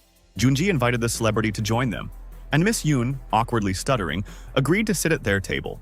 When Yun Chen Chen sat down next to our hero, Chen Fan noticed the bracelet on the girl's left hand. Wei asked the girl why she wore sunglasses while eating, and she replied that she had special reasons for not taking them off. Junji was outraged that his girlfriend was setting him up when Wei told the girl that he assumed she was a celebrity, which is why she wore glasses. Analyzing her new acquaintances, Yun thought that Wei and Junji looked like ordinary teenagers from wealthy families. But she couldn't figure out Chen and Tushan at all. Tushan gave the girl an air of danger, and Chen seemed arrogant to her, even though he looked unremarkable. Miss Yun couldn't take her eyes off our hero. She was curious about what kind of family could have produced such an extraordinary young man. Junji decided to defuse the situation, stood up and suggested that everyone go to the Wushan hot springs later. Wei Wei invited their new friend, Miss Yun agreed, and soon the guys split up to change clothes. When Tushan appeared before the public with a naked torso, all the girls were delighted with this handsome man, calling him a real man. Junji asked Chen where his cousin used to work, and the boy said that Tushan was in the military where he was injured. Yun complimented Wei Wei on her slim figure, and the girl responded with a new familiar flattery, saying that she still had a lot of growing to do to reach her figure. When the whole company sat down in the hot water pool, the protagonist asked Miss Yun to show him her bracelet. Yun was taken aback by this request, and Junji asked if these were really high-quality yellow rosewood beads. Wei Wei and her friend were shocked to hear how much they cost, and Yun handed our hero the bracelet, saying it was a gift from a close friend. After examining the beads, Chen Fan realized that the girl had gone through a lot to get them, and that she always carried them with her. The protagonist saw that the rosary was cursed, and he became curious because it was the first time he had seen a cursed object in this world. Chen Fan decided to see how exactly the curse was placed on the rosary. He saw a monk handing the bracelet to a girl. The guy concluded that this girl was Yun Qianqian's friend and advised the celebrity to throw away the beads or burn them. Everyone was confused, and Chen shocked Yun by suggesting that she had been having nightmares lately. Everything was going wrong, and her career was in trouble. There was a silence, and Qianqian stood up and said that she needed to take care of some things, so she would go, and the guys could continue to rest. Wei tried to stop her, but suddenly Miss Yun's friend approached her with a stranger, and Qianqian asked Qin who it was. Qin was surprised that the girl was still asking this, because she was the one who turned off her phone and was dodging them, and was now relaxing at the springs. Yun was shocked to hear that Mr. Tang had also come to his senses, and Wei was dumbfounded that the person in front of her was actually a celebrity. The boys couldn't believe their eyes that it was really Yun Qianqian in front of them, and the girl apologized for keeping it a secret. Qianqian asked her friend to take a short walk together before meeting Mr. Tang, but she refused, saying it would be bad to keep him waiting. The angry security guard intervened, saying that his boss had been waiting for the girl for too long, and Qianqian asked who his boss was. Wei stood up for the girl again, asking if they were really going to drag Yun along with them by force, to which the guard called her a dirty girl and grabbed Qianqian by the arm. Our hero's girlfriend got angry at the bodyguard and kicked him in the back, and he ordered her to be grabbed. Two more strong guys in black suits approached. Wei was taken aback, wondering who they were and where they came from. The national celebrity could not stand it any longer and screamed, ordering them to stop fighting. Chen Fan's friends stood up for Wei Wei and protected her with their backs. They demanded that the guards not come near, otherwise they would have to deal with them. Soon Tushan intervened. A tall, muscular guy silently approached the bodyguards, glaring at them with an angry look. The guys in black suits wanted to attack him, but they were too late because Tushan punched one of them in the face. Wei praised our hero's wonderful cousin, and then began to provoke the guards to come and grab her. The bodyguards decided that since their fists weren't enough, they should take up bladed weapons and deal with them. A strong guy in a t-shirt with a scar on his face stepped in front of them and grabbed a huge knife, and then the guards' confidence grew. Chen Fan wasn't worried and told Wei not to worry either, and Qianqian asked her friend to stop this madness. But Qin replied that Yun had offended Boss Han and Mr. Tang because of a group of teenagers, and Qianqian stood up for them because they had saved her from a bad situation. Her friend explained to her that Mr. Tang was the leader of a gang in Tianhe City, who could turn heaven into earth with a wave of his hand if he wished. Qianqian, who was tormented by doubts, still stepped aside and did not interfere, and the guy with a knife attacked Tushan. When the armed youth tried to stab Tushan with a huge knife, the big man defended himself with his hand and didn't even get a scratch. The guy with the cold weapon jumped back. He was perplexed by the strength of the muscular youth's body in front of him. He couldn't, the villain, the boy, the guards didn't understand what to do now. They didn't expect such a fierce enemy with a steel body to suddenly appear. One ordered the other to call the boss immediately, because no matter how strong Tushin was, he would hardly be able to withstand a firearm. Yun's friend thought things were bad when the guard told Chen Qian that she would stop acting cheeky when their boss showed up. Wei made it clear that she was not afraid of them, and Miss Yun suggested that Qin personally talk to Boss Han and Mr. Tang. Yun understood that by standing up for the teenagers, she would later be indebted to Tang, and Qin asked if the girl was sure that she wanted to apologize to her boss. Meanwhile, Chen Qian's boss, Mr. Tang, and Mr. Han were spending time together in Jianshen, exchanging pleasantries. Mr. Tang adjusted his tie and looked at Han with distrust, feeling superior to him because he was born into an influential family. Tang made it clear to Han that he knew he was now shining due to his ability to distribute extraterrestrial waters from a mystical source. Han sighed heavily and shared that he could only get 20 bottles of this water a day, and that he had to share it with the other bosses. But Mr. Tang made it clear that he did not believe Han, and suggested that the spiritual source was being developed by Master Chen. Master Han confirmed that all this was the work of Master Chen, and Tang laughed and said that everyone in Zhanghai thought our hero was immortal, but he himself did not think so. Han replied that Master Chen was almost a deity, and he was just a lackey, to which Tang flattered him, saying that in the future the man would definitely be able to take our hero's place. The boss thought that the worthless Tang was throwing around empty words because few people could compare with Master Chen these days. And then someone brought him a phone. The man answered the phone and then told Tan that a couple of out-of-town upstarts were looking for trouble. Han suggested that Tang personally go to the Wuhan hot springs to pick up Yun Qian, and he happily agreed. Meanwhile, the guard tried to convey to our heroes who they were, because after meeting with Boss Han, even young Master Wei called him uncle. Wei tried to stop her when Yun decided to apologize to Tang for them, but she insisted that she was doing it for their own good. Our hero's friend asked him if they should apologize too. Chen Fan asked her in bewilderment why they should apologize. The guard continued to call them weak and worthless, and Chen reassured Wei by saying that she was his friend, which meant that no matter what happened, she wouldn't have to apologize. Wei looked at him in confusion when the protagonist explained that it was because his fist was the best in this whole wide world. The girl laughed, asking when Chen had learned to joke, and the guard said he wanted to see where our hero's insolence would go when the boss arrived. Chen Fan smiled arrogantly and replied that when the boss arrived here, he would not say a word, even if he dealt with his subordinates in the most brutal manner. Everyone was stunned when Chen stated that Han was one of his henchmen, so he could not disobey his orders. Yun thought that Chen was incorrigible, because even in such a situation he continued to say stupid things, and her friend asked what she saw in this bunch of brainless kids. Boss Han finally arrived at the Wuhan Springs, and his subordinates were overjoyed to see their master. The guard was already looking forward to seeing how the boss would deal with Chen Fan, but Han was frightened when he saw Master Chen in front of him. Boss Han approached our hero, bowed his head before him and respectfully greeted the young man. The bodyguards were stunned, and Tang thought that he had not expected to personally meet Master Chen, the most famous person in all of Zhangbei. The girls were confused, not knowing who Master Chen was, and the guy's best friend couldn't believe that Chen Fan would be a famous master. The submissive Han asked Chen what to do next with his negligent guard. Our hero replied that he did not want to see him anymore. The boss followed Master Chen's orders without question and ordered his other subordinates to take the guard away from here. The subordinates grabbed the arms of the guy who had been threatening our hero the whole time and began to lead him away from there. All the guys were shocked by what was happening, and our hero said that they had already had a good rest in the springs, so it was time to leave. Han wished the protagonist a pleasant evening, and Tang asked if it was really Master Chen, and the man confirmed it. Yun Qingqian bowed her head to Tang and Han, and said that she was very sorry and asked for their mercy and forgiveness. Tan smiled and said that it was okay and that he understood everything, since the girl's recent performances had greatly affected her, causing a lot of pressure. Yun plopped down on the bed, complaining of being tired, and her friend reminded her that she was a celebrity, so she should always be prepared for such attention. Qian waved it off, saying that she knew it, and that she noticed that Han treated this Master Chen as if he didn't respect him, but rather was afraid of him.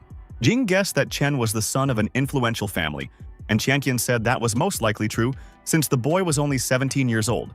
The celebrity's friend sighed heavily, saying that such a great opportunity had slipped through Qian's fingers, and the girl agreed with her. Qian looked at her rosary, remembering the guy's words. Her friend asked her what it was, but the girl refused to tell her. Miss Yun hoped that her friend Jing wouldn't do that to her since they were so close, remembering Chen Fan's words about the curse on the rosary. At the hotel, Wei asked our hero why those bosses called him Master Chen. He replied that they were probably mistaken, but the girl did not believe him. When the protagonist locked himself in his hotel room, Mr. Tang immediately knocked on his door, and Chen Fan was not surprised that he had already arrived. Mr. Tang apologized for this unexpected visit and said that he had recently seen him at Wushan Springs when he was talking with Han Tiansheng. Tan said he would like to enter into a contract with the guy for the production of extraterrestrial waters, because the effect of it is truly stronger than any medical product. Chen simply chuckled, and Tang said that the guy might be underestimating the value of the mystic water, and the current method of distributing it was ineffective. He said that if they added logistics and celebrity endorsements, sales would skyrocket, and Yun Jianjian would be perfect for the commercial. Our hero was not interested in this proposal, and then the man introduced himself as Tang Jiangfeng, who runs 3 well-known pharmaceutical companies. Tang stated that if he took on the development of the source, the product would be the best on the market, and all he needed from Master Chen was to provide the development method. Our hero remained silent when Tan offered 30% of the profits, and then the man agreed to raise the rate to 40%. Tan's cunning plan was to bring our hero into the company, force him to reveal the formula for producing magical water, and then kick him out. Chen asked how the Tang family differed from the Zheng and Wei families, and the man admitted that his family was not much different from the others. The protagonist asked what status a man had in his family and whether he had the right to vote. The man replied that he could not speak on behalf of his family, but he could guarantee that they would definitely provide all the resources to promote the water. Chen Fan threw up his hands and said that he didn't care, because Tang was building castles in the air when he was unsure of his status and identity. Our hero ordered the man to bring the head of the family to him, because even the head of the Wei family speaks to Master Chen as an equal, and Tang dares to talk to him about sharing the profits. Master Chen pointed at the door and told Mr. Tang to get out of his hotel room. After leaving the room, Tan was angry at the guy's arrogance, and our hero was outraged that the man considered him an idiot, demanding 70% of the profits. Suddenly, someone called our hero and told him good news because the guy smiled and said that it was wonderful. It turned out that the car with his mother and sister Anne would soon arrive in Sichuan province. He was happy because they hadn't seen each other for a long time. A couple of days later, the main character finally saw his mother and sister on the street. The boy couldn't hide his joy. Chen couldn't hold back his tears because he again felt as if not even 500 years had passed, and all those years of waiting and longing had come to an end. Mom immediately started scolding her son because his aunt told her that the boy was trying to act like a real tyrant in the city. The son changed the subject and suggested that his mother spend the weekend as a family, something they hadn't done in a long time. For example, going to the Brazilian jungle or East Africa. The woman was angry because she needed to manage Jingshu, as her father's salary was too small to survive on. And Chen wasn't a good student, meaning he would need support in the future. The sister asked her mother to stop humiliating her brother because Chen Fan was well aware of the mistakes he had made. In his past life, Chen was irritated by his mother's lectures, but now everything was different, and his sister Anne was actually an adopted daughter, born to his mother's friend. As a child, our hero was a naughty child. He was constantly getting into trouble, and when his mother wanted to hit him, Anya always protected him. Many times, Anya was the only one who took care of him, lulled him to sleep, gave him pocket money from her savings. Later, when their mother passed away, Chen didn't know what to do, and Anne took over the management of the company on her fragile shoulders.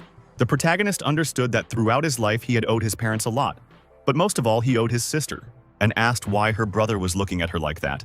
And her angry mother immediately assumed that Chen had gotten into some kind of trouble and now wanted to ask his sister for help. Chen replied that he was looking at her because they hadn't seen each other for 6 months and complimented her, but his mother pulled his ear, saying that he was being impudent. At home, Chen took an apple and said that he would peel the fruit. The tired mother sat down and told the children to go for a walk while she and their father talked alone. Anne took her brother by the hand and asked him outside if he was really in trouble. Chen replied that he could easily solve any of his problems. The girl noticed a strong change in her brother, confidence in something mystical, and Chen Fan said that he had a gift for her. The surprised sister asked what kind of gift it was, and our hero presented her with a magical pendant made of natural stone. Grabbing, Chen Fan convinced his sister that the pendant was made of ordinary jade and therefore inexpensive, and placed the ornament on her neck. Anya noticed that as soon as she put on the pendant, her body felt as if it was warm, and her brother advised her to never take it off because the jewelry brings peace and tranquility to her soul. The protagonist asked his sister to promise him that she could not remove the pendant under any circumstances, and the girl promised. Chen knew that the pendant was made of the finest jade, and he worked on the stone day and night to give it the strongest magical properties. The boy took out 2 more pendants and asked them to give them to his father and mother and say that they were New Year's gifts. After he thought about Chen Kexing, his talented son with a nasty personality, who had fallen out with the Wang family and now wanted to prove something to her. The granddaughter approached her grandfather and asked why he didn't take a rest, since the third uncle and everyone else would arrive later. The old man asked her not to worry because he practices Tai Chi, and standing like this is nothing for him. And then he thought about his grandson, Chen Fan. The girl was angry when she heard him talk about Chen Fan because she thought he was a stubborn, cold, and unfeeling bastard. Our hero's parents, as well as himself and his sister Anya, came to their grandfather and joyfully greeted him. The first thing Grandpa Chen did was walk up to the main character and put his hand on his shoulder, saying how good it was that he was back. The old man became wary when he met his grandson, because he had the impression that he despised everyone else. At the family gathering, Chen thought that all generations of his family held various leadership positions and prospered, which is why his family was so famous. As he passed the sofa, the guy in glasses turned to our hero and asked if he wanted to join them. Chen Fan agreed. One of the cousins asked the guy why Aunt Yun didn't buy him an expensive car if she earned a couple of billion this year. The arrogant cousin said that Aunt Yun would have to spend some money, because judging by Chen Fan's grades, he would only be able to enter a community college. When Chen asked what would happen if he entered Jinlu University, his cousin replied that he would call him Big Brother if that happened. The cousin asked what would happen if our hero did not do it. Master Chen replied that then his brother could ask him for any wish. Chen Shu agreed to settle the bet and asked the boy not to forget his words. Cousin Chen Fan looked frowning because she thought about how arrogant our hero was. But she was sure that the guy would sooner or later face reality. The family began to eat dinner, and the old man suggested that they gather and hold a small meeting where they would sum up the results of this year. Grandpa first praised Zheng Xing, who would soon have a chance to become deputy mayor, and criticized Qianxing's performance. The woman stood up for Qianxing, saying that the company's shareholders were holding the man back, and looked at Xiaoyun with envy. The head of the family snorted and said that this time there would be no consequences for his son Qianxing, despite the poor results. Then the old man praised our hero's father, saying that he was showing good results. Kessen replied to his dad that he was trying. Zhengxing offered Kexing to transfer to Jinsu, since Xishui was a backward place, and in exchange he would support him for 3 years. Chen Fan interrupted his mother and stood up for his father, saying that it would be wiser to promote him to mayor of the city because he worked conscientiously, even though it was a small city. The other Keeson brothers tried to shut our hero up, because children are supposed to be silent when their elders speak, and mayor or governor is not a position for someone in a low position. Cousin Chen Shu said that our hero was going to enter Jinlu University, and in comparison, it would be easier for Uncle Kessen to become mayor. Grandma Chen told her son to talk some sense into his child, as his arrogant behavior was always getting him into trouble and was bringing shame on their family. The cousin asked if the bastard understood what happens to those who turn their noses up too high, to which Chen replied that he had nothing to talk about with ignoramuses. The old man thought that, unlike the others, he had a feeling that Chen Fan's arrogance was justified, but he didn't understand where the boy's confidence came from. The protagonist's father, Chen Kexing, looked at his son silently and stood up from the table, wanting to be alone. Chen Fan's mother consoled him by saying that her son's proposal had wiped the floor with the overfed group of bureaucrats who were slandering his father. When night came, our hero did not sleep. He trained in the fresh air, practicing martial arts. The grandfather noticed this and asked what kind of martial arts this was, since he had never seen anything like this before. The grandson replied that this was Zhenwu, and he could teach the old man the same. The old man refused and suggested they take a walk under the moon. During the walk, the grandfather told him about Chen Fan's father, who doesn't understand that in our world, it's much more important to be practical than to be frank and unyielding. Looking at the head of the family shared with his grandson that he was afraid that sometime after his death, the family would fall apart if control fell into the hands of our hero's uncles. The main character asked his grandfather why he was having such sad conversations, since he would live for many more years. The old man laughed and replied that he knew very well how much time he had left, and admitted that among Chen Fan's generation, he was the one he valued most. Meanwhile, Chen Xiao from Jinling arrived for dinner. In Chen Fan's opinion, he was the most outstanding figure in his family's new generation. When Xiao approached the table, Shu asked our hero if he really wanted to take part in the banquet while his father was not yet the mayor of the city. The cousin became angry when Chen Fan smirked and told his brother that he was the one who decided where he should be, and that it was okay if he stayed in this wretched hall. Sister told them to stop, and then thought that every year at the Chen family banquet, each family invites their friends and acquaintances to show off their connections. Chen Fan said that even if his family had no connections, even if there were thousands of people here, they wouldn't be worth even one finger of his. The cousins were stunned by our hero's arrogance, but Shu grinned and replied that they would still see about that. Soon, the head of the family's younger brother arrived at the event, and everyone began exchanging greetings and pleasantries. Also attending the banquet were the company's board chairman Di Hao, director Jag, mint director Jingu, and other important people. Our hero's mother felt awkward because so many people had arrived, and they were all friends and acquaintances of other families, while only she and her husband were left like orphans. The cousin approached Chen Fan and asked if the boy now understood that having connections was important. Yu said that our hero said that thousands of people were not worth even one of his fingers. And Anne did not understand what the people from Chuzhou were doing here. Master Chen's uncle thought that the head of the Yan enterprise from Chuzhou had come for him. But the man was wrong. It turned out that the company director had come for our hero. He approached his desk and said that he had finally found him. Recognizing the man as Xiao Yan, he explained that he had obtained a lot of jade and sea stones for the boy with his own efforts. And the audience was shocked that someone had come for our hero. The protagonist asked Xiao Yan why he had come, and he, groveling before the master, replied that he wanted to pay him a personal visit. Our hero's uncle tried to stop Xiao Yan, asking him not to run so fast, and said that Chen Fan was behaving impolitely. The red-haired man asked the director to go into the large hall, which was required by his status. But Yan asked who he was and whether he could see that he was talking to Master Chen. The head of the Chen family's board of directors, taken aback, introduced himself, thinking that Yan had come to meet him.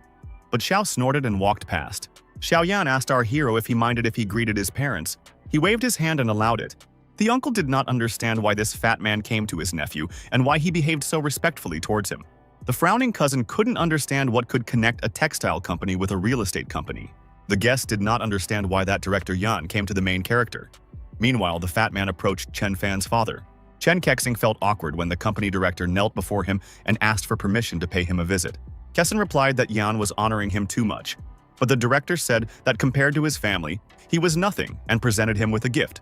Our hero's mother was stunned when the director handed her the gift, after which Xiao Yan apologized for disturbing them and said that he would not take up their time anymore.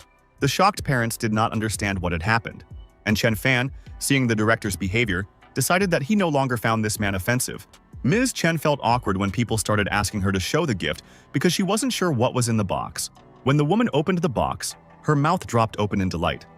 She was pleasantly surprised by the gift from the company director. It was a green bracelet made of natural jadeit worth 5 million.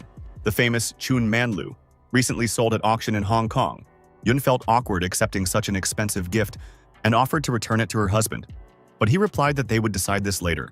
The man grabbed his head, not understanding how it happened that he was not even aware of his son's capabilities and connections. The head of our hero's cousins had no idea why such a rich man needed their annual family banquet, that he came all the way from Jiangbei. The cousins were sure that Jen had come to see the family's eldest brother, but only the cousin guessed that the director had come to see Chen Fan. The girl turned out to be right. Director Jen said that he came to congratulate Master Chen Fan, and not some general director. The red-haired man and the arrogant cousins grimaced when they heard that Director Jen had come to see our hero. Kuzena grabbed her head and sighed heavily, thinking that her intuition had never failed her before. Jen bowed before the protagonist, clasping his hands together, and said that he had come to congratulate Master Chen. Chen Fan invited the man to sit at his table. The boy thought that he would have to lay his cards on the table, admitting to the family that he was Master Chen. Cousin Shu, who was sitting next to him, gave up his seat to Jen, stood up and left, hiding his displeased face. Our hero's uncle asked if Jen had come to visit his nephew, and was shocked when he called Chen Fan a respected man and master, and asked Chen Fan what was going on. And Jen told him that Master Chen had been a great help to him, and he even felt tears welling up in his eyes as he recalled it. The boy's parents didn't understand what was going on, and his older uncle was perplexed as to why the millionaire was speaking so condescendingly to our hero. Also attending the event were Liu Guodong, director of the real estate company, Han Tiansheng, and Zhou Tanhao. The protagonist's cousin was shocked when he saw that Mr. Xu Ao, the CEO of Dongwan Company, also came to the banquet. Chen Fan's cousins were stunned as all 4 bosses bowed their heads to our hero, and wondered, looking at her brother, if this was the same Chen Fan she had known all her life. Mr. Xu greeted the honorable head of Chen, and grandfather thanked him for his kindness and apologized for his discourtesy. Ao laughed and said that he couldn't help but visit Mr. Chen at his annual meeting, and then approached our hero's parents. All the bosses who came to greet Master Chen bowed their heads to his parents and wished them long life and prosperity.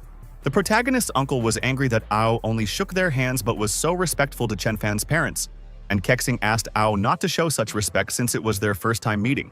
Mama and Papa Chen looked at each other in bewilderment when Ao said that they had raised a great son, who was known to everyone in Jiangbei. Auntie assumed that Mr. Xu was simply mistaken because their Chen Fan was just a poor student. She covered her mouth in fear when Ao told her to watch her words, and the bald boss said he would cripple her if she dared to say such a thing in Jiangbei.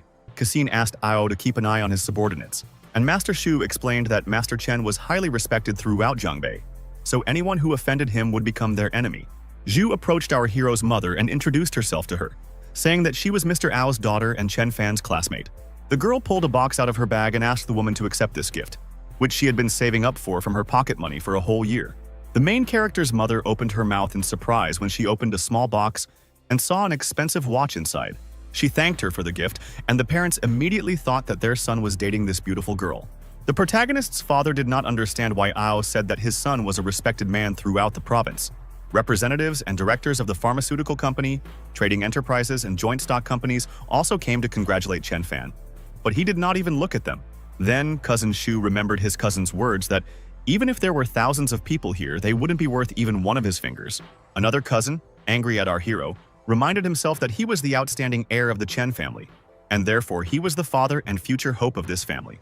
The eldest uncle also didn't understand how he could lose to some schoolgirl, being the foundation and support of the Chen family. Auntie Wang approached Xu Xiaoji and asked the girl to tell her honestly what was happening to her son.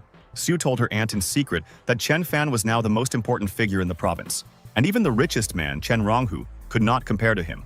Mother was happy to hear that Chen Ronghua, who was her rival, was now less important than her son. Everyone noticed the car that arrived for the dinner party.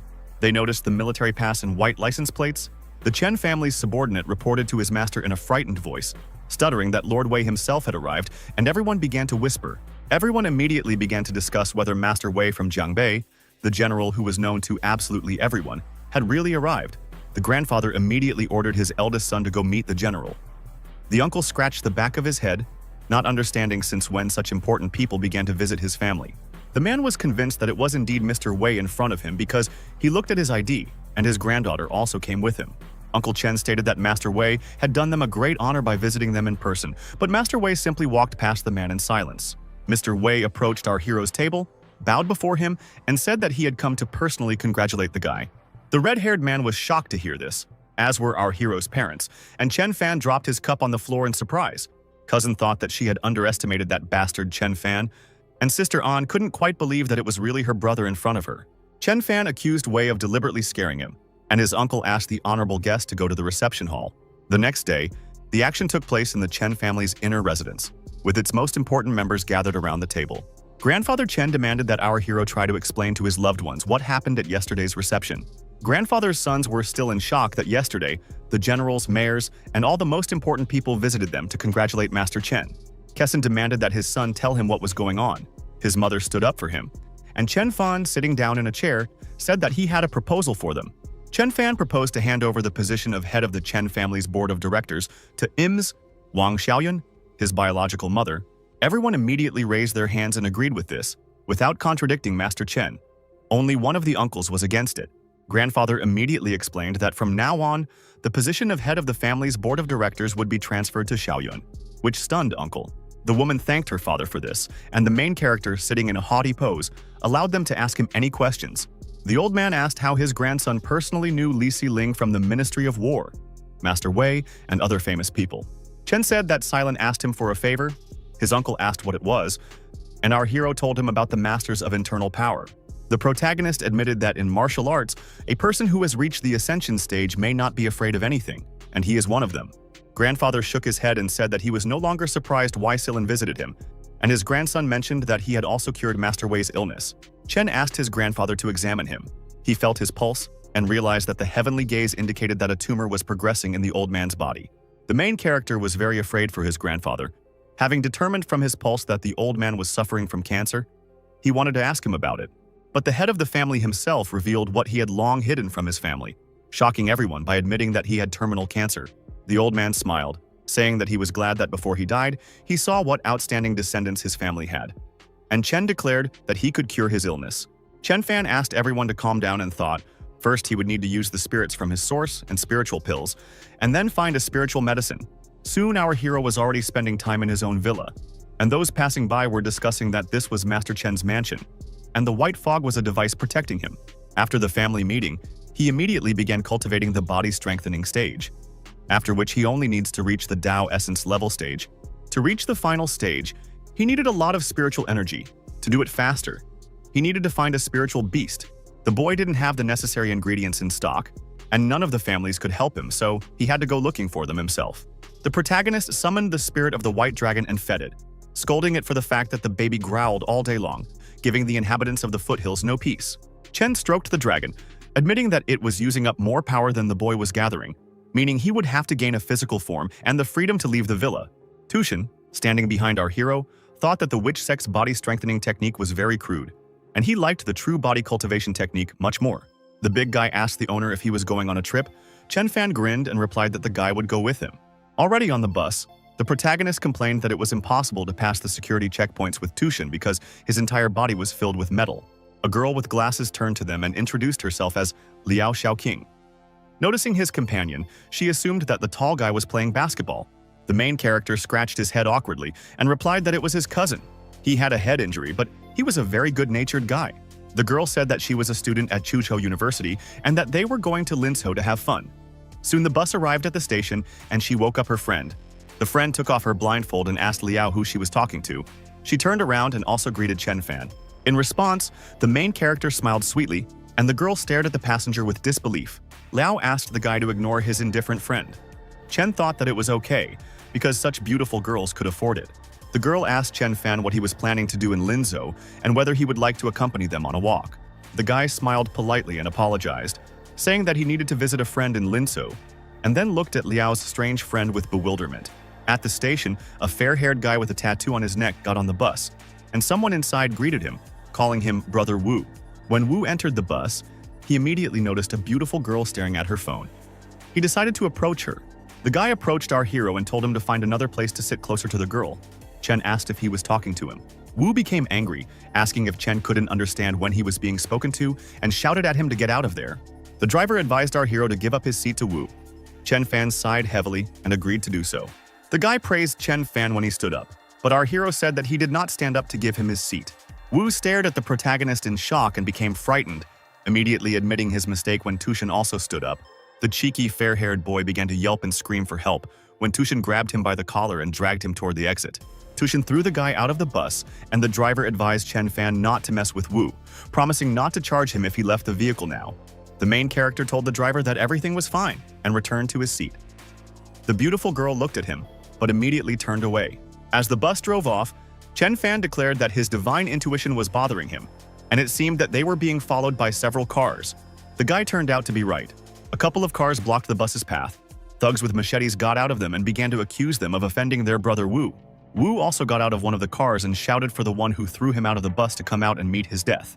Liao started to get scared, but her friend Engzu asked her not to worry and said that they were most likely on the border between the cities of Qingshui and Jiangzhou.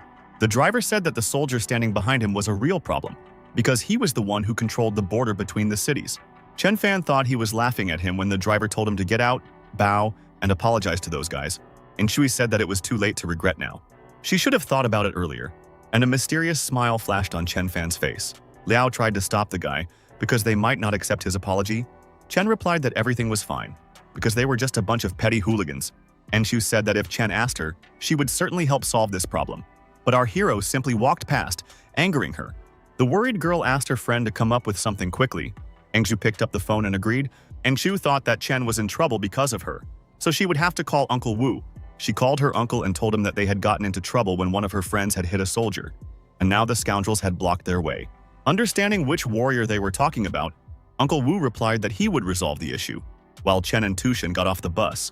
Engshu thanked her uncle for his help, but he replied that it was not worth it, because he could not let her sister down and not show concern for the girl.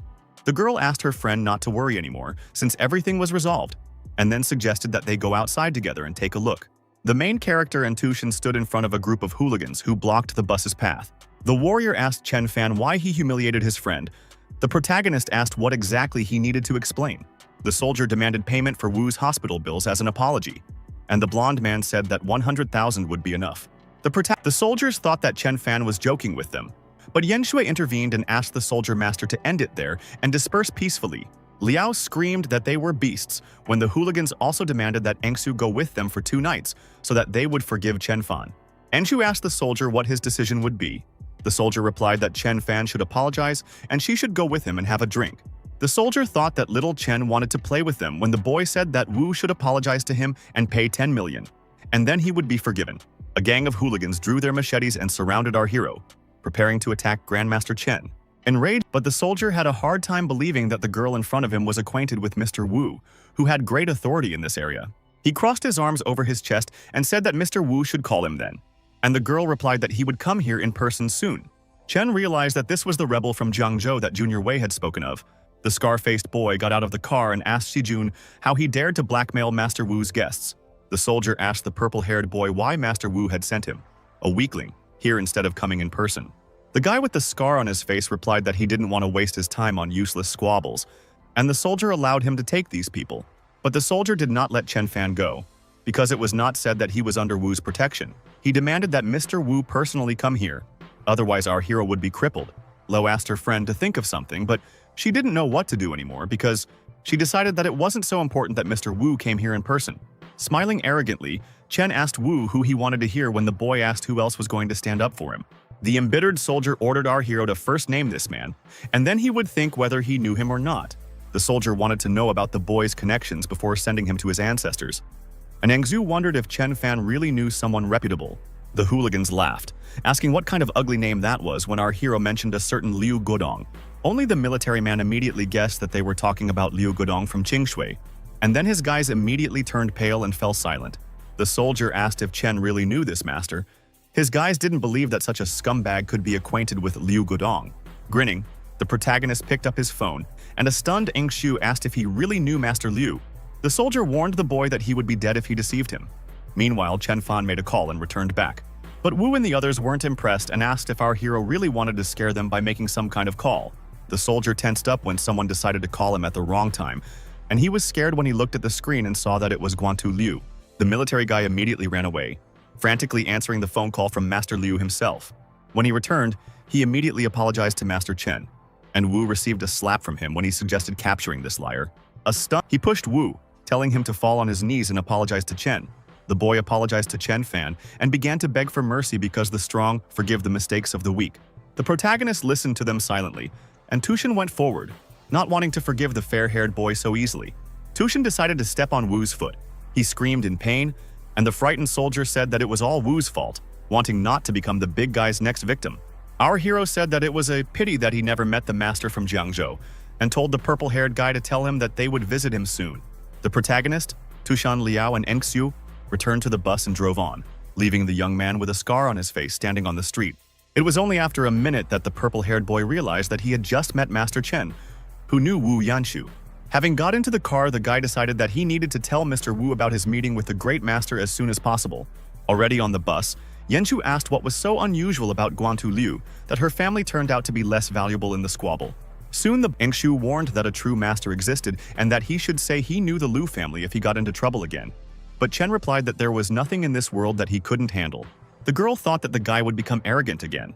But our hero was ready to go on a trip to the city of Linzhou. It was usually calm here, but now Chen could run into trouble at any moment. This time, he decided to use combat techniques. He closed his eyes and put his palms together, releasing spiritual energy. With its help, he immediately identified the strange old man in the crowd. Chen Fan looked at the man, after which the old man with white hair immediately ran away, running around the corner.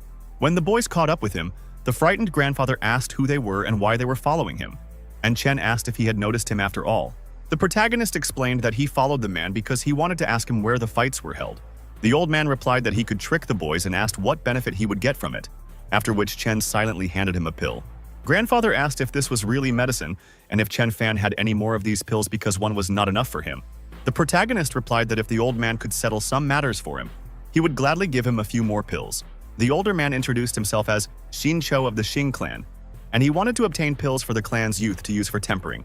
Grandfather, having tried the pill, told our hero that the medicine he had given him was of the highest quality. This was nothing new to Master Chen.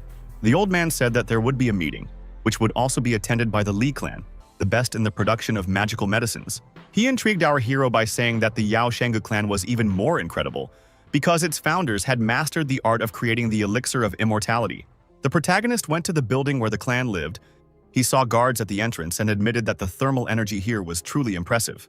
Xin Chao replied that this was not surprising because the Liu clan was known for its sharp wushu techniques, and they were exemplary teachers and guardians. Chen thought about the Liu clan because Engzu had told him about it, and the guard had let the old man from the Xing clan through. The guards did not let our hero into the closed meeting. Chen said that he had come to attend a meeting of wushu masters. The old man watched this, wanting to test Chen Fan's self-control, and then Engzu approached the guards, seeing our hero. Chen Fan smiled when he saw Angshu and her friend Liao coming up to greet him. They asked why he was there, and Angshu said that the guy probably already knew that coming to the meeting was a mistake. Angshu asked the guards if their friend could come with them to the event, but they refused because the meeting was closed. The girl stated that her father, Lu Shixun, was from the clan, and the guards allowed the ladies to pass, but not our hero. A guy with long hair got out of an expensive sports car and asked Yenshui why she hadn't gone inside yet. The girl, blushing from the guy's beauty, replied that she had met a friend, and the young man said that first he needed to visit his grandparents and then chat with his friends. The guards bowed their heads respectfully to the young master as the long-haired boy walked past them. The old man said that it was a young gentleman from the Lu clan named Hexwan. They say he is a genius of wushu, although he is only 30 years old. The protagonist asked again if he could go to the meeting. The guard replied that he could, if he could shake the tripod. Tushin took on this task. He easily shook the tripod with his hand, and then the guards allowed the boys to pass. Before this, they had to introduce themselves. Tushan said his nickname, and our hero said that his name was Chen Beishuan from Chuzhou. Grandfather said that the meeting itself would last 2 weeks. First, they would discuss medications, and then there would be an exchange of experiences in martial arts. The old man said that ritual vessels, which are also used by wushu masters as additional tools for self-development, would also be discussed. Upon entering, Shincho explained that they would now discuss the limits of what was permitted in wushu techniques, as well as business. Some guy asked Jing why he brought guys who didn't look like wushu masters with him. The old man replied that they were Chen Beishuan and Tushin. Sun Fengzi stood up and, hearing that our hero was from Chuzhou, said that he had an acquaintance in that city named Guo Wei. Chen replied that they had met a couple of times, while Sun Fengzi began to doubt that Master Chen was here now. Our hero realized that no one suspected that Master Chen was him. Meanwhile, the Yao Shengu and Li clans asked to come over. The old man told Chen that the guy from the Li clan was nicknamed Needle and could cure any illness, but he had never met the girl from Gu. Hexwan welcomed everyone to this gathering of wushu masters. He introduced to the public Igloo from the Li clan and Lady Jinyi from the Yaoing clan. The guests immediately began complaining about their health and asking for help. Our hero decided not to stand aside and stood among those selling medicine. Sun Fengzi asked Chen Fan if he had any medicine, and he replied that he had many suitable remedies that could energize the body. Having shown the pills, the boy convinced Sun Fengzi that this was a miraculous, powerful medicine, and then everyone crowded around our hero. The Lu clan's Needle approached the protagonist and asked to look at the pills. Chen Fan allowed him to smell the medicine. The sage from the Lu clan placed the pill in his palm and began to analyze its properties using his magical abilities. He opened his eyes wide in surprise and admitted that this was one of the best means that could fill the body with energy. Everyone surrounded Chen and started shouting, wanting to buy the pills that could make a fighter's internal and external energy field invulnerable.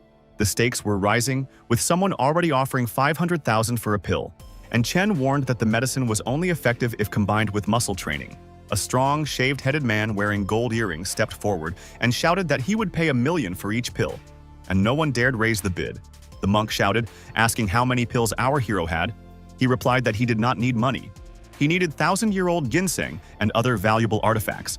The man was upset by this, and Needle said that his family had a few 1,000-year-old medicines, but he could only exchange this family treasure for a pill recipe. The protagonist paused, thinking because he had already given the recipe for the pills to the military, meaning it was classified and would not be made public. Chen Fan admitted that he had already given the recipe to other people, which upset Igloo from the Lu clan. The boy asked if it was possible to pay with money, but Needle couldn't just hand over family treasures in the form of 1,000-year-old medicines. Our hero said that he still had a prescription for another medicine and took a magical blue pill from the jug. The dumbfounded Needle asked what it was. Jingyi from the Yaowengu clan also looked at the magic medicine with fascination. Chen explained that this small growth pill is capable of overcoming hundreds of diseases and even prolonging a person's life. Needle asked to let him look at the pill. He reached out and wrapped his fingers around the pill, which was emitting a bright blue light. The man was shocked when he recognized the sharp, familiar aroma. He immediately put the pill back, but the spiritual energy remained on his fingers. The dumbfounded Needle shouted, praising the rich smell of this medicine, which meant it was truly high quality. Needle asked Jingyi to wait in line when the woman said that her clan also had many 1,000-year-old medicines that she could give in exchange for the prescriptions. Chen Fan stated that he was not against giving them the recipes, but only he could prepare pills using them, since they did not have the ability to do so. Jingyi asked if Chen Fan could teach them how to make medicine, and Hexuan acknowledged our hero as his teacher. The protagonist accepted them as his disciples, and Needle of the Lu clan invited the master to his home to hand over the 1,000-year-old ginseng. The people from Yao Shengu tried to reach out to Chen Fan, saying that their clan also wanted to cooperate with him, and they could start planting seeds to create medicine. Hexu, the Lu clan ruled Linzhou and controlled the province's underworld. The clan leader was very influential, and 5% of the profits was at least 1 billion. The Lu family's conditions were quite good, and Jingyi from the other clan knew that there was no one with such authority in her family. Hexuan, hoping that Chen would make the right choice, heard that our hero was not going to join anyone. He was only interested in obtaining the 1,000-year-old ginseng. Trying to remain polite, Hexuan said that he respected our hero's choice, but let him know that he could always rely on the Lu clan. After casting magic on them, Chen Fan thought that since he now knew where the 1,000-year-old ginseng was, his coming was the right decision. Pleased with today's meeting, Chen Fan recalled the quote that a genius who performs miracles when faced with adversity acts according to the dictates of the heart. Old Man Xing and his friend were worried about our hero, thinking that the Lu clan would not leave the helpless boy alone. But Chen replied that he didn't care about them. When Chen asked how they found them, Xiao replied that she was worried because Chen Fan is very impulsive and rushes forward at the slightest provocation. Xiao was indignant when Liao blabbed that her friend was worried about our hero, and Chen Fan thought that they were good girls, even though they acted like they didn't care. The girl said that there are currently a lot of hostile people on the estate who have been attacking people since early morning. Liao said that she saw them start beating everyone without explanation, and Chen Fan reminded her that he was an outstanding mentor and a respected person. Xiao told the boy to stop bragging and said that he needed to leave the city that evening. She felt scared on Leo Street because it was very quiet here, even though it was a day off. Her friend asked her not to worry because she had walked here before and there weren't many people there then either. The main character grinned and said that it was probably so quiet here because they would have guests that evening. Chen Fan said that he remembered that he was Ding Pengba, a wushu fighter from Lingnan, and he praised the guy for his good memory, since they had only met that day. The protagonist invited Xing Lao Er and Sun Fengzi to come as well, and since they were already here, they shouted, demanding that the guy give them his pills. All those who wanted to take the medicine from him appeared before Chen Fan. Among them was the monk from the Diamond Temple and Xing Chao. Lao, frightened, hid behind her friend's back, and Lu declared that this was her family's property, so they should leave immediately. Old Man Xing wasn't afraid of her, saying that her father Lu wasn't from the main branch of the clan, which meant he was simply useless, and the girl could be gotten rid of without any fear. Yin wasn't afraid of our hero, saying that he was just an ordinary weakling who carried medicine on him and who made the Li and Yao Shengu clans drool over them. The four men thought that it would be easy to take the medicine from Chen Fan, because this is the rule of Wushu, which states that weakness is a sin. The old man ordered that our hero be seized and taken to Lu's house, and he would take this girl with him, even if it was a crime against the Lu family. The monk declared that he only needed energy pills. Liao and Xiao were visibly frightened, not understanding who would come to their aid now. With an arrogant smirk, Chen Fan said that he was willing to listen to them carefully and did not expect that he would have to have a fistfight with them. Dean accused the boy of talking too much, rushed forward and launched his spinning dagger at our hero. Chen Fan ordered Tushin to protect him. The big man immediately fell to his knees so that the dagger would hit him, and not the owner. The throwing knife simply bounced off the big guy without leaving a scratch on him. Dean was shocked, because this weapon is capable of passing through a steel sheet. Ding decided that he should just retreat, and Old Man Xing decided to get rid of Tushin first so that Chen Fan would not be able to get out of it later. The girl was worried about Chen Fan, believing that he was not their rival. He asked her not to worry because Tushin would be able to deal with them. One of the villains charged his fist with a charge of magical electricity and hit Tushin, but the big guy again felt nothing. The guy's fist was shaking with pain. It was Tushin's turn to attack. He swung his hand slightly to hit the attacker. It was enough for Tushin to lightly hit the guy with his fist for him to cry out in pain, fly back and collapse on the asphalt. The big guy easily dealt with the villain, taking his life. Old Man Xing tensed up, watching Tushin's cruel method.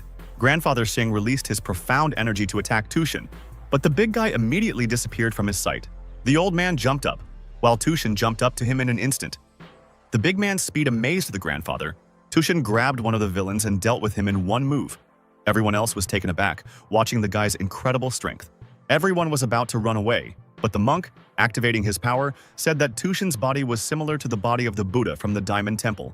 The monk, increasing his muscles, said that he did not expect that besides him, there would be another rather strong master here. He decided to see which of the two was stronger and ran forward to attack Tushin, but he was already ready to fight back. As the monk approached, Tushin grabbed the bald-headed man and killed him with his bare hands, displaying all cruelty. The girls were frightened, and Old Man Xing fell to his knees and admitted his mistake, vowing that he would never do such a thing again. Sin bowed his head and declared that from now on, he would be devoted to him body and soul, and that he would never again believe his dirty thoughts. The elderly Chen Fan understood the benefit his grandfather wanted to gain, and Xing admitted his mistake and that he had done the wrong thing. The old man had already thought that he had escaped with an escape. But then Chen Fan began to wonder whether it was worth taking the man's life, since he had to pay with blood for insulting Chen Beishuan. The old man, hearing this, became frightened and tried to jump back. But Tushan was faster and grabbed the old man by the head. Afterwards, Tushan casually threw the villain straight onto the asphalt, and that was enough to deal with Xing. Xiao and her friend trembled in fear as they watched this. Tushan single-handedly got rid of everyone who wanted to steal his master's pills. Only Dean was saved. He had already fled. He did not understand where such a strong master came from, and watched from a tree everything that was happening. Suddenly, Ginny appeared in front of the guy. She asked Ding why he came here, and whether he was able to get what she asked for. Suddenly, Ding Pan fell to his knees. The guy screamed loudly in pain and grabbed his heart, complaining of pain in that area. Jing Ye immediately realized that it was a spell, but she was at a loss, as Chen Beishuan, an ordinary guy, could not possibly have attained such skill. Henlian, whose house was nearby, witnessed all these events, and the boy ordered his assistant to send people there to restore order. He decided that everything that happened needed to be kept a secret, and most importantly, they had underestimated Master Chen, who needed to be avoided from now on. After throwing away Ding's throwing knife, Chen Fan admitted that he had used the heart-smiting mantra to get rid of her. Sai was worried that the police might find out about all this. Chen Fan asked the girls to leave because someone else would help him sort this out. Henlian was furious after what happened. He said that what happened should be reported to the head of the Lu clan. The protagonist and Tushan visited the Lu clan's villa, and everyone present looked at them with delight and admiration. The clan leader greeted Mr. Chen and apologized for their initial lack of courtesy, and allowed the boy and Tushan to stay in the lake house. Xiao was upset. She couldn't hold back her tears, thinking that her father was from a collateral family and was deprived of power, and therefore she could only obey the orders of the head. The clan leader bowed before our hero, offering him rest and entertainment. Chen Fan thanked his grandfather for his concern. Grandfather scolded his granddaughter for not greeting Mr. Chen and Master Tushan, and the sad girl approached our hero. The girl was frightened when the head of the clan announced that she would now accompany the guests during the meeting, because they already knew each other. Chen asked the beauty what was wrong. She admitted that she felt weak after yesterday, and asked why Tongshan, a fierce fighter, obeyed him. The protagonist said that one wushu teacher sent Tushan to him, and he is just his puppet, and asked if Xiao believed him. The girl smiled and said that she believed him, which surprised the guy, but she felt awkward about having to spend all her time with Chen Fan. Xiao admitted that her parents have no power, and she has nothing but her looks, and most likely they will want to marry her off to our hero. Chen Fan promised that she would be happy and provided for all her life, but Xiao replied that this was impossible and that she really could not marry him. The girl asked if the guy was in love with her. He laughed when he heard this question, and she suggested changing the subject and helping him lay out his goods. The boy said that they could find out more about Chen, but the old man asked him not to rush, saying that he had already sent a man to Chuzhou to investigate. Grandfather put his hand on Hexuan's shoulder and said that his task was to deal with the top brass of Neijing as soon as possible. While Tushan and Xiao helped Chen Fan arrange the goods, our hero set a goal for today: to sell as many medicines and magical items as possible. While Chen Fan was dreaming of getting his hands on the magical ingredients, the first customer arrived and announced that he was buying all the energy pills. The big guy casually threw down a suitcase filled with bundles of dollars, but the main character didn't pay any attention to it. Enraged, he shouted, asking if Chen couldn't hear him, but his assistant tried to stop him, telling him that this Chen had gotten rid of all the masters who had attacked him. He advised him not to irritate Chen Fan, or better yet not to interfere at all. And then the red-haired big guy shut up. The man cleared his throat and said that he didn't have the ancient medicine, but he did have something interesting, and then Chen Fan paid attention to him. The big guy, Chen Fan, noticed the strong concentration of spiritual power and began to analyze this statue, seeing how it was created. Suddenly, the guy found himself in another dimension. Now the statue was thousands of times bigger than him. Everyone bowed before it. The bird with shining golden eyes looked angrily at our hero, thinking that he was a heretic, because Chen Fan did not bow down. The protagonist used a bone whip and the cleave technique to attack the giant bird deity. It only took one blow for Grandmaster Chen to subdue the giant with his bone whip made from the spine of an evil snake. When he did this, the guy returned to the previous reality again. In front of him stood the client, holding in his hand a statue that had already lost its divine glow. Chen realized that he would have to work hard to use this figurine properly, and the client, smiling ingratiatingly, asked how he liked his artifact. The protagonist pleased him by saying that the statuette suited him, and in return threw a jug with 50 energy pills at him. After tasting their aroma, the man said that it was a high-quality product, thanked Chen Fan and wanted to leave, but was stopped. Our hero promised to give him another bottle of pills if the man told him everything he knew about the statue, and he happily agreed. From the story, Chen learned that before him was the ancient Egyptian deity, Horus, an eagle with a human body who helps transform the spiritual power of followers into divine power. The master concluded that there could be powerful opponents on this land, as he felt the crude ancient energy emanating from the statuette. When the Wushu master's meeting concluded, the young man decided to immediately take the potions from the Yaoshenggu and Li clans and stop his asceticism. Other customers began to show Chen Fan their jewelry. The guy shook his head, unwilling to accept simple gemstones and ritual vessels. Chen Fan thought that the customer's jewelry was mostly unremarkable, but some might have absorbed some spiritual energy. Jingyi showed him a strange thing and asked him what he thought of it. The others were shocked to see in front of them a lei zima that only practitioners can use. Our hero recognized the item as a broken branch of a sacred tree, and decided that this artifact might be useful to him, even though the lightning had left no spiritual energy in it. However, he refused the branch, even when Jingyi said that it was a gift to a gifted young master from her Yaoshenggu clan. The girl knew that her Yaoshenggu clan towered over everyone, and there was no one who could refuse them. Our hero was not so simple. Chen politely declined the jewel, knowing that when the time came, he would still rob the Yaoshenggu clan clean in one go. Everyone was stunned when the leader of the Yaoshenggu clan, a man with long blue hair, personally arrived at the event. The guests at the event were amazed that the Yaoshenggu clan leader's energy was accumulated to the limit, and a cloud of lightning hung above him. Everyone thought Chen Fan was in trouble because, after refusing to accept the gift, the Yaoshenggu clan seemed to have decided to resolve the matter by force. The clan leader approached our hero and asked if it was really Chen Beishuan in front of him. The guy confirmed his suspicions.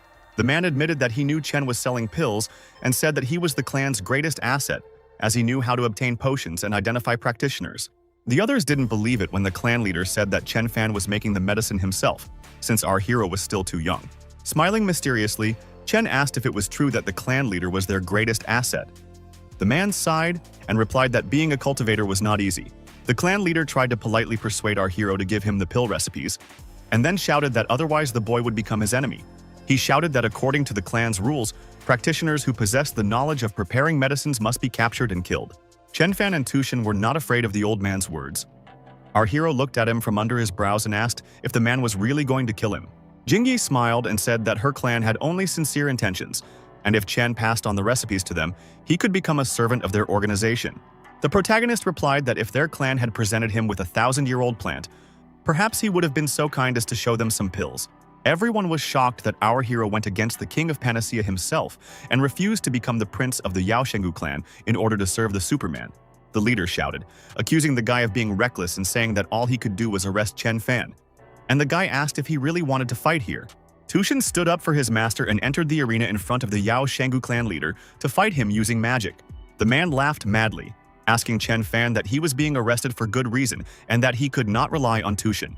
The protagonist wondered if Elder Qi really had some kind of ace up his sleeve, and then the one the deputy had spoken of entered the arena. Everyone became wary upon hearing the terrifying sounds. Someone had arrived who was certainly no less powerful than Master Tushin. It was a shaved-headed man, a monk of the Diamond Temple, whose steps left dents in the asphalt with his shoes. The master of the Diamond Temple told Chen Fan that he heard that his disciple Chatuli had been killed by our hero, and the boy asked what he wanted from him. A monk with large beads around his neck shouted that any murderer must pay for his crime by taking his own life. He stood up for his student when Chen said that Chatuli also took people's lives, and our hero called the monks small bugs. Tushin was ready to pounce on the bald-headed monk. He jumped forward, swinging his steel-filled fist. The monk of Jingyi was stunned to see that Tushin was much stronger than the monk, because the bald man immediately flew back, destroying the wall. Master Hengtian was defeated, clan leader Qi and Jingyi screamed, afraid for the man, but the monk found the strength to get up and continue fighting. He was no longer as bored as he had been with those weaklings from Neijing.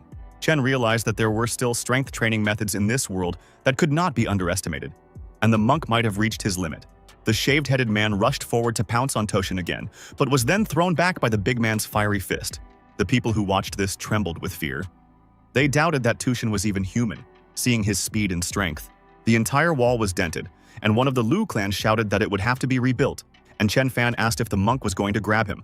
Leader Qi, smiling maliciously, told Chen Beishuan that he was celebrating too early and called Brother Sun to not stand aside. A huge man surrounded by flames appeared before them. He was not going to lose for the sake of the leader. The level of his abilities was at an uncontrollable level. Another hooded guy came to the battle arena. He said that he had come to test the abilities of our hero.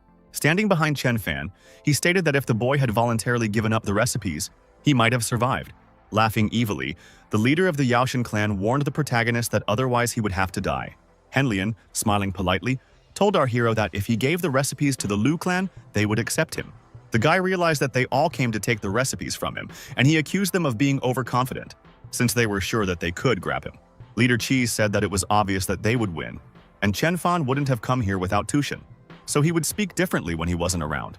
Jingye admitted that she wanted everything to be peaceful and wondered if Chen Fan had any kind of trump card since he continued to persist. The two opponents surrounded Tushin and were about to attack him. Chen Fan shouted for Tushin to release his profound strength.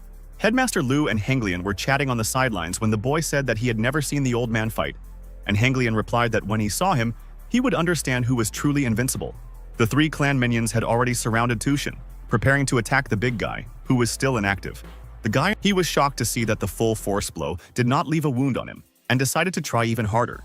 Tushin cried out, finding himself in a weak position. Leader Qi and Jingyi suggested that Chen Fan should already surrender and admit his defeat. The entire audience was sure that our hero was defeated, but Chen Fan smiled and asked them who said that he had lost. The guy glanced sideways at Tushin and wondered if his fighter was really that weak, while the big guy was screaming loudly and enduring all the blows. But, having released his inner strength, the image of a giant tiger appeared above Tushin, and he used the claws of a devilish tiger against his opponents. The hooded guy screamed in pain. The big guy with red hair jumped up to fight back against Tushin. The monk realized that he couldn't dodge it. All he could do was try to defend himself from its claws, but nothing worked. Everyone was terrified. Realizing that the end was near, Tushin, using the claws of the devil tiger, dealt with the second opponent. Henlian and Mr. Lu shouted that it was impossible.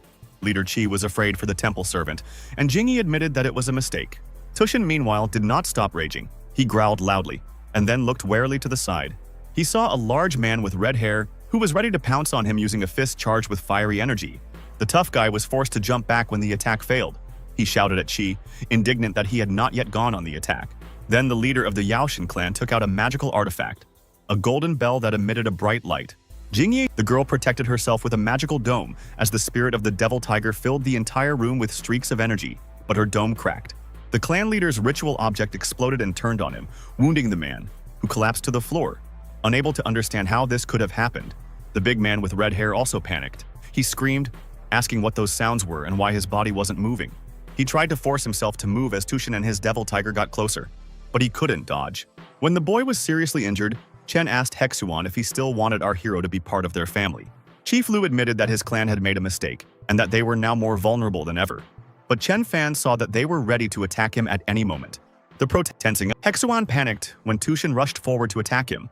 He knew that he was much weaker than this big guy. The head of Lu was ready to join the battle. An elderly man with a long beard shouted that they would fight to the death. Instead of Hexuan, Tushin decided to attack the head of the Lu clan. Still using the claws of the devil tiger, he approached the old man. Tushin attempted to attack, but the clan leader blocked his blow, pushing the boy away with his hand. Mr. Lu's strength was impressive, as it left a dent in the guy's steel chest and sent him flying back. Everyone looked with delight at the appearance of the clan leader. Hexuan greeted the wushu master, Lu Tianfeng, with admiration. Xiao asked what would happen to her now that Chen Fan was defeated. The woman replied that they would take the pill recipe from him and then find a better pair for the girl. The girl understood that defeating the master would not be easy. The woman replied that the head had already taken personal command, so he would forcibly take the recipe if there was a chance. Xiao panicked and screamed for her sister to let her pass when she heard that the clan was going to take the boy's life. But she stopped her. Yanwu's sister tried to explain to her that this was the decision of their entire family, so they would have to obey, because they were part of it. Yan asked why Xiao called him Chen Fan, and then everything came together in her mind, and she realized that he was Master Chen from Zhangbei. The woman ran to stop the clan leader because he shouldn't fight Master Chen, because she knew how strong he was. Sister Yan realized that Chen Fan and Chen Beixuan were the same person, meaning he might be a martial arts practitioner. The clan leader, appearing before our hero, first scolded Hexuan and grandfather Tianlong, saying that they had made a big mistake.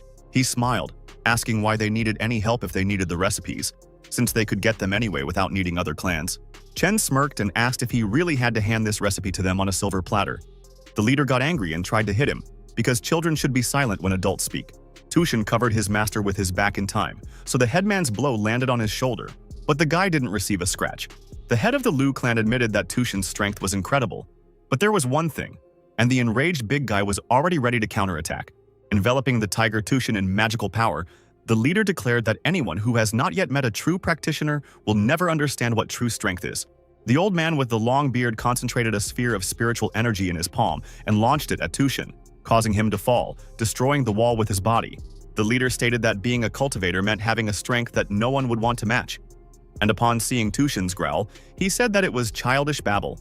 Whirlwinds of spiritual energy enveloped the elderly practitioner from head to toe, and he stared intently at his opponent. The old man turned into a solid cocoon of energy. Tushin, using the devilish claws of the tiger, tried to destroy it. Jingyi, watching this, said that the Lu clan's cloud hand could be flexible and rigid. Only this time the loops were intertwined. The girl praised her mentor for his incredible strength and wondered if the head of the Yaoshengu clan would be able to defeat him. The clan leader shook off his hand and told Tushin that he would now find out how powerful martial arts practices could be. The old man with the long beard looked at the protagonist with arrogance and called him just a small fry. Chen Fan silently looked at the leader. Everyone kept saying that Chen Fan was trapped, and all he could do was give up. But our hero smiled madly and asked if the leader really called this nonsense the power of a practitioner. Everyone shouted that Chen Fan was dead and that the mentor would not forgive him for this, and the leader really had no intention of sparing the guy. The clan leader waved his hand, trying to attack our hero, but Chen Fan didn't even move, feeling no fear in front of him. Hexuan was in anticipation. He wanted to see how Chen Fan's blood would be shed for the sake of the Lu clan's greatness for humiliating him. Sister Yan finally came running and shouted, warning the clan leader to be careful, because it was Chen from Jiangbei. It was too late to react, because the protagonist had already rushed forward, preparing his fist to attack the leader. The public didn't understand what was happening when they saw our hero's true fighting abilities. The Lu clan chief tried to defend himself from Chen Fan's attack with a snow-white flash of spiritual energy, and he visibly tensed up. But the protagonist's fist easily pierced this defense, and then, panicking, the old man decided that he needed to retreat. However, Chen Fan's fist was faster than Chief Lu's, and all the temple servants were afraid for their leader, seeing that he was losing. A moment later, Chen Fan's fist collided with the clan leader's face, as the old man was unable to escape in time. The young man's blow was so powerful that the head flew back and landed on the ground with a crash, raising a cloud of dust underneath it. The winner walked proudly through the hall. Everyone stared at him in shock, their mouths open in shock after he defeated their leader. When Chen Fan approached the fallen leader, he asked the old man who said that he was the only practitioner. The Lu clan chief finally realized that this was Master Chen from Jiangbei province, and he admitted to himself that he had been too arrogant. Meanwhile, the main character, his fiery gaze flashing, swung his fist charged with incredible force once again. At the last moment, the old man managed to defend himself, but he still understood that the guy's strength far exceeded that of his previous opponent. Panicked, he didn't understand why the boy was so strong. He didn't want to fight him anymore, and wondered if this was really Henlian's teacher. The Wu clan's cloud hand turned into thousands of entwining threads. Everyone was curious about what would happen next and whether Wu clan chief Chen Fan would win. But our hero grinned. Confident in his victory, he spread his arms to the sides, and they were adorned with golden wings. The spirit of a giant bird appeared behind him. The guy decided to use the second of the 30 wushu styles, the heavy cloud hand. The head of the Lu clan, who was also a wushu fighter, shouted, asking what kind of technique it was. Chen laughed and suggested they have some fun, and the old man saw that the boy's spiritual power had spread throughout the entire space and had reached terrifying proportions. The protagonist suggested that he try to reflect his heavenly hammer. The grandfather understood that he would be blown to pieces if he did not do it. A loud explosion echoed as Grandmaster Chen, using his supernatural powers, launched a heavenly hammer at the old man. Using his spiritual power, the old man quickly jumped back as Chen Fan, smiling madly, tried to hit him with a heavenly hammer. The Lu clan chief tensed up even more as Master Chen shouted, chanting to cut down the mountains and rivers. Chen hadn't had this much fun in a long time. If he had been careless, he could have completely destroyed the old man with his fiery eye, and the leader would have thought that he was just a monster. The spectators, trembling with fear, doubted that they were human beings. They looked like higher beings who had gone mad. Head Li and Jingyi were terrified by the wild beast in the form of our hero. Head Lu was also terrified, because Chen Fan had seriously wounded him with one blow. Grabbing the old man by the hand, the protagonist said that he had finally caught him. The leader panicked, but our hero did not stop smiling slyly in his face. Using his powerful firepower, he sent the old man flying up to a great height. After the guy walked up and continued kicking his defeated opponent, wanting to have even more fun by mocking him. When he had enough, he walked away. The smoke cleared, and the defeated clan leader appeared before the public. No longer having the strength to fight, The protagonist looked down at the beaten old man and asked if he was giving up, but he could only cough loudly in response. Chen Fan warned the old man that he would die if he decided to surrender, and the other clan members became afraid for their leader. Our hero struck the head of the Lu clan once more, after which the old man collapsed to the ground again after trying to get to his feet. Everyone but the Lu clan members started shouting for the leader and our hero to stop. Chen looked at them, asking if they were seeking death. He raised his hand, charged with spiritual power, and declared that in that case he was at their disposal. The long-haired boy was frightened when he saw Chen Fan get rid of his elderly mentor with one blow.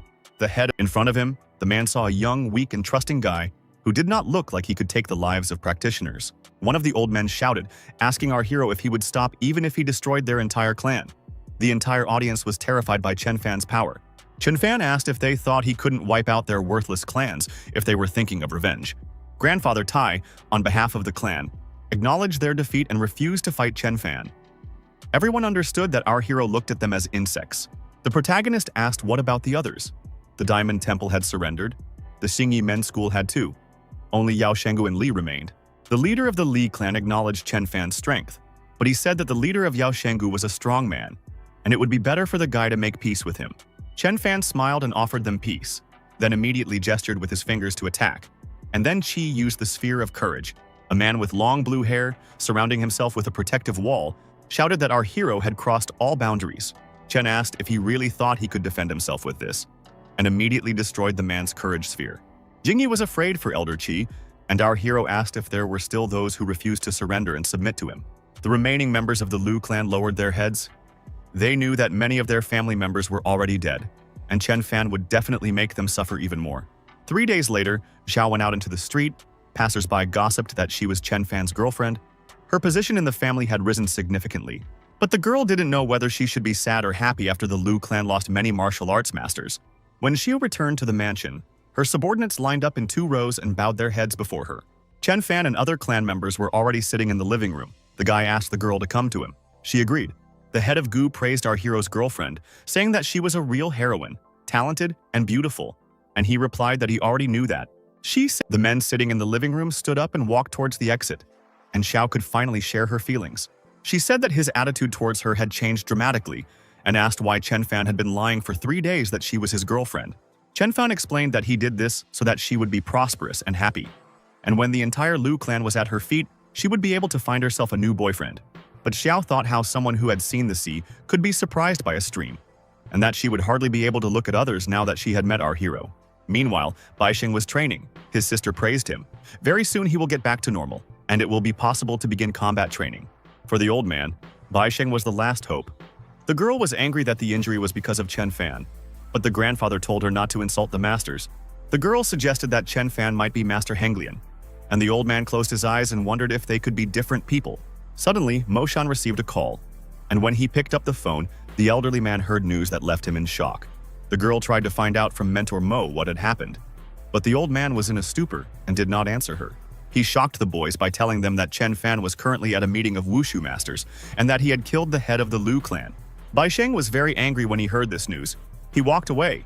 His sister tried to stop him, but the teacher told her to leave him. Mo declared that the end was near, and if Chen retreated, the only thing left to do was spy on him. And the girl asked if Chen Beishuan was really a master. She found the old man admitted that his thirst for revenge would only lead to unrest within the clans. He would never be able to surpass our hero, who had taken the life of a master with many years of experience. The following action took place in Canada, on Great Bear Lake, where a gray-haired old man spent his time alone. An elderly man was peacefully fishing in an ice hole when his peace was interrupted by the roar of an approaching helicopter.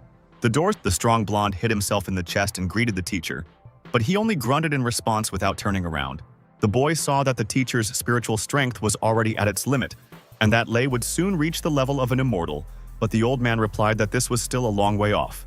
According to the teacher, one who desires immortality cannot rely only on the body and energy. To achieve this, one must wholeheartedly desire to compress it to the state of emptiness. Lei asked why he was looking for him. The boy reported that Master Lin Hu had passed away, but the old man was not impressed by this news. The teacher was only interested in the fact that his mentor had been killed by a 17-year-old boy, and he learned that it was Chen Beishuan. Hearing that Lu Tianfeng had also died at the hands of this young man who had achieved perfection, the old man broke the thread in his hand in anger. The blond man was upset that Lei had broken the silk thread he had kept for so long. But the old man explained that he and Lu were rivals, but he would never have taken his life anyway. Lei stood up and said that masters are like dragons. They are very easy to lose to and difficult to kill, and it is as difficult as climbing to the sky. The old man stepped onto the ice, emitting his inner energy, and declared that today he would take the master's life without even having to break a sweat. The blonde was stunned to see the terrifying power that Lei was emitting, concentrated pure energy. Lei stated that 10 years ago he had melted chi energy into a silk thread, and now it had turned into a whole net that could catch and bind a dragon. The student bowed before him, saying that his wushu was as skillful as a god's, and the old man declared that they were returning to China to meet Chen Fan. The blonde was triumphant. 17 years after his teacher's defeat, he was returning to China again, which meant things would be tough for Che Beishuan and Ye Nantian. Yan reported to Chen Fan that the Diamond Temple had given him a secret technique, but it didn't impress the guy, but he liked the 500-year-old medicine from the Qingtengli clan. The girl reported that Sun Wudi wanted to apologize, but Chen refused to accept it, and the Lingnian clan gave the guy a cruise liner. Jingyi came and said that the guy already had one liner, because someone gave him a young model with a good figure. Yan asked her to be quiet. Jingyi had to obey, because she couldn't escape. Our hero was holding her hostage. The girl looked at Jingyi with irritation when she asked if this was really his way of courting her, keeping her to himself.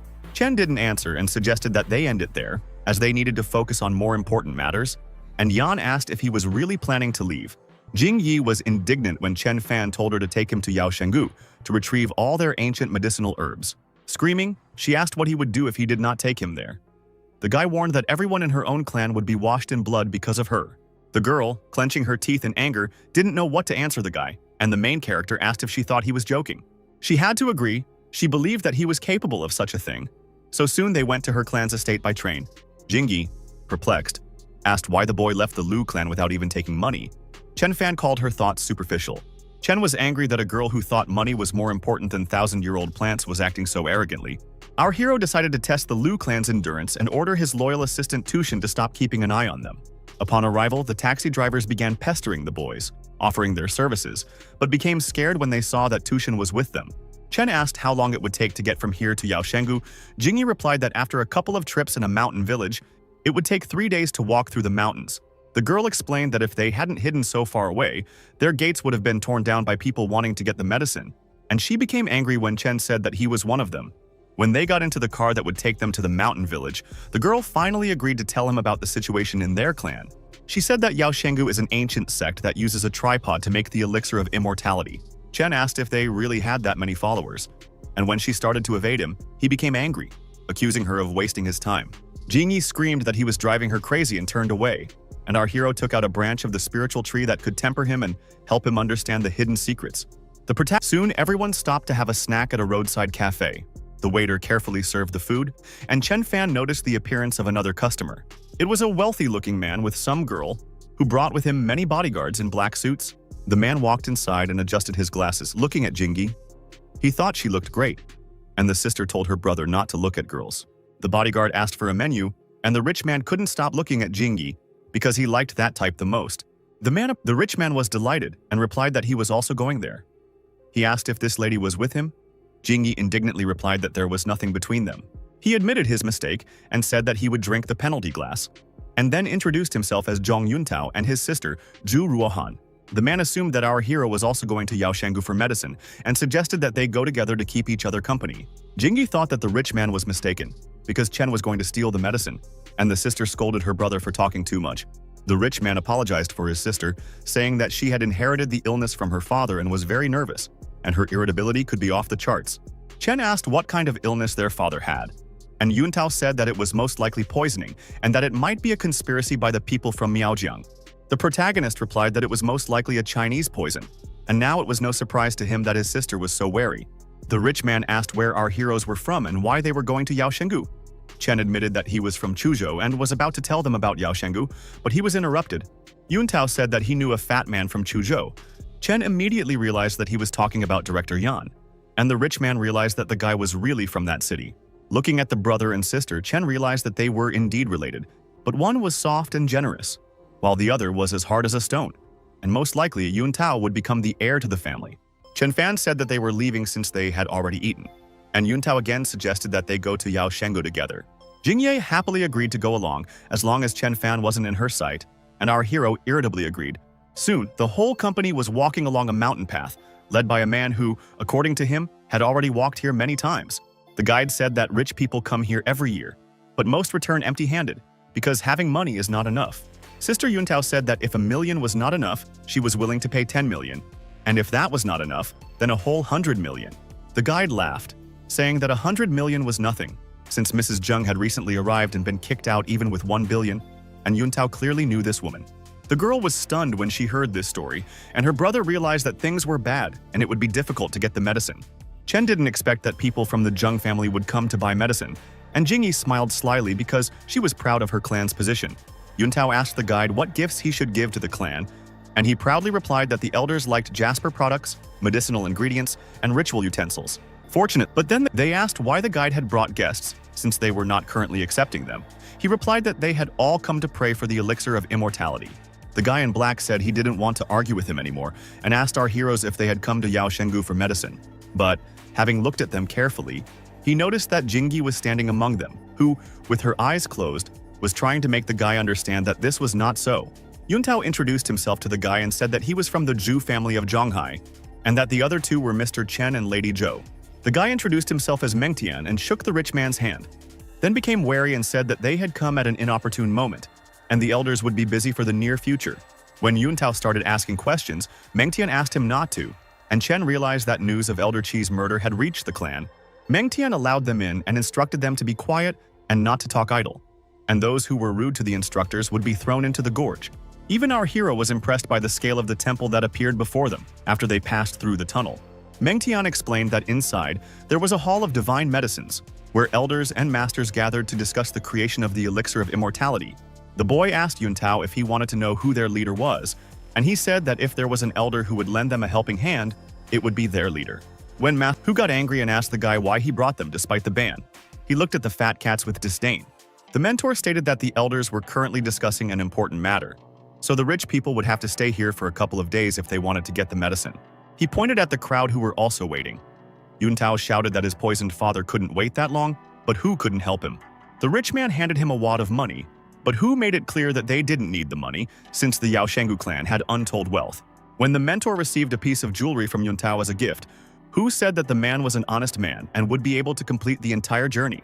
Hu explained that according to the rules of Yao Wengu, the elders will help a person if he is sincere and can bow all the way to the Hall of Divine Medicines. The brother and sister were shocked to see a 100-meter-long staircase in front of them, which they had to climb while bowing their foreheads. Yuntao fell to his knees and shouted that for his father's sake he would do this without any problem. The sister felt proud of her capable brother, and Hu knew that this rule was created to intimidate and show his respect for him. Chen intervened and asked why people had to go through such humiliation if they had come for a miserable medicine. He replied that this was the rule of his clan, and Chen Fan did not have the sincerity needed to obtain the medicine, and he would report this to the elders. Yuntao's sister was angry with our hero for butting in, and the other pilgrims couldn't understand why the guy was being rude to the elders, who should be respected. Chen asked who said he needed medicine. Hu asked why he came then, and Mengtian warned that they had many elders. Yuntao and his younger sister were shocked that our hero did not come here for the medicine. They did not understand why he came here. The protagonist shouted, introducing himself to them as Chen Beishuan from Chuzhou, who had come to visit the clan leader. Jingyi confirmed that it was him. The guy grabbed Mentor Hu by the shoulder and asked what he would do if Chen Fan was really asking for trouble. Hu collapsed to the ground, speechless as he tried to comprehend that he had just reprimanded a martial artist. Sister Yuntao didn't understand why Chen Fan had changed so quickly and why he was putting on airs, while a commotion broke out in the main hall.